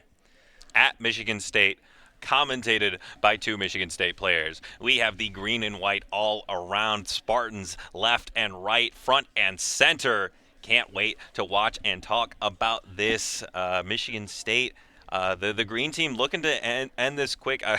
I just talked with the coach. Michigan green looking to end this quick, but white looking to fight tooth and nail, make it as long as possible. So we shall see which way it goes. Can the white team take out the green? That's really the question on everyone's minds. Yeah, so white team is ranked second team based in this entire tournament. The green team consisting of Nock, Opbom, and Morvu, and the white team consisting of Sibs, Amaz, and the one and only Gribble. They don't have a Gribble on their team on the green team, so they don't have a Gribble on the green difference. team. That really could be the difference, and that's the only difference you need, in my opinion. And green team, hoping to get the upset here. That's really the goal for your B team to beat the A team. That's always the thing you want to see. Here is your B team. Your illustrious B team right From here. From right to left, we have Amaz, center, Gribble on his left, and Sibs on his left. We have our coach Jimmer in the background, and we have a fellow Valorant supporter. We have Lupa. We got Lupa in the back as well. We got Lupa supporting the side of the white team. So He's chosen a side. We have all the support on the white team. They had the caster side as well, as I am cheering them on. And I'm pretty sure we can tag on production as well to cheer on the white team as well. Of course. As we're looking to get loaded in eventually as they're attempting to load in. They're taking their time, though. But here we go. Best of 7 grand finals. It's green. It's white. And they're going up against each other to figure out which one will come out on top. Here we go. Oh, and Sibs immediately gets a demo on Opbom. Though not going to be taking possession of this ball immediately off of the kickoff. Morvu gets a pinch. Amaz takes control of it. However, Opbom is there to save it. Morvu taking it up the side, trying to beat out Gribble. Gribble, though, is going to be bringing this to green team's corner. Ooh, but a great shot from Amaz. Going to be stopped out from Morvu. Opbom now taking it up the center to Nock. Nock fakes and fakes out Gribble. Gribble just barely gets a wheel on it, stopping Opbom from taking that goal. Now Amaz on the ball. He's got good control, looking for the shot. Opbom beats him to the punch. Opbom looking for the doink. Does find its way in, but Amaz will get enough on it to send its way out. Now Nock back on low boost. 50s it high. And now Sibs looking to try and keep it back in, which leaves Gribble on the ball.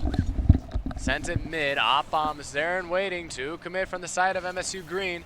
Sibs pass middle. Is anyone there? Nope. Gribble now leading the charge from the back. Gets beat out by Morvu. Sibs with no boost. Has to try and work his way around too. He does so. Bumps Opbom as well. And now Amaz will clear it out. Try and buy his team some time, but it might go in. Sibs is back in time for the save. Follow-up shot is there for Morvu. And MSU Green is on the board first. Green is finally putting a goal on the net, minute and a half in. We're seeing some fight from MSU White as it's a very, very solid match so far. We're seeing some fire from the white team, but just the aggression from MSU Green really is unmatched as Opbom beats out Amaz on that 50. Then Opbom once again beats out Amaz on the 50, and Morvu up in the air against Gribble, able to beat him out. Nock against Amaz, and Nock makes it past Amaz, putting Michigan State Green in a 2-0 victory lead. Unrelenting pressure so far from Michigan State. That's what they're known for, but we haven't seen Michigan State White be able to counter it. So now we go into a deficit for Michigan State White by 2 goals. Kickoff strats galore could be happening as Nock doesn't quite find contact. Could be a shot from Amaz, denied by Nock. And now Sibs tries to keep the play open. Gribble is there, has to concede possession as Amaz will clear it back in. Morvu awaits, looks to try and beat around one. Gribble looking for the double tap, leaves it for Sibs. The shot, top left denied by Knock. Beautiful defensive play, keeps Michigan State green with the shutout. And now might add on another one. Sibs takes out Oppam and gets the touch away.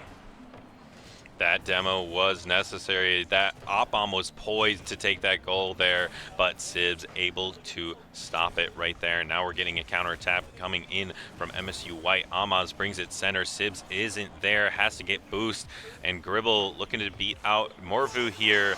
Knock though brings it to the corner, and Sibs full boost, gets bumped by Oppam, can't apply the pressure that he wants to. Now Morvu looking for a bit of a double flip reset play. And Sibs, though, beats him out. Now going to the goal, looking to play against Knock, and Gribble finds it, slots it top left past Morvu. MSU White finally on the board. Just had to make all of Michigan State green awkward. And that's faltering under the pressure from both of these sides. Michigan State White, 2 minutes to go. They still have a goal to come back from. Off the kickoff, Gribble looking to try and match Oppam. Can't quite find it. He looks for a reset, does get a pop. And now Sibs looking to try and lead the charge out for White. Can't quite find it. Knock beats out one, but Gribble gets around the next. And now Sibs left alone as last man. Gribble does find a bump on one. Amaz try and find a shot, but Knock clears it out to the corner. Morvu now sees Knock. Knock looking for a double. Can he get back to it? He does. Follow-up shot from Oppam is there, but it's denied by Amaz. Oppam still lurking off the back wall. Cleared away now by Gribble. And Amaz to rip it on net. Saved away. Knock the double tap to keep it into the corner and keep it away from harm. But Gribble immediately looking to pounce back on it. But it's saved away by Morvu. Good 50 from Amaz. And now we enter the final minute. MSU White still down by one. But the chances are arising. And great defense coming out from MSU White right now. A couple of opportunities from MSU Green have just been stopped by the positioning that MSU White has been having right now. MSU Green is really it's applying the pressure we saw from last series. It's constant shots on net, constant passes back and forth, and looking for these tricky plays. But MSU White, I guess, familiar with their tricks, being their teammates, they're ready for whatever MSU Green has to throw at them. Now Sibs looking to clear long. He's got Gribble. Gribble's got the flip reset. Doesn't quite find connection on it. Amaz there to catch MSU Green by surprise, but they're not too shaken by it. Final 10 seconds now. Nice little 50, and now Amaz is on a breakaway after Oppam tried to back pass it. The shot from Gribble is saved. Morvu looking to ground. Gribble off the corner, can't quite find Sibs as he booms it out. Amaz looking to try and keep it up. Morvu gives it away to Gribble, but it's saved away by Knock. And MSU Green nearly giving the game away to MSU White. Woo! They barely take the victory. A little bit worried where the MSU Green there as MSU White. MSU White looking really, really strong there. 9 shots on? But MSU Green, all they needed were their 3 or 4 to find their goals. And yeah, that was just really solid aggression coming out from MSUB. Yeah, I mean, they are out shooting MSU Green. So that's a start. Now all you have to do is just put more into the net than MSU Green. And that'll be another start. Because then you have to win more games than MSU Green. And that can be the finale. If you can score a goal, you can win a game. And if you can win a game, you can win a series. If you can win a series, you can win the tournament. And that's how it goes. A little 2-step verification, I guess, or 3-factor authentication. Yeah, exactly. Yeah. That's I don't know. It's just the order of operations. That's how it works. It's practically PEMDAS at this point. Exactly. It's Getting just, into math. It's just a Rocket League version of PEMDAS. Kickoff going the way of MSU Green as we kick off game 2. Op-Bomb looking to set the tone early. Pass to Knock. Whoa. And only needed 5 seconds. Whoa. That was. I like that pass from Op-Bomb straight to Knock. Gribble committing to try and stop Op-Bomb, but Knock was there in the back, ready for the pass. And these boys play like a team. Op-Bomb, Knock, and Morvu are a machine together. They are as coordinated as coordination can be. And however aggressive MSU White is, it can't keep up with the coordination of MSU Green. Yeah. I mean, it's got to be pressure, onslaughting of pressure for MSU White. But now Knock getting on the board once again. Just takes his own time. Doubles it off the ceiling and off the ground. Beats around 2. And finds the open net. He's knocking on the door. And MSU White right now just letting him in. Getting in there. Another attempted kickoff strategy, but Gribble gets the demo, and now Knock Morvu has to fight off 3, gets it clear, and a big demo on Gribble there. Op-Bomb has an opportunity for a goal here. Morvu, though, sets it up, looks for the slot, cannot find it. Now Knock knocks it off of Sibs there.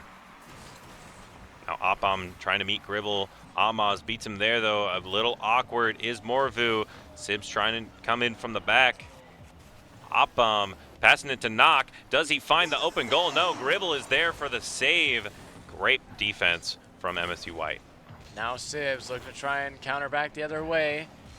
Gets out 50. Gribble called into action. Was met to the ball by Knock. Now Morvu. Play a little bit patient. Beams it out to the left. Now Gribble looking to turn. He's around 1. Op-Bomb now looking to boom it back in. Maybe a shot on target. Saved away for now by Amaz as he looks to take from the corner. Morvu gets a good 50. Sibs can't really do much with it, but he does try and carry it out to the sidewall. And now Morvu pops it high to Knock. Gribble a little bit awkward and can't quite find it, but Sibs able to back him up. Or that might have been Amaz instead. Now Op-Bomb retreats back to the corner. He takes the full boost. Knock will take possession of the ball. As Gribble already up, he does find contact, but it doesn't help his team out for now. 2 minutes and 50 seconds left to go. Knock picks up a demo on 1. Morvu looking for the bump on the last man. Does get it, but Sibs is there to get a clear out for the moment, and it does sail past midfield. White can regroup for the moment, but it rings off the crossbar off of Knock's attempted shot. 2 go from White, and finally they can get a moment to breathe. As you say it, the breath has left their body as Morvu from across the pitch finds a goal. Just slots it right in there. That third man not ready for it. Gribble driving backwards, trying to make his way there, but it did not matter. 3-0 in this game 2 so far, halfway through the game as well. The trend continues. We're looking at a 6-0 game, but MSU White not wanting to let that happen, needs to apply the pressure we saw from game 1. We're seeing a lot more White on our screen than we did last game, and it's really, really going in the favor of MSU Green right now. Nice little pass from Gribble to Amaz. Couldn't quite find it, though. Now a shot on from Sibs, saved away by Morvu. Op-Bomb trying to get the clear out. Sibs trying to get some more pressure going. Gribble flip reset to himself, looking for the double off the wall. Couldn't quite get it. Shot sails a little bit wide. Sibs trying to keep the pressure up. Amaz keeps the play in. Maybe a shot on from Sibs. Does get bumped out of it and now has to retreat back with a few chain dashes. Gribble, 50's Op-Bomb. Leaves it for Morvu. Might have a flip reset. Looking to try and beat Amaz, but he's on it before any harm can go the way of Michigan State Green. Now Knock on the ball. Gribble meets it for 50. Amaz demos Knock. And Morvu doesn't find contact on the ball. This might give a chance for Michigan State White to break out. And they will. Sibs with low boost, though. Has to take a low 50. Pops it high. Amaz is there. Morvu a little bit awkward, leaves Gribble a shot. Knock picks up the save. And looking to go back the other way is Knock, but gets beat out by Amaz. Follow-up shot from Gribble, off the bar and out. Sibs there on the rebound. Can Gribble find its way in? No, he cannot. Morvu will clear long. Maybe on the counter now, looking for the musty. Can't get it. And Knock, good 50 from him. Up on, pass middle, no one there from Green. Michigan State White need to find something off this play here while Knock gas stations on the boost. Sibs now, Amaz now has to take control of this game, has to take control of this ball in order to get something happening, but Knock is there on the defense, and as soon as Knock gets his hands on that ball is going towards the white side. And now Morvu looking to meet Opbom up top, but Opbom getting a little too tricky on that backboard there, and it's going to be going in the possession of MSU White now. Amaz has a chance here, a little awkward, a bit of a bad first touch. Now Amaz, once again with an opportunity, Morvu full boost, has control of the ball, gets bumped. Are we going to be getting a goal from MSU White? No, we are not. MSU Green looking a lot more dominant in that game 2 than game 1. Yeah, MSU Green is locked in right now. I mean, Opbom is scrolling Twitter. Yeah. That is the definition of locked in. He's locked in. I've never seen a man more locked in. Yeah, never been more. So Michigan State Green holding Michigan State White scoreless in that game. So now Michigan State White, they've got Jimmer on their side. I think he's going to at least talk to them. And they've also got Lupa as their main support man as well. Of course, giving them some words of advice. Yeah, there will here, because, Yeah. When there's a will, there's a way, and Michigan State White might have a way back into this series. They do need one game in order to get back. Game 3 is very important, as if Michigan State Green wins Game 3, they could very well make it a sweep. Yeah. Or we could see a reverse sweep, but it's very doubtful. Michigan State White really need this game. They need to counteract Michigan State Green's unrelenting pressure. Maybe get some demos to relieve the pressure. Opbom really likes to demo. Maybe we can get someone on the side of Michigan State White to demo in the cause of that. Maybe even take Opbom off the pitch, because he seems to be the leading player for MSU Green. He's been a very aggressive first man. So we'll see how this goes. Amaz off the kickoff, looking to try and flick around Morvu. Morvu, cool, calm, and collected, will beat around 2. Opbom leaves it for Knock. Shot on from Amaz, a little bit high. Sibs past Amaz, back down. Is anyone there? Gribble the shot, doesn't find contact on the ball. Opbom from the corner, beat out by Sibs. Gribble is there, maybe to take charge, but Sibs couldn't find the bump. Gribble on anyway. Tries to find the 50, but Opbom clears out to the corner, beats over 1. Sibs will keep it in. Popped high. Is Gribble there? He is up for it. Knock does clear it out to the corner. Sibs does pick up a demo on Morvu. And now Gribble on the ball. Pass to Amaz, or to Sibs. Couldn't quite find connection. Couldn't find the net either. Morvu sends it long and sends it away. Sibs tries to keep it back in. No early goals so far for either side of Michigan State. This pressure, MSU White is really putting it on right now, as this is really the first time that the ball has been in MSU White's side for a significant amount of time, and we're a minute and a half into this game here, and now Gribble looking to take possession of this ball here, but knocks it back, and it's just a back and forth right now. Morvu finally has control over the ball, but Gribble is in that goal and able to knock it away. Amaz trying to beat out Morvu, but Morvu with the fake is able to win the 50, beats 2. Opbom in the corner now. Can he find a pass? No, Gribble is able to beat him out in that 50, though.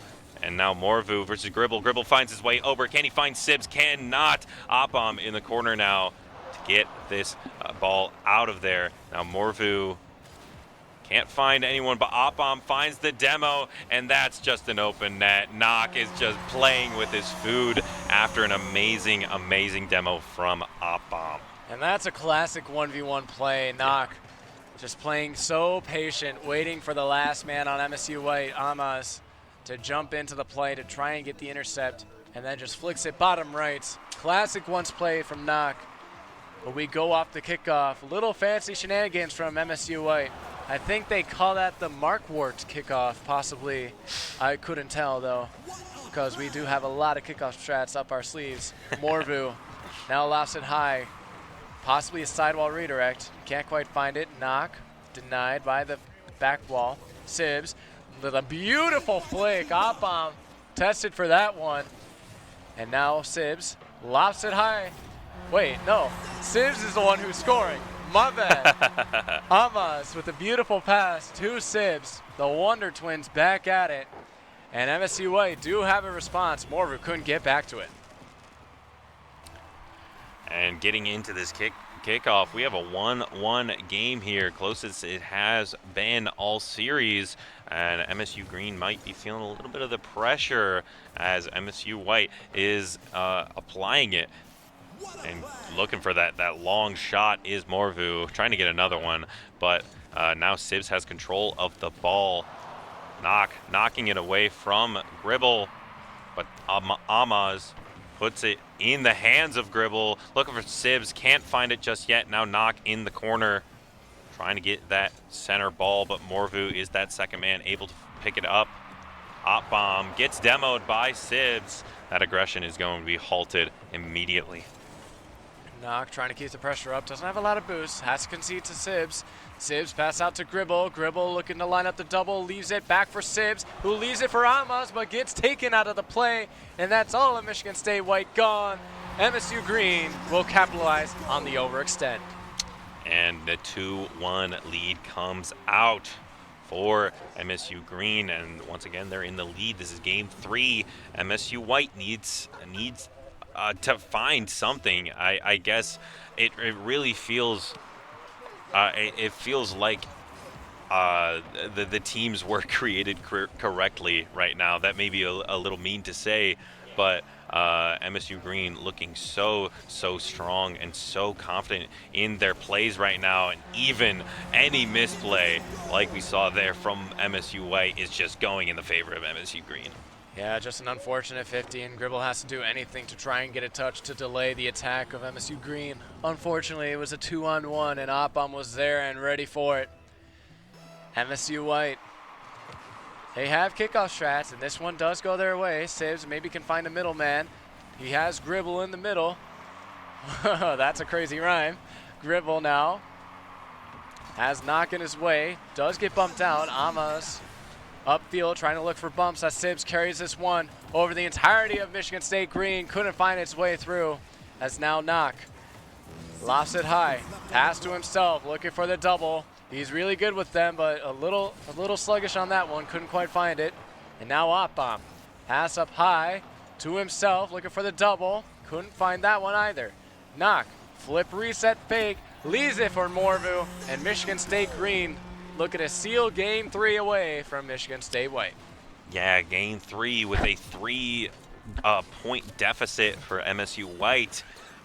Green is looking very poised to take this game 3 and go to a game 4 and maybe possibly a sweep. But MSU White still, we've seen the fire, we've seen the moments of greatness from MSU White, but it's just shattered immediately by MSU Green's consistency.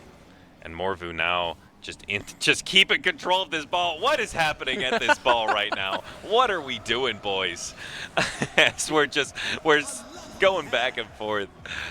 Gribble, now in the air with the boost, gets the flip reset, unable to get a big follow-up, and Knock just knocking that out of there. Time taken away. Up onto a pre-jumping Knock, almost finds connection. Now Morvu takes it back to his corner, maybe trying to find one more. Gribble tries for anything, couldn't find anything. And Michigan State Green showing what they do best. Now MSU White have to reverse sweep the A team to attempt to take the tournament away from MSU Green's hands.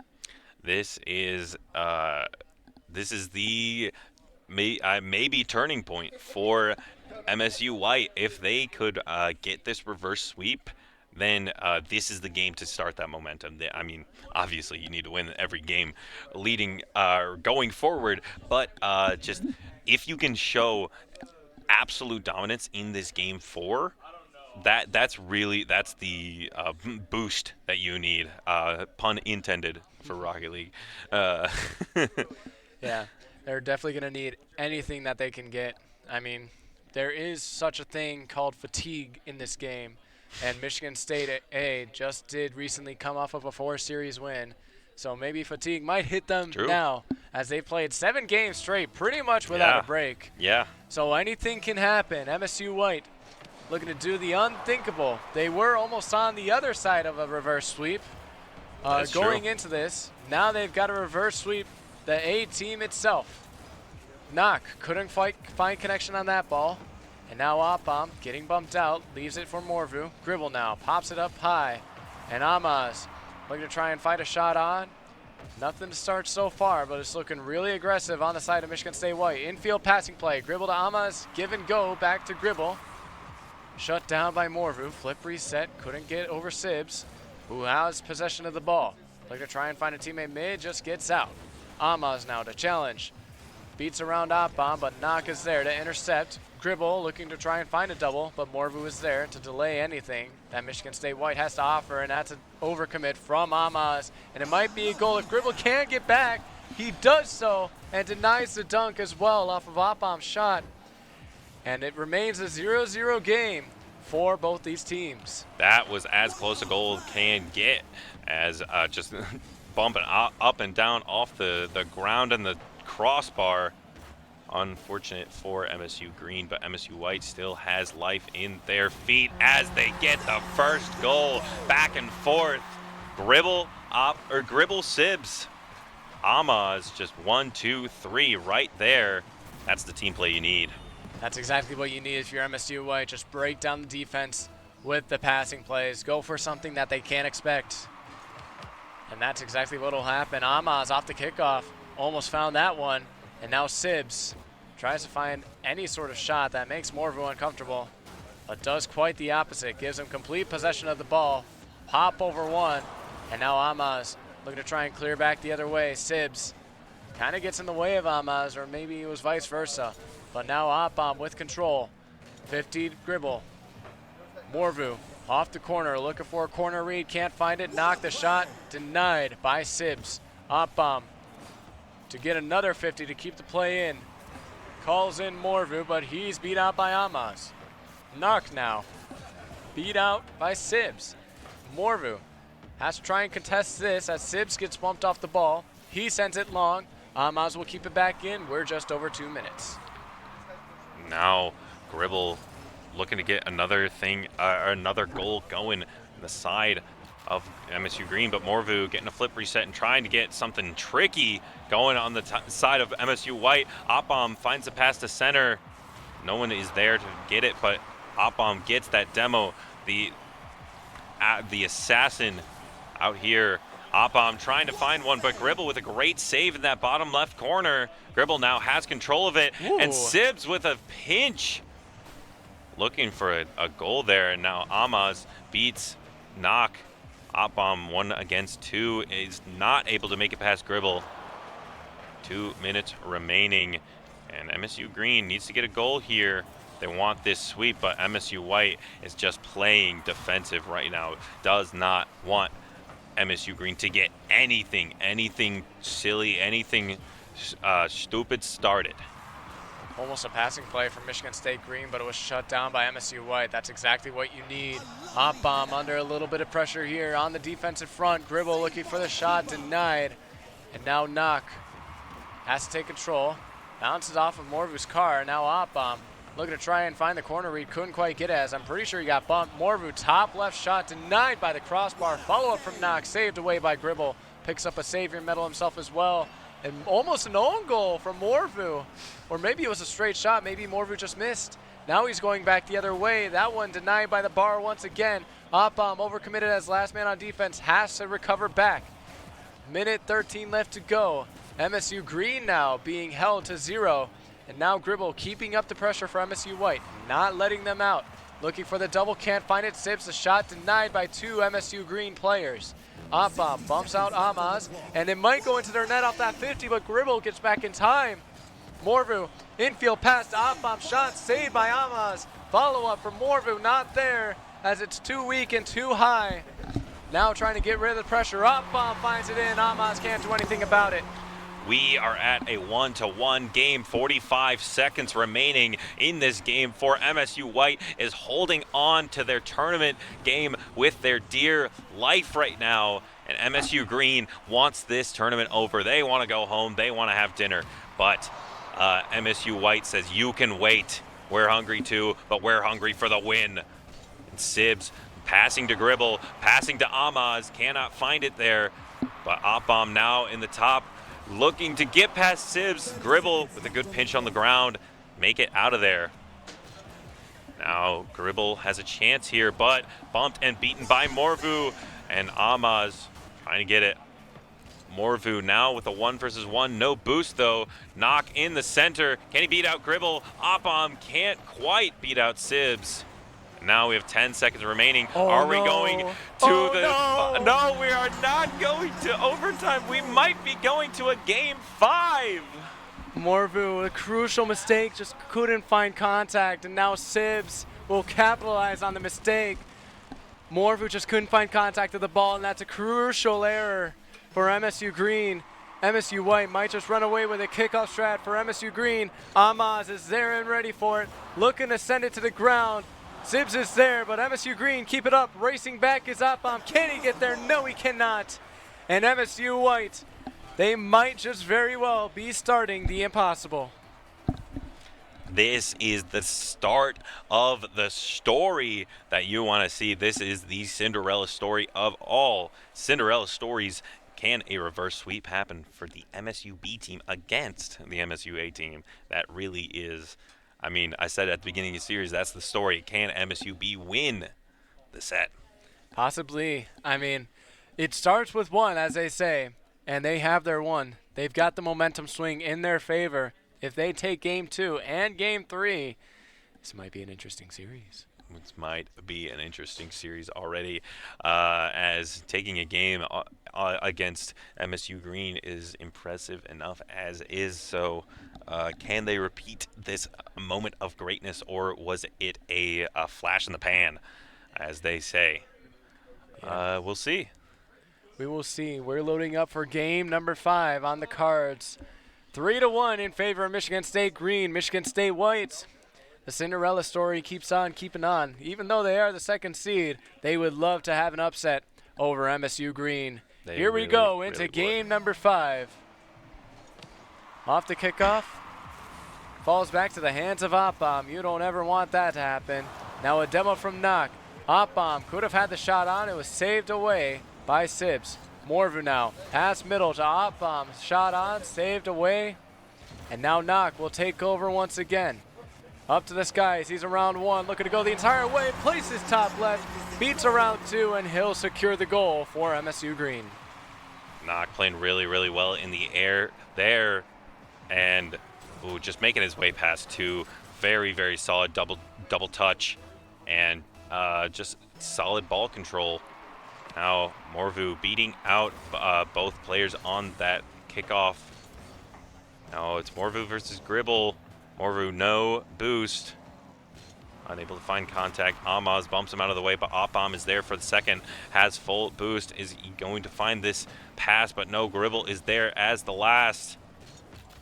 Morvu making his way to the center, but MSU White denying any chance of an offensive starting for MSU Green. Knock with the boost, beats out Amaz. Has Gribble and Sibs waiting in the wings. Opbomb looking for a goal, but Sibs is there to stop it.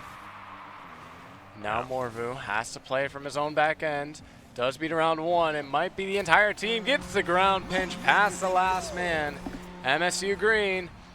I mean, that's a beautiful catch from Morvu to get the beat around 1, and then the ground pinch to beat around the last man. Gribble just couldn't do anything about it. The ground pinch was too fast, 113 kilometers of pain.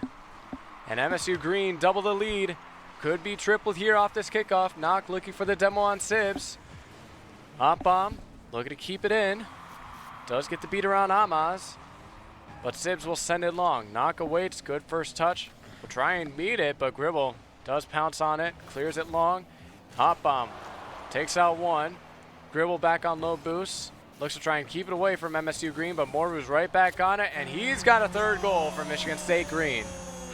I think MSU Green is playing angry. They are upset that they lost a game, and you can see in this gameplay they are going for some wild gold. They are pulling out stuff from deep in their bag, and you can tell MSU Green wants to win this series right now and right here. But it seems like MSU White wants to deny them that fact or that pleasure, as well as Sibbs gets a great slot over Morvu into that top right corner. 3-1, a little bit of fire in MSU White, but that is still a 2-goal deficit. You have 3 minutes to make it back. There's still a chance for MSU White. There's a lot of time, like you said. Sibbs now over one. Morvu beat out by Gribble though. Shot on from Amas, barely saved away by Opbomb. So they're trying to keep the pressure up. Morvu from his own back wall. He's got about half a tank of boost. And now Morvu looking for a shot on himself. Tried to play the lead blocker with Knock, but Knock couldn't quite find the bump enough. Make this a 3-goal game once again. Knock now back on defense alone. Calls an Opbomb, and he's there to help him out. Morvu sends it long over Amaz's head. He's called off by Gribble. Beats around two. Only has Knock to beat, and Knock can't find it, but Sibbs can't find the connection. Opbomb is back in time. Amaz now, he's beat. Sibbs booms it off the back wall and booms it to himself. He's got all of Michigan State Green bearing down on him and cannot convert anything without being derailed from the play, or derailed from the play, I guess is the proper term. Knock trying to keep the play up for Michigan State Green with the corner steal. And now Morvu. Good first touch off the wall. Flip reset. Amaz beats him to it. Might be an open net. Does it bounce his way in? No, just off the left post. And MSU White, they still have a chance here. The backflip from Knock. MSU Green starting to fumble a little bit. Maybe that fatigue that you mentioned earlier might be coming into effect here. We're seeing a couple of maybe misinputs from MSU Green, but it's still very solidly in the favor of MSU Green. Knock almost finds one, but that crossbar, the bane of his existence right now. And Morvu bumping one to try and give an opportunity to Opbomb. Now a double commit from MSU Green in that corner, and now Morvu trying to get a center ball to Knock, but is beaten out by Gribble. Can Knock beat out Gribble? No, he cannot, but that ball just barely doesn't make its way into the goal. And now Opbomb putting it in the corner, and Knock hoping to get this ball out of here. 1 minute remaining. 1 minute for MSU White to score 2 goals in this scary situation, and Amaz puts one in. 1 minute left for 1 goal. They needed 2, now they need 1. 51 seconds is possible. MSU Green starting to look a little shaky right now, but they still have a 1-goal lead to hold on to. Off the kickoff, Morvu looking to try and end it here. Could have shot it, but Amaz was immediately on it. Gribble beats around one. Opbomb a little bit late to the punch. Beats out Sibbs though with the help of Morvu. Now Morvu on the ball once again. Sibbs clears long. He has Amaz. Good 50 from him. Gribble looking to find an infield pass. Well, that's all of White committed. Sibbs has to race back to get the save. Opbomb, the follow-up shot finds its way in. MSU Green double up their lead once again. And that might be the nail in the coffin, but there's still plenty of time for anything to happen. 30 seconds is enough time for 2 goals to be scored. MSU White has a chance here. These kickoffs need to be immaculate. They have to go in the favor of MSU White, and it doesn't seem like they are. Opbomb getting possession immediately and not coming in from the left field. Cannot get that goal, but Amaz and Gribble now finally have possession. Can maybe get a chance here. Opbomb beating out Gribble, and Knock gets that 50 and just opting to not even touch it. Wants to stall out in as much time as possible, and 1 second remaining. That is going to be MSU Green taking it 4-1 over MSU White, which makes MSU Green your Michigan State champion. I guess that is a way to put it. The Michigan State Championships end with Michigan State Green taking down MSU White 4-1 in this best of 7 series. We will gather a post-game interview with the one and only Coach Jimmer and Director Bilski once we come back from break, and a recap of the entire land. Thank you very much for having us. We will see you back soon.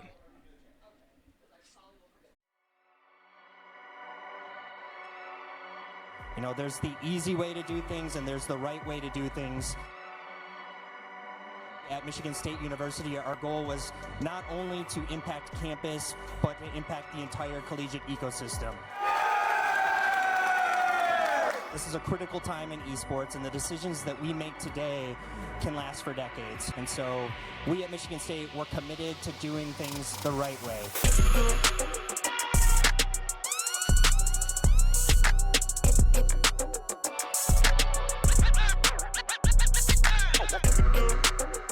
Raph, I know you're huge into this big esports conference. Michigan State 8-0.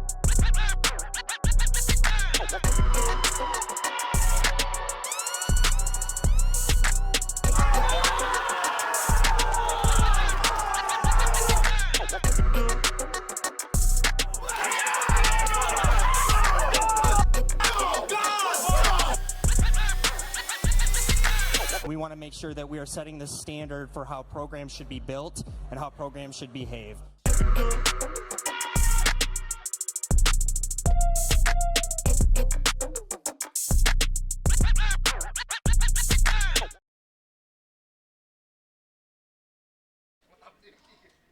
All right, everybody, we are back here at the conclusion of the first ever Michigan State Championships here with Rocket League.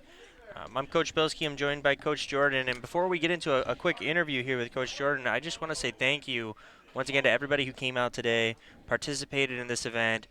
This was a free event that we put on here at Michigan State as an opportunity to bring programs and students who may not normally get LAN opportunities or may not have been able to get that experience before, give them a chance to come out, play against some of the other best teams in the state, and really get an opportunity to connect with others as well. And so really excited about how the event went. I just can't thank the students and the programs that came out enough. We had multiple programs today actually come out to Michigan State who have never been to a Michigan State event before. So I thought that was a really cool piece of the event, and just can't thank those programs enough. But speaking of the event, we have Coach Jordan here, head Rocket League coach here at Michigan State University. Coach, obviously, Michigan State versus Michigan State in the finals, right? Which you have to feel pretty good about, right? Always happy to see it, right? Hate to see it in any other spot in the bracket, but grand finals, I feel like that means that we did our job. Yeah, absolutely. I talk to the players and I say, hey, we judge ourselves by how we play to our potential. How do you feel we played to our potential today? I mean, my theory is, and we talk about it all the time, is win or learn. So any time that we fail to succeed, it's an opportunity to grow. And I feel like if we have growth, then we haven't really failed. We've generated value from that. So I think everybody had highlights. Everybody had great parts of their game that they were able to shine and contribute and show that they're really, really some of the best in the state. And one of our teams just did it better than the others. And it's kind of not a surprise, right? You expect to see an A squad beat a B squad, but it's good to see a B squad come out and test their mettle and at least make them work for it. So I like seeing that. Absolutely. Today it's been a long day. We started at 8 a.m. and here we are finishing now. But, looking back over the course of the event, were there any surprises for you or any things you thought were extra memorable? Like what were some of the highlights or surprises of the event for you? So for me, I thought that some of our developing players really kind of showed off some of their growth and development through the day. I thought Wevins did a great job in his matchups. You got to see him kind of showcase some of his skill, and get off the leash a little bit and go have some fun. Amaz did really well as well. He's been really flourishing in his opportunity to play on our B squad and showing why I made the right decision by bringing him up. He had some really great goals in that semifinal match. That double tap was from a crazy angle, like almost a no angle double tap. That was just phenomenal. And our green team, as always, showboating a little bit and doing some creative things that you love to see. So between all those things, I'm very happy today. Absolutely. And, obviously we have kind of a packed travel schedule for the team coming up here. White will be in Chicago next weekend, and then green will be in Las Vegas and the weekend after. How do events like these help you prepare for those? Or is there certain things that you were focusing on today in this environment? This is always phenomenal, right? You can scrim all you want, and scrims are scrims, but at the end of the day, there's not that same level of intensity to it. As much as you'd like to try, if you lose a scrim, you don't feel like you actually had a loss there. And getting bumped out of a tournament, all of a sudden you almost play a little different. Everybody tends to have that little bit of reservation. They're nervous to make a mistake, and the teams that play really well go out and do those same things. So we look to see if our scrims match these types of events, and where can we make edits, or what can we talk about. We watch those VODs back. We look to tune and test some things, have good conversation, and make sure that not only does everybody understand their role and their responsibilities, but that everybody agrees in what the correct move was, so that if we're faced with another similar situation, we understand how we can navigate it better as a team to get the correct response that we're looking for. Absolutely. Well, Coach, I just want to thank you again for taking a few minutes here to chat with me. Congratulations on a great day. I had multiple programs come up to me today to say how enjoyable the event was. Can't wait for next year already. So really excited about how the event turned out as well. And, just thank you again to all the programs that participated today. You can catch your Spartans coming up in action here like I kind of hinted at. We have lots still left on the schedule here. The Midwest Esports Conference Championships in Chicago next week, and then after that, the Power Esports Conference Championships in Las Vegas, Nevada. Probably the biggest event of the year from a prestige and splash kind of flash level there. So really looking forward to the next few weeks of competition here. But thank you to everybody who tuned in today as well. Chat everybody who was there with encouraging messages, cheering on their teams. From all the different programs that tuned in, thank you so much for tuning in. Please do hit us with the cliched follow button to be notified when Michigan State goes live. But, once again, thank you all for tuning in, and go green. Go white.